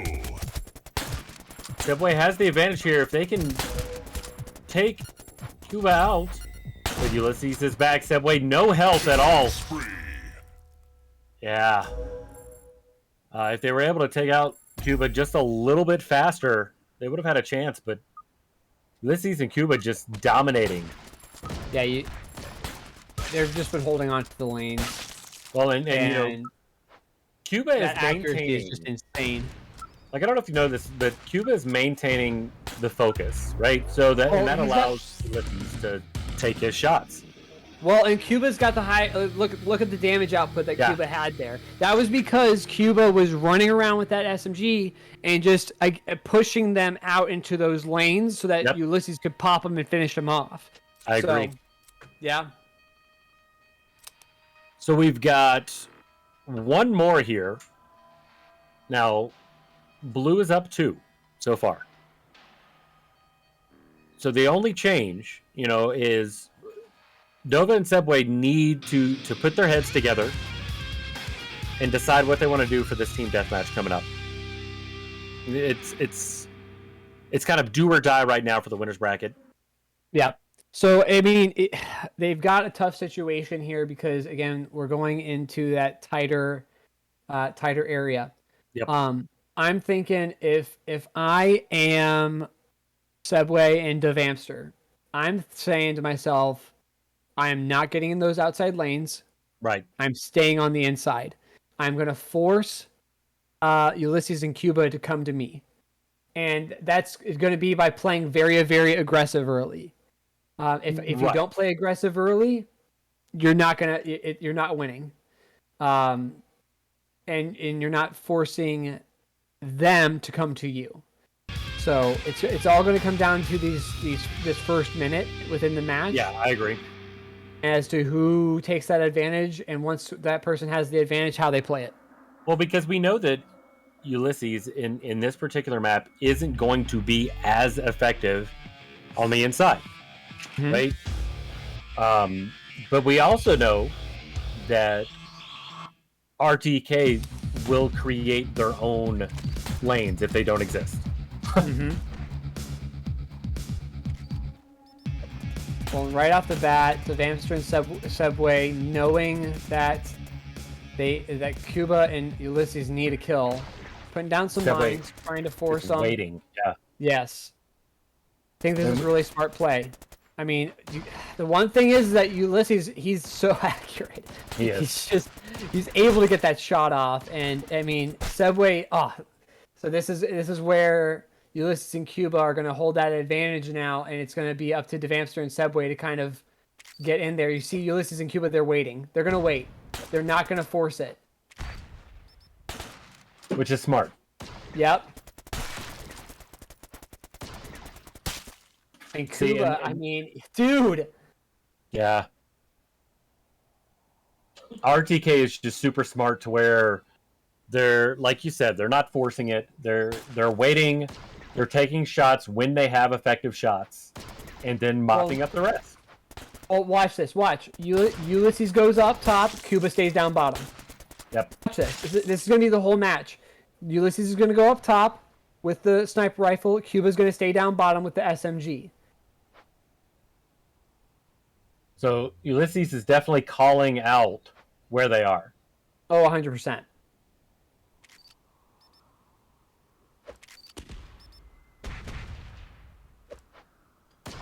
Yeah, this is exactly how they're going to play it. They're just going to wait. They're going to call out. Ulysses is going to stay up top where that lane is. Cuba's going to pop them off with SMG, take shots, going in and out of cover. Okay, now Subway need to push in. They have got to go. They cannot wait. They were able to take some shots at Ulysses, but not able to take him out. That is an advantage that they needed. But Ulysses is keeping their distance. Like, now they're going to push in. Yep. Yep. That's exactly how that's happening. Well, and that's the thing that Cuba's advantage he has with that SMG is he's just able to go in and out of cover so fast, and he's able to get a lot of damage out with that SMG. And Ulysses just calls it out, just like you're saying there. It's kind of almost like what Crystal and Blue Biz were doing earlier. Yes, it was. Only on a tighter map. Oh God, he's so accurate. He even with that with the gun side disadvantage, he's still able to get that shot off. See, and that's where I would love to know what DPI his mouse is set at, because he's just able to flick around and is on target. It's crazy. Well, you see how he's rolling around. He's rolling back and forth, waiting for the Vamster or Subway to make the mistake. Whoop. This is when they got to push. They got to get him. Oh my God! Oh, no. Even when it's 2v1, Ulysses is able to get out of it. Look just at that. Like that. That's insane. Wow. Oh my gosh. Gosh.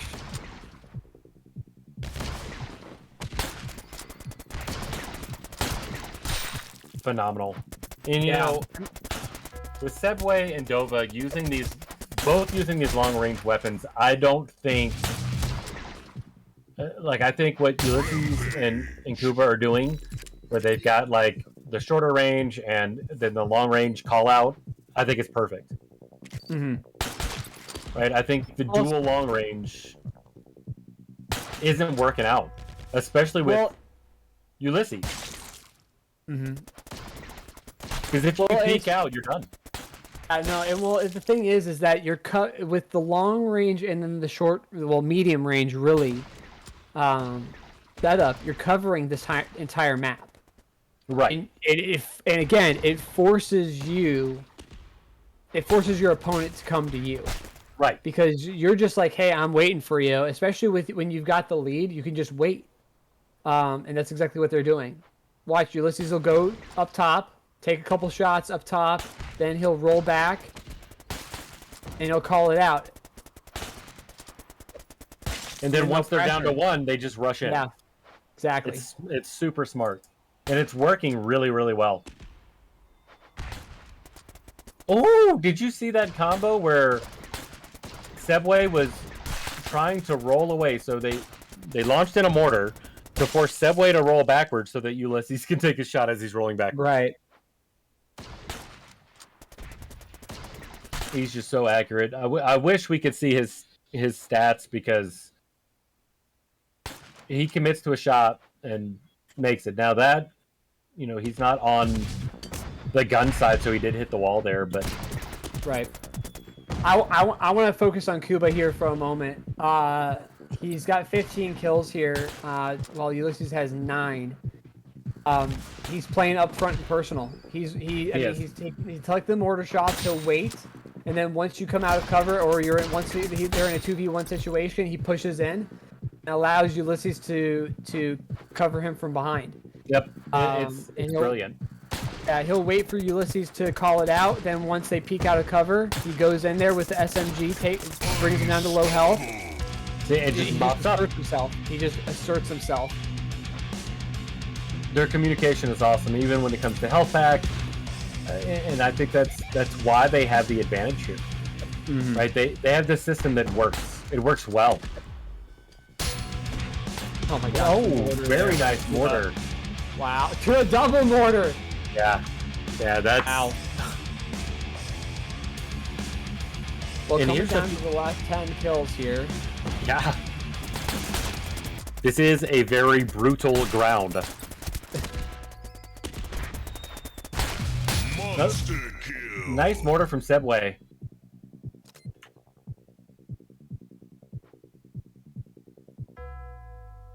I mean, we're coming down. We got 3 minutes left. 8 kills left for the win. See, and that's the issue that we've seen time and time again now, is one team doesn't change what their strategy is early on, and then it puts them at a disadvantage later when they can't just play defensively, right? Where they have to continue to run in and feed, because that's the only way that they're going to get kills, because of how the other team is playing defensively. Right. 4 kills left on the board. I mean, look at that. Well, that exchange between Ulysses and Sebway right there. It tells you everything you need to know about this match. Is just Ooh, Sebway. Sebway got the kill there, but it's just the accuracy. Ulysses is just so accurate. Yes. He was able to get the shot off there down the lane and walk away without being hit. But Sebway able to get the kill finally. And there it is there. I think, one of the few ways that they could have also approached it from that point is to try to split up Kuba and Ulysses, to where they couldn't do that little wombo combo thing, right? Because look at that. Well, I think that you could have almost baited them a little bit into coming towards you, and have the other person almost roll around to the other side and come from behind. That way you can kind of corner them in. I mean, there wasn't much that you could have done there, though. Again, if you're going against a more skilled opponent, there isn't much that you can do. And Ulysses and Kuba, their combination, Kuba going in there and being assertive, Ulysses with his accuracy, there isn't much that you can do there. It's frustrating. Of that, Dovamster and Sebway are nothing to golf at either, because they completely dominated in their matches, and to see them rolled like that was just phenomenal, right? Yeah.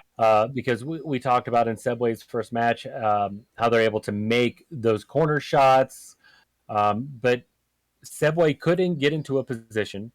Dova couldn't get into position to back up, and I think that's what's kind of happened there. Where look at the score now, 3-0. Excuse me, clean sweep. 40-11 for the first map, 100% to 13% for the second. Once RTK had the advantage, they ran with it. They absolutely ran with it. Well, we'll see RTK1 move on to the semis. SHD will be relegated into the losers bracket and will take on SDH in the second round of the losers bracket. RTK2 versus PP up next, though. Again, both of them sweeping their respective opponents. Similar strategies, though, to a certain degree. I mean, very similar strategies, yeah. Yeah. Comparatively speaking, at least, Crystal and Blue Biz, we saw Crystal just calling out, and Blue Biz being allowed to just kind of roll at will, and then Prominent and Prevent, very similar to how Ulysses and Cuba are. I mean, they kind of go at it together. See, I felt like PP had like a hive mind, right? It's almost like their brains were connected because exactly they were reactive to each other. It was crazy. Mm-hmm. So we'll see them getting set up here.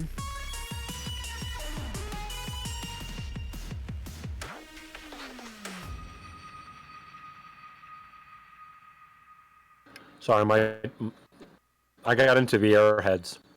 Go.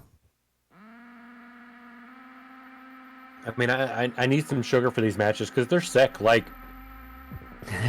I fully did not expect that to be a sweep like that. I didn't. No, well, and that was kind of interesting to see from SHD is that, it seemed like they were being disrupted by RTK. Yes. Like as if like, you could tell that they had a strategy, but RTK just was like, no, we're not gonna let you do that. And it came down to accuracy. Now, again, Crystal and Blue Biz had a very similar strategy to what SHD did, and they were able to execute it perfectly against Ballistic.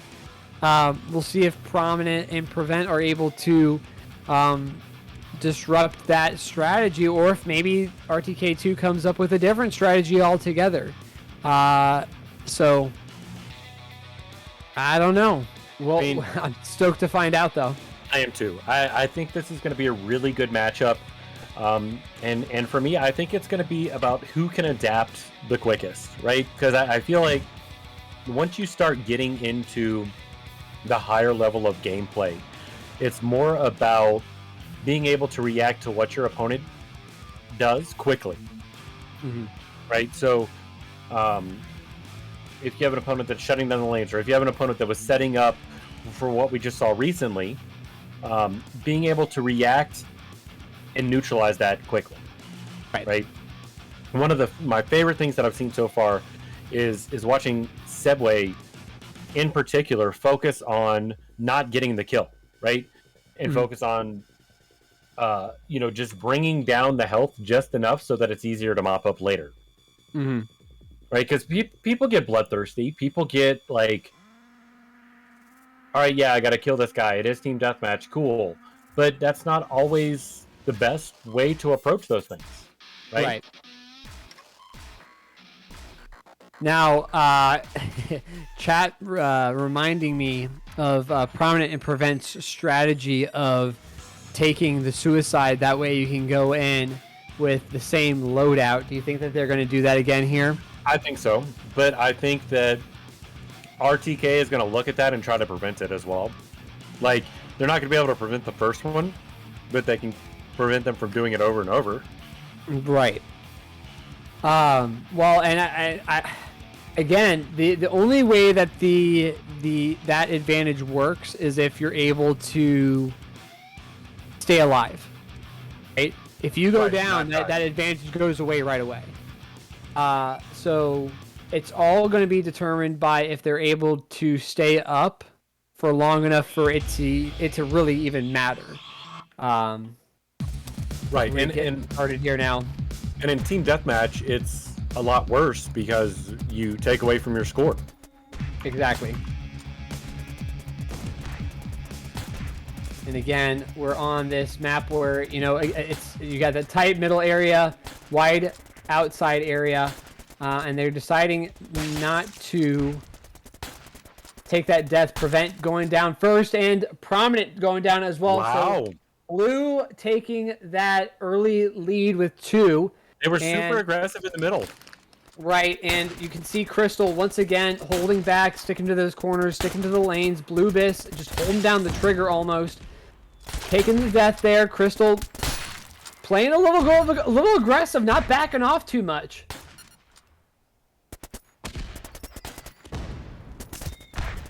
Prominent getting up in Crystal's face, not allowing any sort of leeway. Oh my gosh, but Crystal walking away with the win. Paid for it, for sure. Wow. So you see Prevent there kind of backing off. Prominent as well. They're staying to the outside. Crystal and Bluebiss are staying in the middle there. They're going to force Prominent and Prevent to come to them. Oh, wow. That's Prominent, what I was nice waiting shot. for. So being on the outside is going to allow those sniper shots, right? Mm-hmm. So pulling to the outside is not necessarily the best, but we see Prominent and Prevent kind of splitting up a little bit here. That's kind of concerning.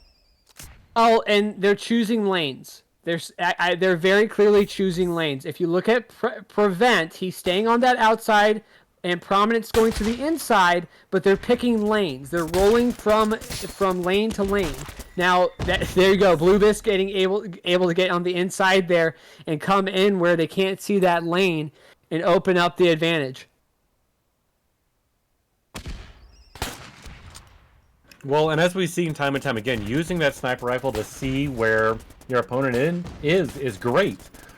Unless how both of these teams are playing, separated, right? Mm-hmm. It doesn't really work very well. Well, and you see what's happening here. The person with the SMG is staying to the inside. The person with the sniper rifle is staying closer to the outside. Crystal, for instance, on the outside, Bluebiss on the inside. Prevent and Prominent are kind of on top of each other to a certain degree, but Prevent definitely moving more inward while Prominent moves more outward. Again, the lanes are there on the outside. But see, I think the key to is kind of what Bluebiss and Crystal are doing is focusing that SMG player first and knocking them out, and then just bum rushing whoever's holding the sniper. Can we just take a moment to notice that they're both rotating the opposite directions? Yeah. They're trying to notice each other and trying to bait each other out. Oh, what a shot from Prominent! It was a great shot. And yeah, Crystal is going to get cornered here. Bluebiss has an opportunity to kind of help, but not able to get there in time. Trying to help out with the mortars, needs to roll back. Needs to wait for Crystal to show up. So we do have Prevent and Prominent rolling the double sniper again. Yep.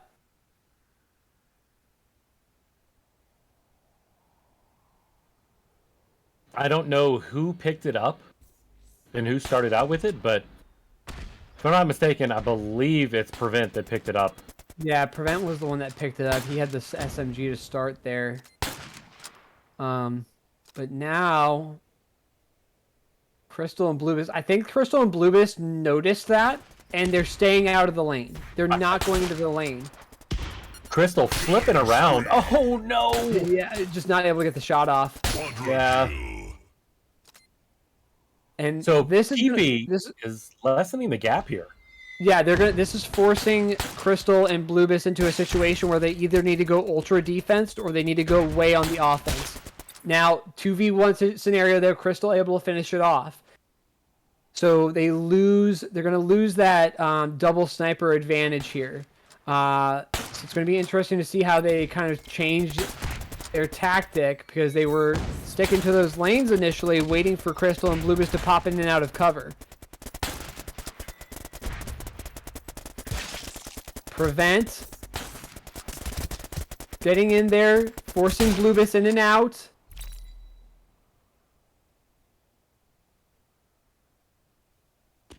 And Prevent's going to pick up that sniper again, so it's a double sniper scenario once again. Bluebiss and Crystal. Got to be careful here. Watch those lanes. Prominent.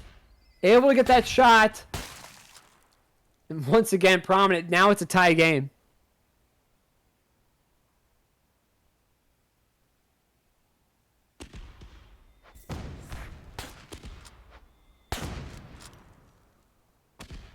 Prominent on low health. Bluebiss trying to force it. Able to get Prevent. Prominent, excuse me. Bent on low health. Waiting for Prominent to help. In and out of lanes there. Prominent showing up. Bluebiss. Able to get Prevent to poke out. And Crystal able to get the shot off. Out cornering Prominent while Prevent is on the other end of the map. Going to be all about timing here. Prevent now in a 2v1, 1v1. Prevent able to get the shot off on Crystal. Bluebiss trying to dodge these sniper shots. Gets hit once. Not too bad though. Bluebiss backing off. Holding on to the SMG though. Nice shot there by Crystal on Prominent. Able to get him on low health. Bluebiss finish him off. Crystal now with the shot on Prevent. Advantage blue team.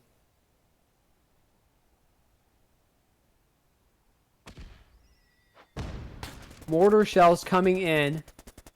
Crystal coming in and out of that lane. Mortar shell though. Taking Crystal down to low health. Nice shot by Prominent. And this is a close match, folks.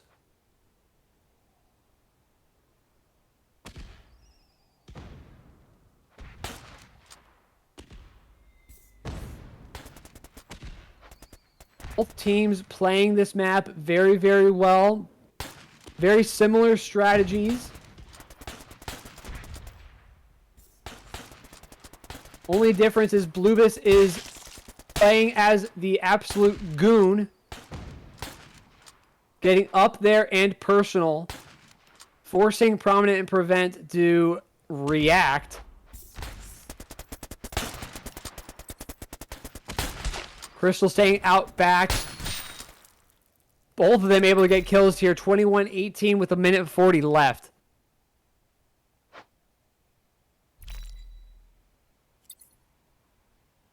Minute and a half. Staying on the outside. Crystal moving more inside. Bluebiss staying to the outside. Prevent with the SMG. Trying to cause havoc. Able to. Getting the kill on Crystal. Bluebiss trying to play backwards. Crystal needs to show up. Otherwise, 2v1. Bluebiss down. Crystal going to hold back. Taking mortar shots, though.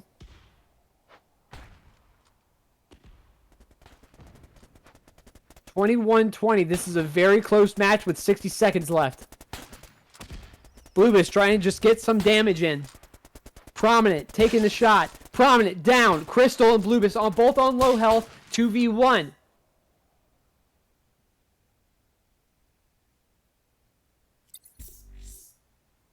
(23-20) with 40 seconds left. 23-21. Prominent able to get the kill on Crystal. 23-22. Prominent able to get the kill on Bluebiss now. Crystal waiting. Bluebiss and Crystal now separated. Mortar shells coming in. Crystal on low health. 23-23. 20 seconds left. Will this go into overtime? Will this be the first overtime round of the round of the tournament? Prevent going in there, causing havoc. 24-23. Crystal able to get the kill. 7 seconds left. Prominent on low health. Dead. 25-23. 3 seconds left. Is there anything left to happen? No. Very close match there. Wow. Jeez. That was ridiculous. Wow, and you know what? The scores there, the kill death ratio there for each team. Look at that, 16-9, 15-8. Very similar because the strategies were very, very similar. Yeah, and that's the thing, is that they were trading off back and forth. So, you know, as soon as one team would go down, the other team is still at half health. So there's going back and forth. That was insane. Well, that was absolutely insane. Well, the thing is that you'd have one teammate go down. Yeah. And you would have that teammate pick up the health. So because they're picking up the health, there's technically only one health pack to pick up. So you're right, there wasn't as much health for the opponents to pick up because they're right by each other. That's exactly what I expected. That is exactly what I expected out of that. That was insane. That was intense. Like, trading off back and forth, there weren't a ton of mistakes made. That's the thing. Well, they were playing so conservatively. They were playing like right next to each other the whole time, and they stuck to their strategy. And neither team was giving an inch. They were both staying right there on top of each other, sticking to that strategy that they initiated before, and it worked. Well, the only reason why Crystal and Bluebiss walked away with the win there was because they were able to get the shots off. Yeah, I'd agree with that. But then also on top of it too, I think that Crystal and Bluebiss were focusing more on the SMG versus the sniper. Well, that was the thing there with their earlier round, right? Is that Bluebiss would go in with the SMG and cause havoc. Right. And then because he goes in there and causes havoc, forcing the opponent out into the lanes, Crystal could clean it up. Right. Which is something similar that Prominent and Prevent were trying to do there. It's just that they were both using the sniper rifle rather than having one with the SMG for a while there. They eventually switched over to the sniper SMG combo that we saw that Crystal and Bluebiz were using. Right. And it worked for them as well. I'm thinking that maybe if they had used it sooner, it would have worked out a little bit better for them. I think so too. I definitely think so too. So moving on, looks like we're going to be going into Control. Now, I don't know. I feel like I'm looking in a mirror, right? Like I feel that both of these teams are really evenly matched. So I'm kind of excited to see what they're going to bring to the table. For Control, because we know you see two different strategies coming out immediately. Prevent is going to go to the north, while Prominent is going to go to the east there. Whereas both Bluebiss and Crystal went in there at the same time. Now, Prevent is going to go down. Bluebiss is going to stay up. Crystal will come back up. They're going to cap. Prominent's going to roll out and rush. Oh, check this out! Prominent is going to stay down, and they're going to force them. There you go. That's how you do that. That was nice. That was a beautiful strategy there. He baited him out and completely distracted him. Now they don't know. Well, now they do that they're split, right? So I'm pretty sure PP is going to give them the point here, right? Because they don't have a choice. Prevent needs to try to get this kill on Crystal. Oh, and this is low health situation on both sides. Yeah. They're playing. Oh, wow! Yeah. Yeah, Bluebiss had to take out Prominent there. Oh, oh my gosh! Oh my gosh! Oh my gosh! Back to back. Like, that was just sick. That didn't even make any sense. That was just accuracy, man. I mean, it just comes down to how accurate you are. Prominent able to get the kill there on Bluebiss. Bluebiss trying to cause havoc once again. Crystal just going to back out. That's okay. That's fine. I wouldn't have pushed it there, but Bluebiss able to get the kill there on Prevent. Now Prominent sitting there waiting. Is just gonna, kind of sit here and take as much of Prominent's health as he can, right? Mm-hmm. Now that was just unfortunate that Prevent was able to come in with the flank. Prominent grabbing that health. Prevent. Wow. Hanging back. Is way out there. Yeah. Wow. Interesting. I mean, technically, why not? All you have to do is touch the point every once in a while, right? So you only need one of you. So Prevent comes in, grabs the point, brings it back up to full, and then backs out. Right? It makes perfect sense. Well, and their strategy is really interesting. They play it so wide out, and they're focusing on those outside lanes. Right. Flipping the cap here now, it's going to be pretty much even. Crystal needing to stay with those lanes, and Bluebiss is going to try to wreak havoc once again. He's going to roll out here. See, and at that point, I think they were too close together.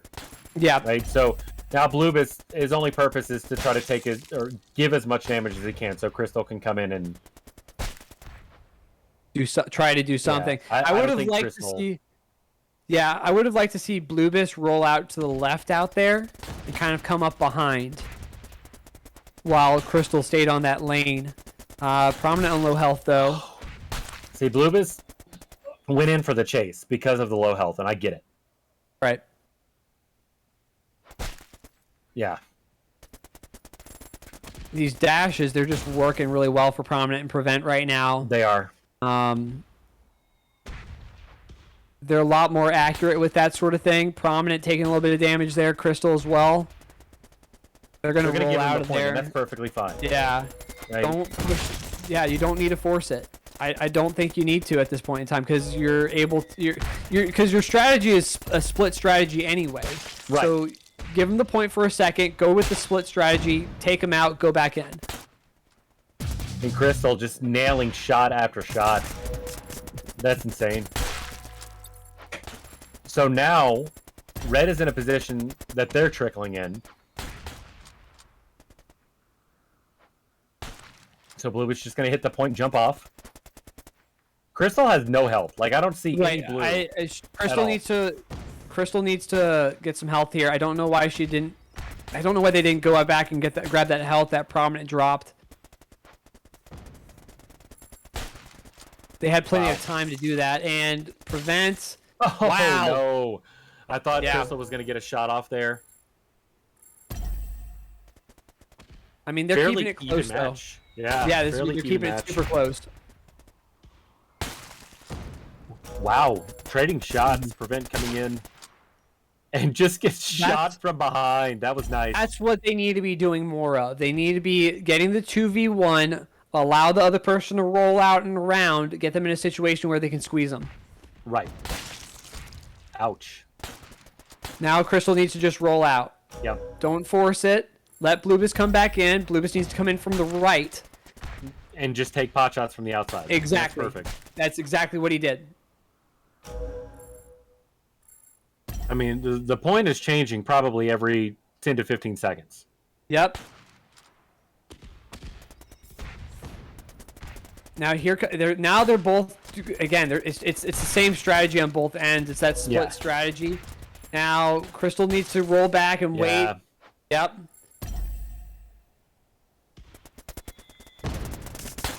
See, and that's rough. When you're trying to execute there's that lane. Yeah, Prominent just needs to back up. Don't push it. I mean, Crystal isn't very good with that up close kind of thing. I don't know why they're that I don't agree with that decision. I think they could have pulled back, cannot Prevent, then focused on Prominent as he came back into that lane. See, and that's where Crystal seems to excel is when they come in, take a shot, and get out. Yep. Like, and some of these angles are really difficult, so trying to get around that square, Prominent's probably going to rush in now. See, Bluebis is just able to create that havoc. He just stays on top of the opponent so well and just holds down the trigger. Doesn't let up at all. Look at this. Even with Prominent taking health there, even with Prominent taking up health there, Bluebis was able to finish him off. I mean, these teams are fairly evenly matched. Mm-hmm. I mean, as far as damage-wise. 99%, and they flip it! That's insane. This is another one coming down to the wire. It's 88% now, 89, they're up to 90. See, they cannot let them flip it at all. Oh my gosh! Bluebis rocking that barrier is what's saving them from those sniper shots. Wow. It's over. Oh, 99! And they're going to win it. Yep. Very nice. Holy moly. Wow. 99 to 99. Look at that. 99 to 100. I'm sorry. That was... I got to give all props to Bluebis there. I mean, he just created so much havoc going in and out. That, like you said, that barrier. He timed that barrier every time so well. Yeah, that was... Wow. That was brutal. Now hold on, take a look here. PP had more kills. Yeah, they did. Wow. Yeah, they did. So that just shows you that it's not about that. Well, now It's holding that point. Going into team deathmatch, we know that changes. Red base. I mean, honestly, from the majority of this tournament, if people have won map 1 and 2, they're winning map 3. But look how close these are. Map 1 on Shifting Sands, 25 to 23. Just finished up Control on Tomb, which was 99 to 100. I still think it's anybody's game at this point, right? I would like to see PP come and you would like to see upset. What did you just say? Get out of here. I'd like to see the upset. How about that? Is that better? That's Look, you know what? The commentators who were getting those donations, and they were reading it off, yes. And they didn't realize what they were saying. So, all right, their new name is now 2P. How about that? 2P. There we go. We're doing 2P. 2P. Oh my god. Chad likes the PP, apparently. Apparently that's a thing. Oh my god. I was waiting for that to happen. It was gonna. I mean, you know it's gonna. Oh, I know. No, so but I think you're right. I think this is still anyone's game. I think that the advantage is on 2P this time. Only because I think so because again, Crystal favors the lanes. Favors those long lanes. And doesn't do well like close up. Right. So if 2P can stay on the inside and force the inside, then they can take it here. See, there you go, P squared. P squared, there we go. If they even fidget though, if they even flirt with that outside lane, they're gonna lose. Yeah, I agree. Crystal just dominates that outside lane, and they've shown it. Over and over. Exactly. I mean, we're seeing a little bit different gameplay. Prevent really getting up in there, trying to pull the Bluebis. Now, I don't agree with that strategy that they're going with there. I mean, I like Prevent getting up there. Prominent needs to get up there with him and cause issues with Bluebis, because Bluebis is going to be the one to get up there, up and personal. So Bluebis right now keeping Prominent at bay, like just firing shots that direction, so that doesn't happen. That's exactly what they need to be doing. Is right there. Is they need to be watching those corners, staying on the inside for the most part, taking out Bluebis, then going in and getting up and personal with Crystal. Yeah, I agree. Now you notice Prevent sticking back now, right? Yep. Because honestly, you know, the SMG doesn't do a ton of damage, but getting peppered by it kind of makes that anxiety raise a little bit, I think. Well, that's the thing and when you're chasing the opponent, it just that's when it causes the problem. That's when the SMG causes the problem. It's not like the shotgun where you need to get up in personal and be coming around the corner and you know, being up there with them. Right. You're seeing a little bit of cat and mouse here. Right now, neither side getting an edge. Prevent though.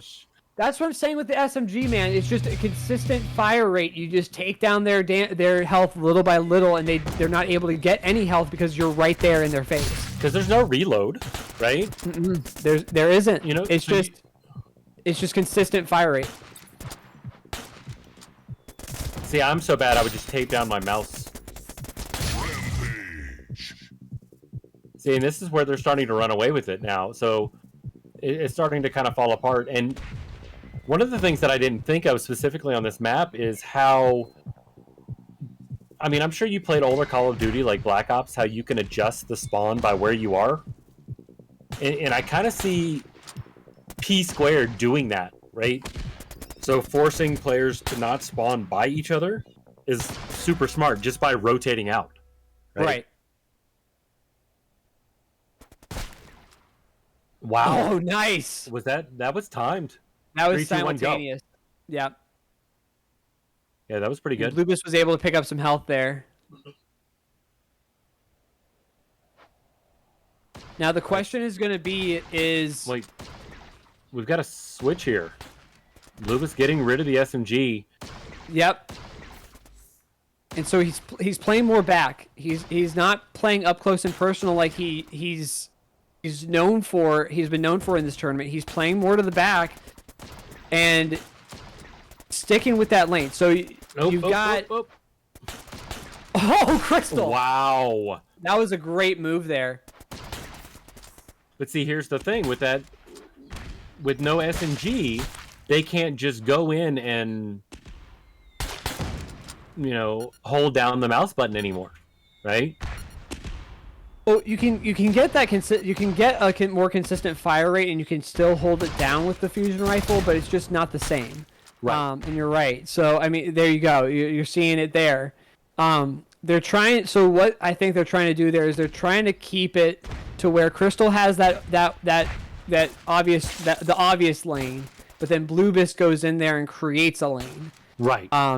It's not really working right now because you've got Prominent and Prevent both just going in there. Yeah, and they're forcing their hand on it. But if you're in a 1v1 like that in the SMG versus that fusion rifle, we see Bluebis going back to the SMG here for that reason. Yep. Now, Prominent, now P Squared, they're holding back. I think this is the right move. They've got the lead now, pushed early.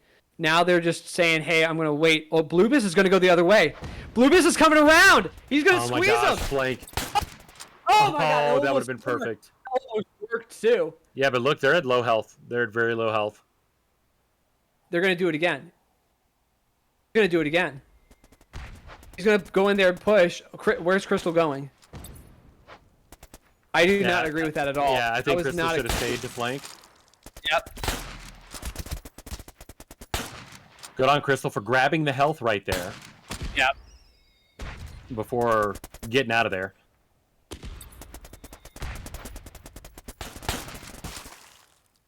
Oh no, this is not good. There's one shot. This is where they can kind of exert their will now. Yeah, exactly.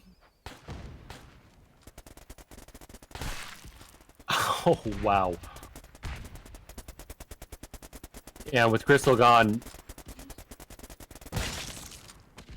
Yeah, and it was almost... I don't know, they almost baited you, like, hey, shoot me, I'm Prominent, shoot me. I have the less health, shoot me. But Prevent needs to...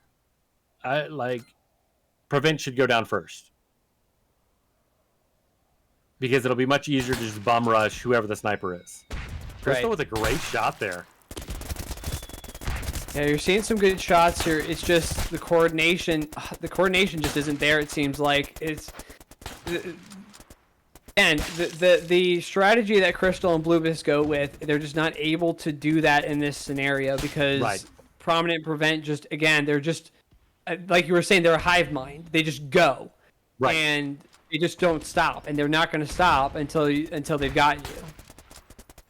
And in this particular map, that's the advantageous kind of strategy.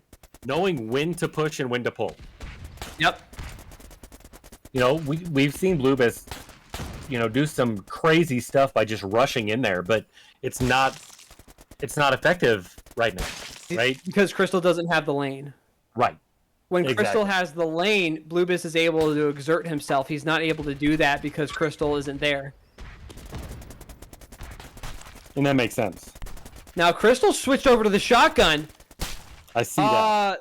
Okay. That's the first change that I think that I've seen. Yes. From Crystal. Something other than the sniper rifle. I haven't seen them carry anything else. Now they're going to split themselves here. And the dash! Crystal.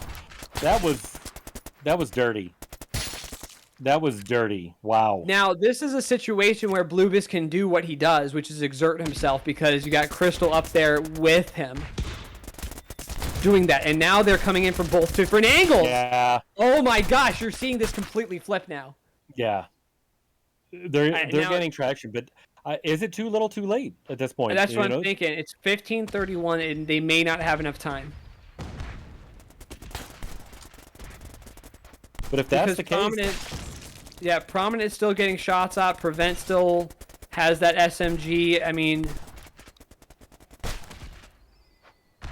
Crystal you've got a needs help. minute 30 seconds left. Yep. Yeah, Bluebus should grab that health. There we go. there you go. And Crystal's going to rotate the other way. It's the Which makes 1v1 sense. on either side. Yep. You know, I don't know if I necessarily agree with the mortar shots. Whenever you're flanking like that, because you're kind of broadcasting, "Hey, I'm back here." Yeah. Right? Because the only one that's really going to be seeing you is Prominent. And Yeah, with and the looking sniper at rifle. right. Oh, Crystal. Around the corner. Nice double for Crystal with the Yeah. shotgun. You know, I think it was just a little bit, too little, too late. Right? Yeah, I think they figured out a good strategy. It's just you waited a little bit too long. You held on to the strategy that you liked a lot, and it just wasn't working. I think if you had switched it out when they took the 10-point lead, that you might be seeing a different score right now. But 22 seconds left. It's kind of set in stone who won this one, and it's going to go into Nice match 4. double kill from Prominent here. Using that momentum. Are they going to finish it out with a full 40 or no? Prominent knifing the heck out of Bluebus. 3, 2, 1. Almost. 39-20, red team wins. Going to a game 4. Now, I was kind of shocked, though. I thought it would be a lot closer. I agree with you. I mean, look at that. Almost double the kills. Right? Well, and it came down to strategy, and it came down to what the advantages each team had. Again, the first 2 maps, a lot bigger, more lanes. That Right. favors Crystal Bluebus, because Bluebus, again, is able to get in there, create havoc. Crystal able to take the lanes. Prominent Prevent, they're good at, again, uniminding and just going for it. That's what that smaller, tighter map favors. I'm not surprised. I'll tell you this. It did surprise me, though, that so Crystal has shown that they can be versatile. You know, they can take the sniper and take those lanes, or they can just go in ham with the shotgun, right? And make plays. I just wish that they would have done that sooner. Yes. I agree. I think it would have at least been a lot closer than what it was. Now, we're moving on to Control Oasis. We haven't seen this one in this round. Yeah, this is not the in first this time round we've at all. pushed it to a game 4, and I want you to notice, okay, that last map. It's Team Deathmatch Pit. Yes. And if it goes to that, I think that 2P has the ability to win this in a reverse sweep. I mean, we should just call them P, because I think it's the same person. They're playing. One hand is on a keyboard, the other hand is using a controller. Right. Because, I mean, they're thinking the exact same way. It's kind of weird they're splitting up here. Yeah, this map... Oh, Bluebus getting taken out by the sniper rifle there. Prominent. Crystal, though, And on that lower lane. I Again, think it's because Crystal really hung out back that time. They're going to give it to him. That's fine. Prominent needs to back off here. Yeah. So, Bluebus and Crystal able to take the point first. Crystal is going to hang out on that lane. Yeah, and I think that's smart. Yeah. Bluebus is going to hide back there. Watch this. He's going to hide back there, and then he's going to poke out when they come in. Yeah. But again, Prominent and Prevent, they just unimind. They really do. And it's not just the communication. It's the fact that, you know, right now, I'm watching Prominent in particular, who was able to just swing between both. Crystal, boom, Lubis. And doesn't even care that Lubis is like peppering the heck out of him. Yeah, I didn't agree with what. Yeah, I didn't. I did not agree with what Prevent did there. I think he should have stayed up closer because it caused a 1v1 with Bluebis, and again, he is just able to get in your face and do that. Now look at now. Twitch is seeing what Crystal is doing here, and they're just watching that lane. They're watching that lane, and they're watching both Prominent and Prevent go opposite sides, and they're calling it out. They're gonna flip the cap. Nice. Lubis again. He just creates so much havoc. He does. He is a problem. If you're P squared, he's a problem. Oh, he is an issue. But see, without Crystal, yeah. See, without Crystal, without that Overwatch, it changes. You know. See, and that's where Crystal is trying to anticipate their movement, right? Gosh. Well, they're able to see everything, and that's. I mean, we saw that in the last round. That's what they do? Is they just hug the corner, watch what they're doing, call it out, and try to prevent as much damage from being caused on them as possible. I mean, look at them. The Crystal's all the way back here to the left, causing issues to Prominent, while Bluebis just peppers him. Yep. Uh-oh. This is not good. Yeah. That's gonna flip it. You know, but Bluebis couldn't rush in at that point. Well, it's because Crystal wasn't there. Right. So, again, it's that Overwatch that you're saying there. Now Bluebis is gonna touch it. Yep. With Crystal and Bluebis being on opposite sides of the map here. They see Prominent hanging out, waiting on Prevent to come in. Prominent getting the shot there. Oh, nice more.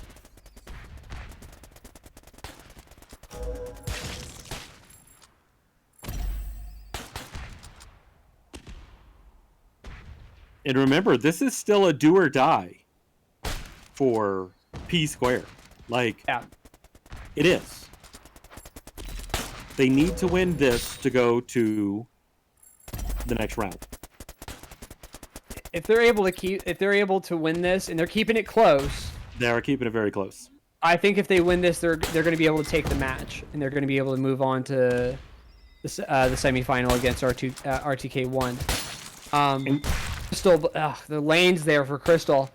Well, but I'm kind of shocked that shot from Prominent didn't kill Bluebis first.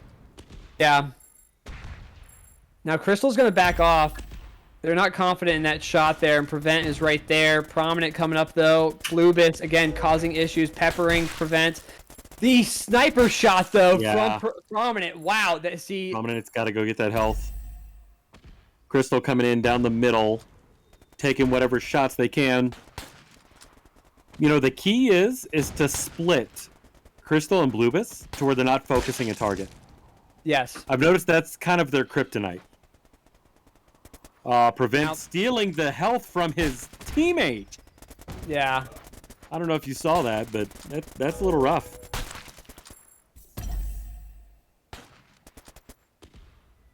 Prominent needed to get that shot on Bluebis, or at least to get 1 or 2 shots on him. There we go. So he's on lower health. That's good. Prevent will be able to come in and take. There we go, and push Crystal out. That's what needed to happen there. Good. That was awesome teamwork there. Yeah. It's the hive mind. They're not even talking. If we go into their voice chat, they're not even saying anything. Their brain is just directly connected. Exactly. It's like they're wired. Yeah. Prevent. Oh. Oh, okay. Prevent had no health. Rushing in there. Okay, Prominent getting hit a couple times there. That's a really, yeah. Well, Prominent and now is where we kind of see them falling apart a little bit, right? They're trickling, they're rushing, because they hear the ticking down of the percentage on the control point. The pressure's kind of getting to them. If they can take out Bluebis here, yep, okay. Okay, here's what they gotta do. They have to they gotta touch the point, but stay off the point. Stick to the lanes, especially against Bluebis. Just hit Bluebis as much as you can.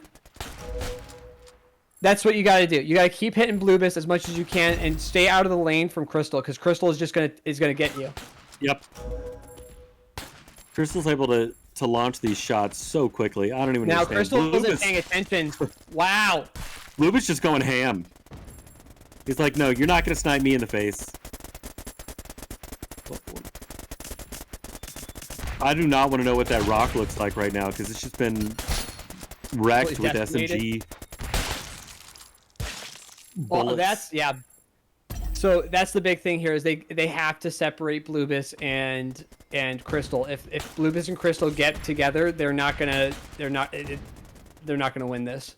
Now they're up to 80%. 80%, yeah. Crystal, geez, with the dash.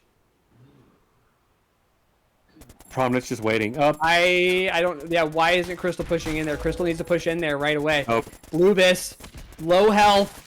Oh my goodness, they're holding. Yeah, they are. They have been holding for the past like 30%. The problem is that Prevent needs health. Yep. And they're gonna stagger their Yep. their spawns. Oh here. my gosh, it's gonna be really close. I don't think they have enough time. No. Nope, they don't. They're not gonna touch. Oh, Prevent was right there. Right there. That was so That was close. intense. But that ending, I'm gonna give it to Prominent Prevent there to, you know, at the last couple of points there, because what they were doing was exactly what they should have been doing, which is separating Crystal and Bluebis from each other. Right. And causing those 2v1s where Crystal isn't able to get in there because they're on low health, and Bluebis is being double teamed, and then they go out and take out Crystal, and then they're on that trickle again that you were talking about there. But unfortunately, not able to get it done. Our TK2 will be in the semifinals on 2 separate teams. Yep. P Squared will be moving on to the losers bracket to take on BDB. But see, that's the thing. I don't think that P Squared. I think we're gonna see them later on. They're not out of it. No. I think that they're going to be they're more than likely to be the dominating team in that losers bracket. Yeah. You know, I think BDB is good. I don't think that they're able to take care of the hive mind that is P Squared.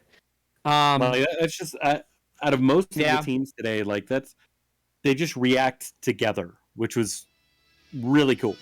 Yeah. Right. We're gonna be setting up the next match here. Kind of want to shout out Brutal Grounds again. If you like what you see, make sure you follow the channel. Check out the Discord. You could have your very own ball with a gun. All you gotta do, join the Discord, check it out. They normally play Fridays and Saturday evenings, and it's a blast. Like I said, I just get wrecked for like an hour or two, but it's still fun. Still have right? Fun. Because I'll get wrecked for an hour or two and then do this amazing play that I don't even know how I did it, but you know, I enjoy it. You know, and I know that you know, again, this is something that I plan on destroying my children in. Right. Not as a bad thing. Right? But these guys work really, really hard. Make sure check out the Patreon listed down below. We're going to continue on with this tournament. Looks like we're going to be in the semifinals, which is Release the Kraken 1 versus Release the Kraken 2. Yeah. This is going to be an interesting matchup as it comes up, right? So we've seen Release the Kraken pretty much dominate. Out of both of the teams, so they played 1, 2, 3, 4, 5, 6, 7, 8, 9, 10, 11, 12, 13 games between the both of them. And they're 12-1. Right? So, and that was from P Squared, who took one off of Release the Kraken 2. I don't know what to expect anymore. Like, I honestly do not know what to expect. Well, it's going to be interesting because these are both very dominating teams, and I mean they just play so aggressively. Right. And it's going to be interesting to see how they face each other here in this next round. And moving, so we've got the losers round, right? Which none of the teams that I've seen play today I would ever consider to be losers, because I'm pretty sure they would all just destroy me, right? But out of the 8 teams that we've had, we're down to 6 now. Right, the top winner is going to take home $100. Second place is going to take home $50.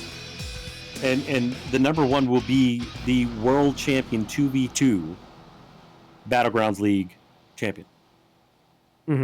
Right, and to me, this is a lot harder. I've hinted on it before. This is a lot harder than playing like a 6v6 match. Right, because in a 6v6 match, you can spend more time carrying another player if you need to. But in a 2v2, there's no carry, really. Right? You can't afford a carry. But I think as we continue on these games, we're just going to continue to get closer and closer and closer and closer. Right? Some of the things that we haven't seen a lot, which I'm kind of surprised, the rocket launcher, as you call them. Haven't seen that a whole bunch. The rocket launcher. It reminds me of Jolly Rancher. Thanks for that. We're seeing mortars a lot, but I'm noticing that a lot of teams aren't using the mortars for offense. They're more using it to try to push the person a particular direction. Yeah, right. Well, I mean, it's forcing them out of cover and into the lanes. And you saw that with Crystal and Bluebis in particular, is you want to get them in that lane so that you can take the sniper shot on them, and that's exactly what they're doing. You'll hit the mortar shot into that spot, they'll roll out of cover, and you'll take that shot down the lane that you want. Really, it's enforcing your will on them, and forcing the opponent to make the mistake. So, and it looks like we're actually going to be doing the lower bracket for round 2. Looks like it's going to be P squared versus BDB is what looks like is coming up next. So we're going to give P squared just a minute or so to kind of regroup, even though they are a hive mind. Hive minds need a second to relax for just a minute. Right. I want to bring this to everybody's attention. So if you're not following Brutal Grounds on Twitter, then you've already made a mistake, right? Because that's where a lot of the information comes out. It's where a lot of the links are. And if you are, I want to point out there is a splash screen that was released on Twitter, had all 18 names on it, had the format, had the winnings, but it also had the map pool, right? Which said Pit, Arena, Shifting Sands, Frost Fortress, Tomb, and then a bunch of question marks. So we could be seeing some special stuff coming up here a little bit later. So you don't want to go anywhere. Yeah, right? That's kind of the point. If you really want to know what's going on, we've got some special stuff coming up here in the later rounds that might just be able to get you a sneak peek on. So look out for that here very, very soon. And any of these events, these are not things that are not attainable. So if you join the Brutal Grounds Discord, I know that all of the developers have put out over the past couple of weeks for this particular tournament, and having 8 teams sign up is massive. Like, it's huge. But in the Discord, that's where all the info goes. That's where all of the patch notes are. That's where you can report a bug. They even have a spot where you can ask the developers certain questions, or so get in the Discord. That's where you're going to get all the most up-to-date information. including, like I said, I teased it a little bit earlier, the awesome interview from PC Games Insider. Right. So if you haven't checked that out, make sure to check that out. We're going to be continuing this action. I was pleasantly surprised throughout today.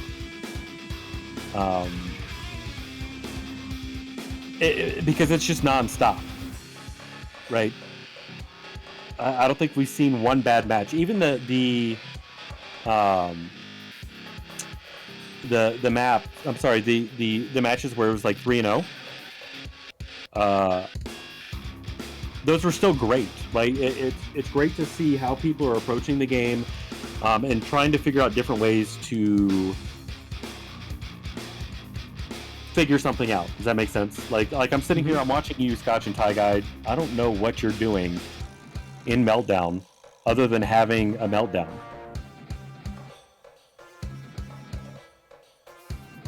I'm just messing around while we wait for the next match to start up. Oh, that's fair. Okay. Yeah. Okay, so the two new maps were Oasis and Red Base. So, I don't know. I think I like Red Base the best. I think that's kind of been the great equalizer in this tournament so far. Well, it's been the one to kind of expose people. Like it definitely exposed RTK2 to the disadvantages and the weaknesses that they do actually have in their playstyle, and it opened up P Squared to again wreak havoc and do what they want to do there. So it's this nice map where there's no real advantage. And there's almost like every disadvantage possible to have that kind of be an attacking menace like that, if you will. Right. So there's a lot more to come. If you have friends, you have family, you have compadres, send them a link to the stream. Twitch.tv/BrutalGrounds. Have them come out, check it out, and see what Brutal Grounds has to offer. Again, most of the folks are playing on Friday, Saturday nights, hanging out, relaxing. It's a really good time. All right. Getting just about set up and ready to go here. Alrighty. So, and what's really great is that these guys, even setting up this tournament, there's people from all over the world playing. So we spend time going back and forth between servers to make it easier and even, and that's pretty cool. All right. Don't copy Round me. 2. You're copying me. Oh, okay. Sorry Round 2. Round 2 of the losers bracket. P Squared versus BDB, and we're off. B Swim charging in there with the teleport, but the teleport back by Prevent. Seeing brand new strategies here being used. Lots of mines just everywhere by Envision. Proton Blaster. We've got the Echo Buster on both sides. This is like brand new gameplay. This is almost like they're memeing around to a certain degree, just having a little bit of fun. Still lots of fun to watch. And the Echo Buster, you can see there, it's a grenade launcher essentially, and it just what a shot there by B-Swim. On prominent there, great angle. Yeah, it's almost like Overwatch. Yes. Junkrat in Overwatch. It's exactly that. Wow, all the teleporting too. All 4 of them have teleport. This is amazing. Yes. It's like they went into a chat and they all agreed, hey, we're going to do this. Hey, we're going to do a little bit of a fun show for everyone to watch. Mines and teleports. Breaking the meta. I mean, that's fair. Envision, like, I know you're coming.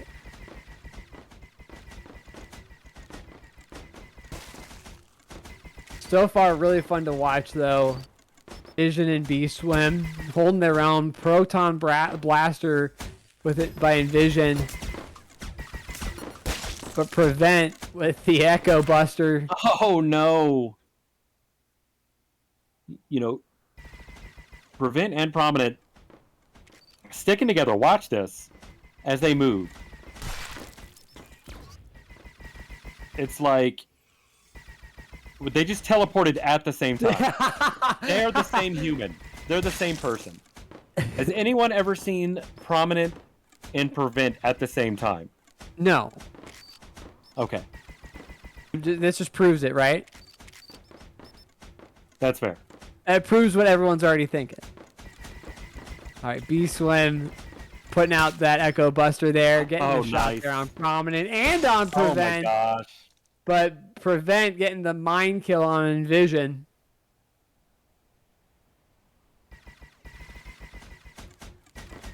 Yeah, and using those angles. So I love how these levels are designed where you've got flat surfaces and then like 45-degree angles. So it's just like pinball of Echo Busters going on. Exactly. Right, well, that's the thing, is that you got two guys with Echo Busters and two guys with Proton Blasters, so it's just like these projectiles flying everywhere. It's worth it. Well worth it. And the thing about the Echo Buster is that that thing can bounce, so it's just you can't get really too up close and personal. So you've got this one item this one weapon, the Proton Blaster, that allows you to get up close and personal, but then the Echo Buster that you have to play using the geometry that you're given. Chad commenting that this is now Geometry Wars. Oh, exactly. The meta has been broken. That's fair. I like it. We no longer understand this tournament. But this is kind of the point. This is kind of the point. This is they're having fun with it. They're having fun with it. I mean, this is kind of more like a typical match. Yes, it is. You know, this is something that you would see out of me and Tharoh, for instance. Oh yes, 100,000%. Yeah. Envision getting kind of cornered there, but he takes the teleport out. Teleport out. Up. Prominent coming right behind him. So many mines just everywhere. That's all I'm hearing in my ears is... Yeah. That's great. Prominent going in there with the Photon Blasters. But still, even looking at the tactics though, right? Prevent is just sitting here and will try to get on the other side of... I mean, you know, Prominent's got 15, Prevent's got 6. And the damage is just insane. The fact that Prominent has 16 with almost 2,000 damage with that the Photon is crazy. Yeah. Well, they're sticking to that similar strategy, which again, it's kind of that hive mind kind of looking thing where it's you move this way, I move this way at the same time. Yes. And I mean, it still works. They're just having a little bit more fun with it, obviously. Oh, getting stuck in a corner. There you go. I mean, Prominent's been sitting at this low health for quite a while. Well, that's the thing. He just rolls around with that Photon Blaster. You're able to get up in their face. You take a little bit of damage. You pick up the health pack. Take the teleport, hopefully. Prominent's about to get 20 out of the 27 kills. He's got 19 right now.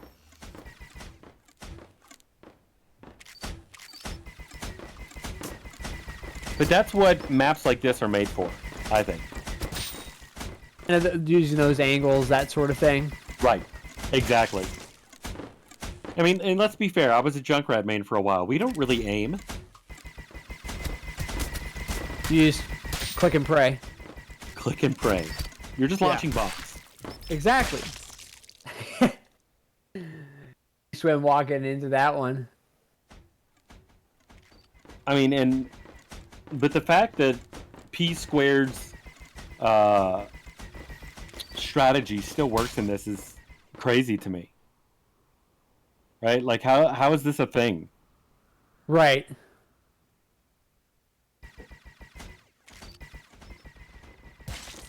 I mean, and what's really cool is, so with the photons, you've got guns on both sides. So the further you aim with the mouse away, the further apart the guns are. And as you aim closer to you, the guns come together. Right? Coming up, 4 more kills needed for this win. 2 minutes, 20 seconds left in the match. I would like to see blue. Dominant. Really break the meta.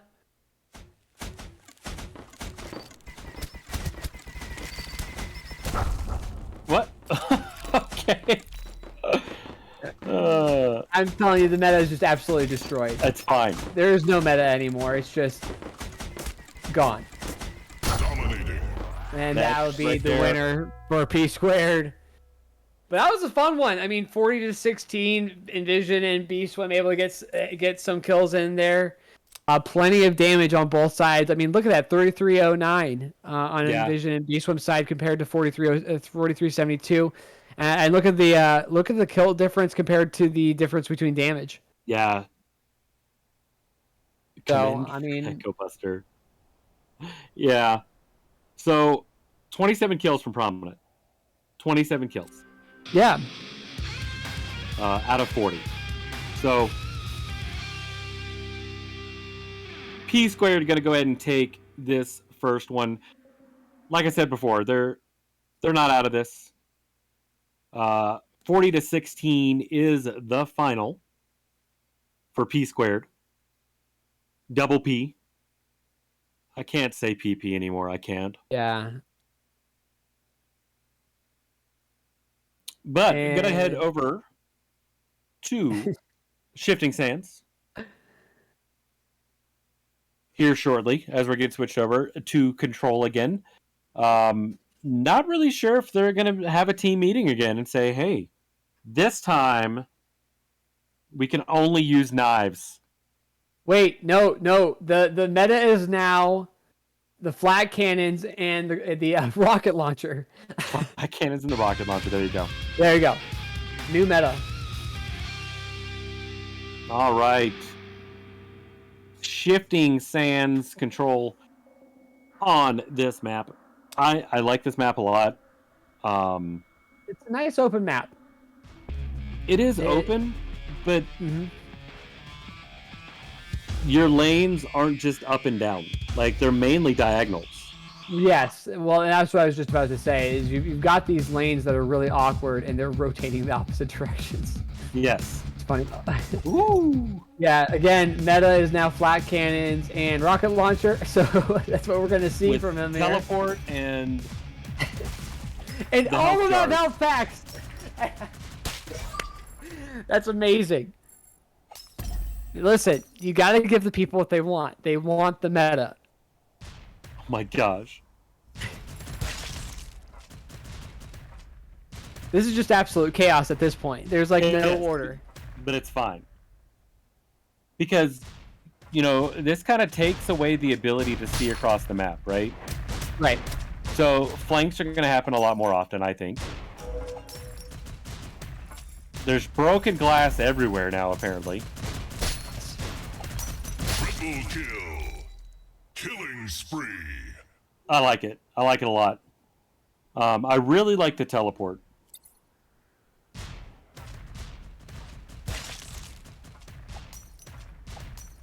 This is just so funny. This is it's hilarious to me. But here's the thing, though. So, PP. Dang it, I said it again. Yeah. Not dominating as much. I mean, they're stepping away from their strategy a little bit, which. That was. Oh my unfortunate. gosh. That was unfortunate. Yes. just to have flat cannon to the face there. Yeah. But you see there, they split him up there a little bit. Prominent able to take out B-Swim, then chase down Envision. Able to flip the cap there now. 20 to 26.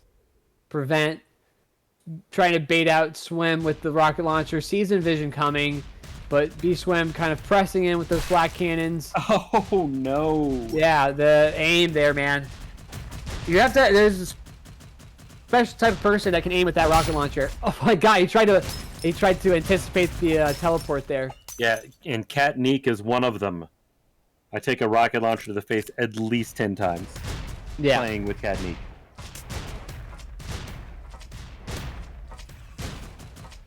Oh, Prominent gonna teleport outside of the point, kind of split. B squared there. B-Swim able to get the kill though.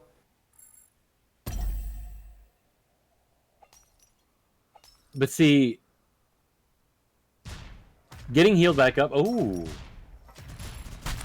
Oh, that was Oh, genius! prevent. Wow, that was was sick. impressive. That was sick. That rocket launcher, yeah, you think that the projectile is just slower? Oh, poor B-Swim. Yeah. That was, again, unfortunate. Well, what happened? So I want to go back to what just happened with that teleport, right? So you had Prevent, who was baiting both Envision and B-Swim over to that left side, and then you had Prominent come in and teleport in that top right hand corner, and it causes B-Swim and Envision to have a jerk reaction and not be able to reaction time to that. Oh, no. Yeah. Yeah, it's that, like, 1 second spawn time that just hurts. You know, it's kind of like in Overwatch, Reaper teleporting. Mm-hmm.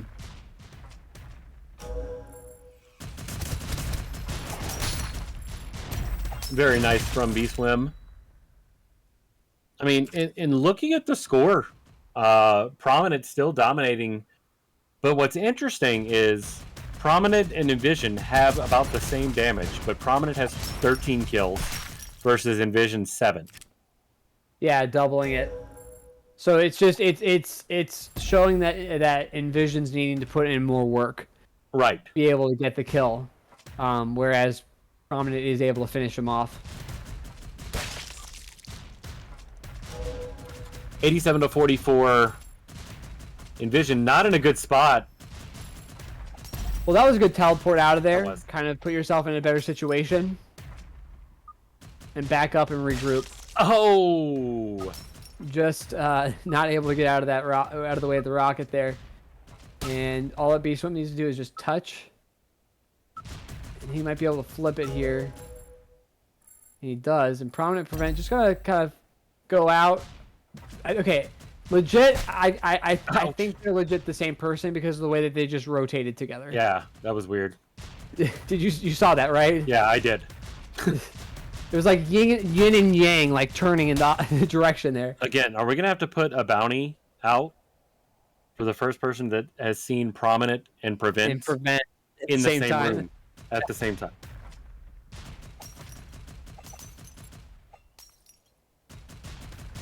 Now B-Swim and Envision holding on to that point. Vent on his own. He's gonna teleport in. Flag cannon. Killed himself. B-Swim, I'm not gonna be about it. He killed himself. It was a sacrificial. Good rocket shot. Yeah. Envision. And you know, looking at snipers that are trying to use rockets, you can clearly tell like how the rockets are timed, that they're used to more snipers. But of course the rocket obviously flies a lot slower. Mm-hmm. That last rocket shot from Prominent Prevent, killing both of them at the same time. This cap will probably end it here. Unless B-Swim's able to get in there just in time. He's not able to. Oh, he was That'll right be over the line. Very close. Right there. over the line. GG's. Look at that, though. Almost identical damage from Prominent and Envision, but half the kills. Yeah, really, really good. Really good game there. Yeah, Prominent he's just able to finish them. Yeah. More efficiency, a lot more efficient there. Or maybe, he might have just been stealing kills from Prevent. I don't know. It's possible.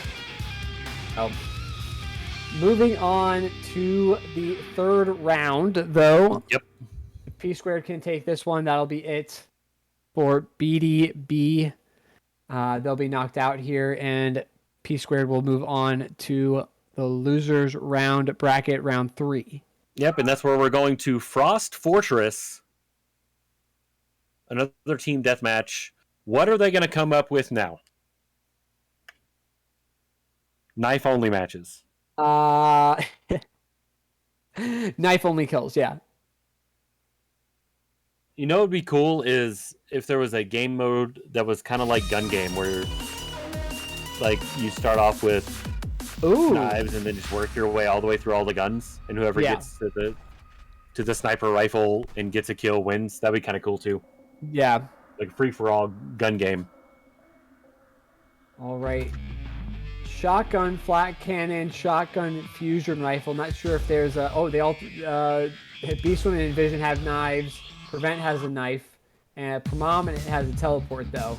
I'm not sure if the meta's... Oh, they all have knives! They all have knives. They all have knives. Oh, yes! Here we go! Oh, my gosh. Wow. And I love how just the splatter is just everywhere.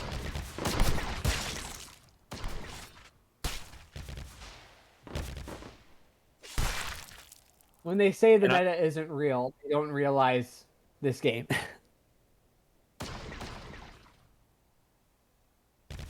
Bloodying up all of this nice white snow. You got shotgun, fusion rifle on either side, mortars galore as well as knives.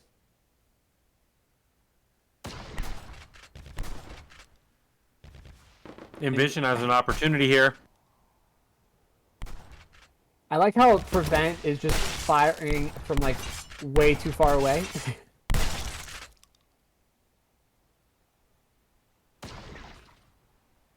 Ooh, B-Swim. You can breathe on B-Swim and he's dead. Yep. Yeah. I love the recoil on these guns. They just like throw you backwards so hard. Yeah. I Yeah. mean, you are a ball, though. Yes.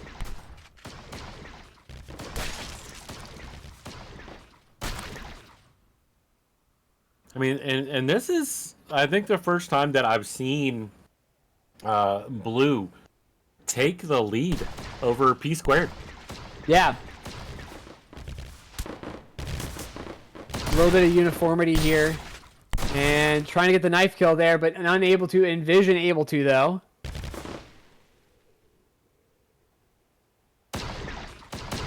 All right, Envision needs to be careful here. Low health. And still. Oh, no. Nothing like rockets in the back, I guess. Yeah.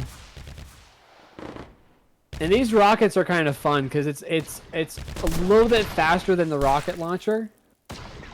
Right, but they're smaller. Yeah, but they're smaller.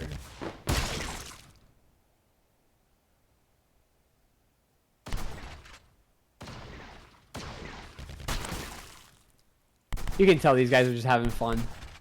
They're enjoying this. Yeah, exactly. So, 13-13. Plenty of time left on the clock. Swim.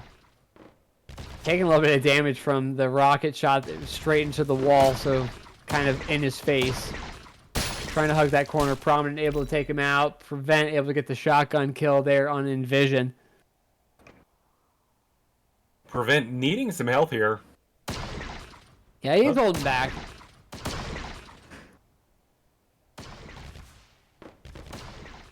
But also knowing what your opponent has helps too. So B-Swim can sit out in that little alcove right there and not care because there's no mortars. Want to become famous? Buy followers, Prime, and viewers on... No, get out of here. Bye-bye. Get out of here. Goodbye.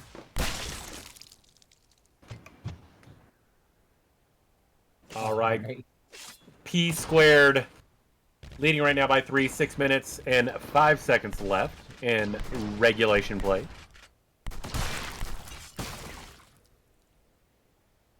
Prominent with the fusion rifle. Getting some good kills here. Beastwim poking out a little bit too much. Prominent able to get him, and Prevent coming in to finish it off. That was just painful and sounded painful. Yeah.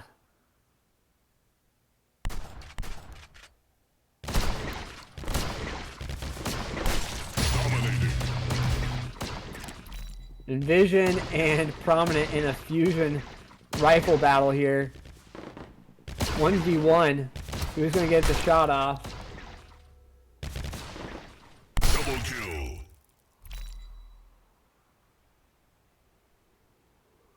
Now, B-Swim is definitely a lot more aggressive, and I've noticed that throughout their other matches as well. Yeah. B-Swim is like the Bluebis. Like a lot more aggressive.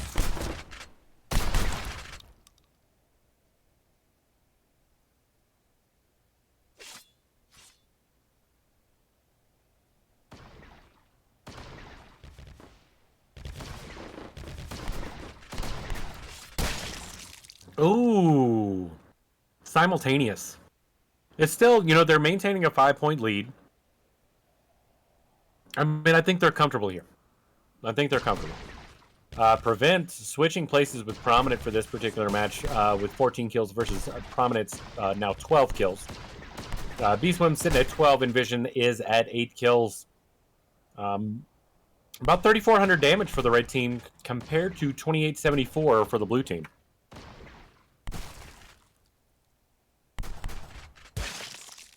Nice knife kill there by Beastwim. I like that they're playing up close and personal with each other. This map allows you to, there's a lot of lanes here. So you could play this map very far away from your opponent, but they're getting up close and personal, and it makes it fun to watch. It is. It's definitely different from what we've seen this entire tournament. So seeing that different gameplay style and truly showcasing the game is awesome. Yeah.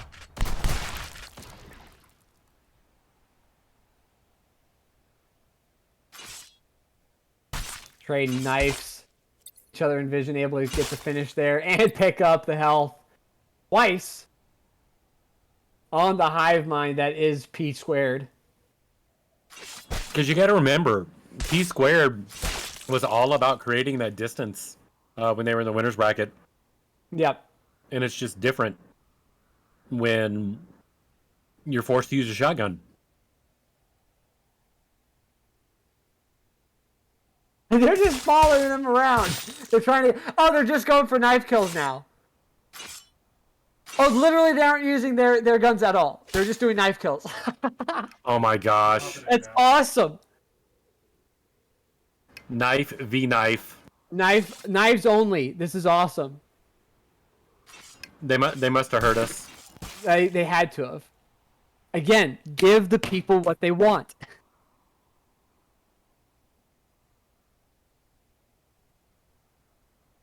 Blades Knife out. kills. Here we go. Listen, Jive, there's a game mode for you. Knives only. Blades out. The people demand stabbing. Oh, we know. Coming up on the last 3 kills needed, and P squared will be moving on in the losers bracket. Yep. Again, still knives only. This is ridiculous. They're just They're exploding. they're not getting out of this one like easy at all.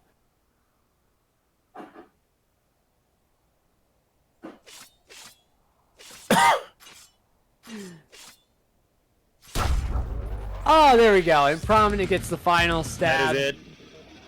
to end the game. Knives only. Knives out.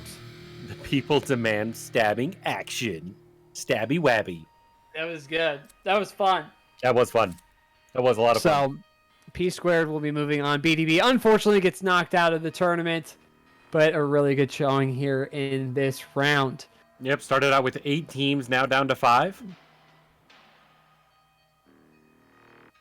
And we'll have SHD versus SDH in this next round. So, hold on, wait a second. Yeah. But are they from the same group? Is the question. I don't know. Is it like RTK where there's 2 of them? Maybe. I think this may have been our last round for the night. Oh, Okay. okay. So we're gonna actually wrap it up then for today, but we'll be continuing tomorrow. Right. So we've got the semifinals tomorrow. We've got the rest of the losers bracket tomorrow. You have to make sure you follow. If you don't follow, then you don't get notifications. Then you miss the high quality content that's being provided here. Easy as that. Just hit the follow button. Yeah, we got what is it? 4 more games to play. Yes. You got the semifinal of the winners bracket, RTK1 versus RTK2. Yeah. Excuse me, you got 5 games because you got to get SHD versus SDH, who will move on to the losers round 2 to play P Squared. Yeah. And then we've got the winners. We got the losers bracket to play, and then we'll see who moves on to the very final, and we'll see who takes it all. You do have the potential to have P Squared play RTK2 again. You do have that potential, yes. Which would be really, really interesting because P Squared they were right there against Crystal and Blue Biz. You know, they were able to squeeze it out, but I mean, if P Squared can make it back into the finals, and you know, if RTK2 can play can beat RTK1, we can actually see them in the finals again, which would be really interesting to see. Agreed. Make sure I just noticed the comment. Make sure you post any clips into the Discord. Make sure to join the Discord. Make sure to check out this game. This is an amazing game. It is so much fun. The community is great. The devs are great. It's just so much fun to play. It's Gaming Dads approved. Gaming Dad's seal of approval. Our first seal of approval. Yes, it really is. Ever. We've never given one out before So, until today. but anyway, is there anything you got left for us? I think that's about it for me. You know, really enjoyed being out here today. Again, my name is Tharoh. That's Scotch and Tie Guy. We're happy to be here. Happy to be a part of this. I will probably be relaxing my voice because we went about 6 hours. I'm taking today. a break. Yeah, exactly. And but you know, definitely don't forget to come back. Like you don't want to see the beginning and then not see the end. So make sure to follow, make sure to like, make sure to go to the Discord, all of that good stuff, and check it out. I really appreciate everybody who's come today. I know I was linking everywhere to my Discord. I think I linked to your Discord, Scotch. Yeah. You know, throwing it up everywhere. Thank you guys especially. To all of you guys, all of you developers of Brutal Grounds, all of you players for having us on and casting today. Yeah, thanks for letting us come here. It's an absolute pleasure. Really fun to watch this gameplay. I think we're going to have even better gameplay in these next coming rounds. Yep, I agree. All right. Well, that's going to be it from us. Again, my name is Scotch and Tie Guy. That was Tharoh. Thanks so much for watching. Make sure to stay tuned and join us back for final action on this amazing 2v2 tournament.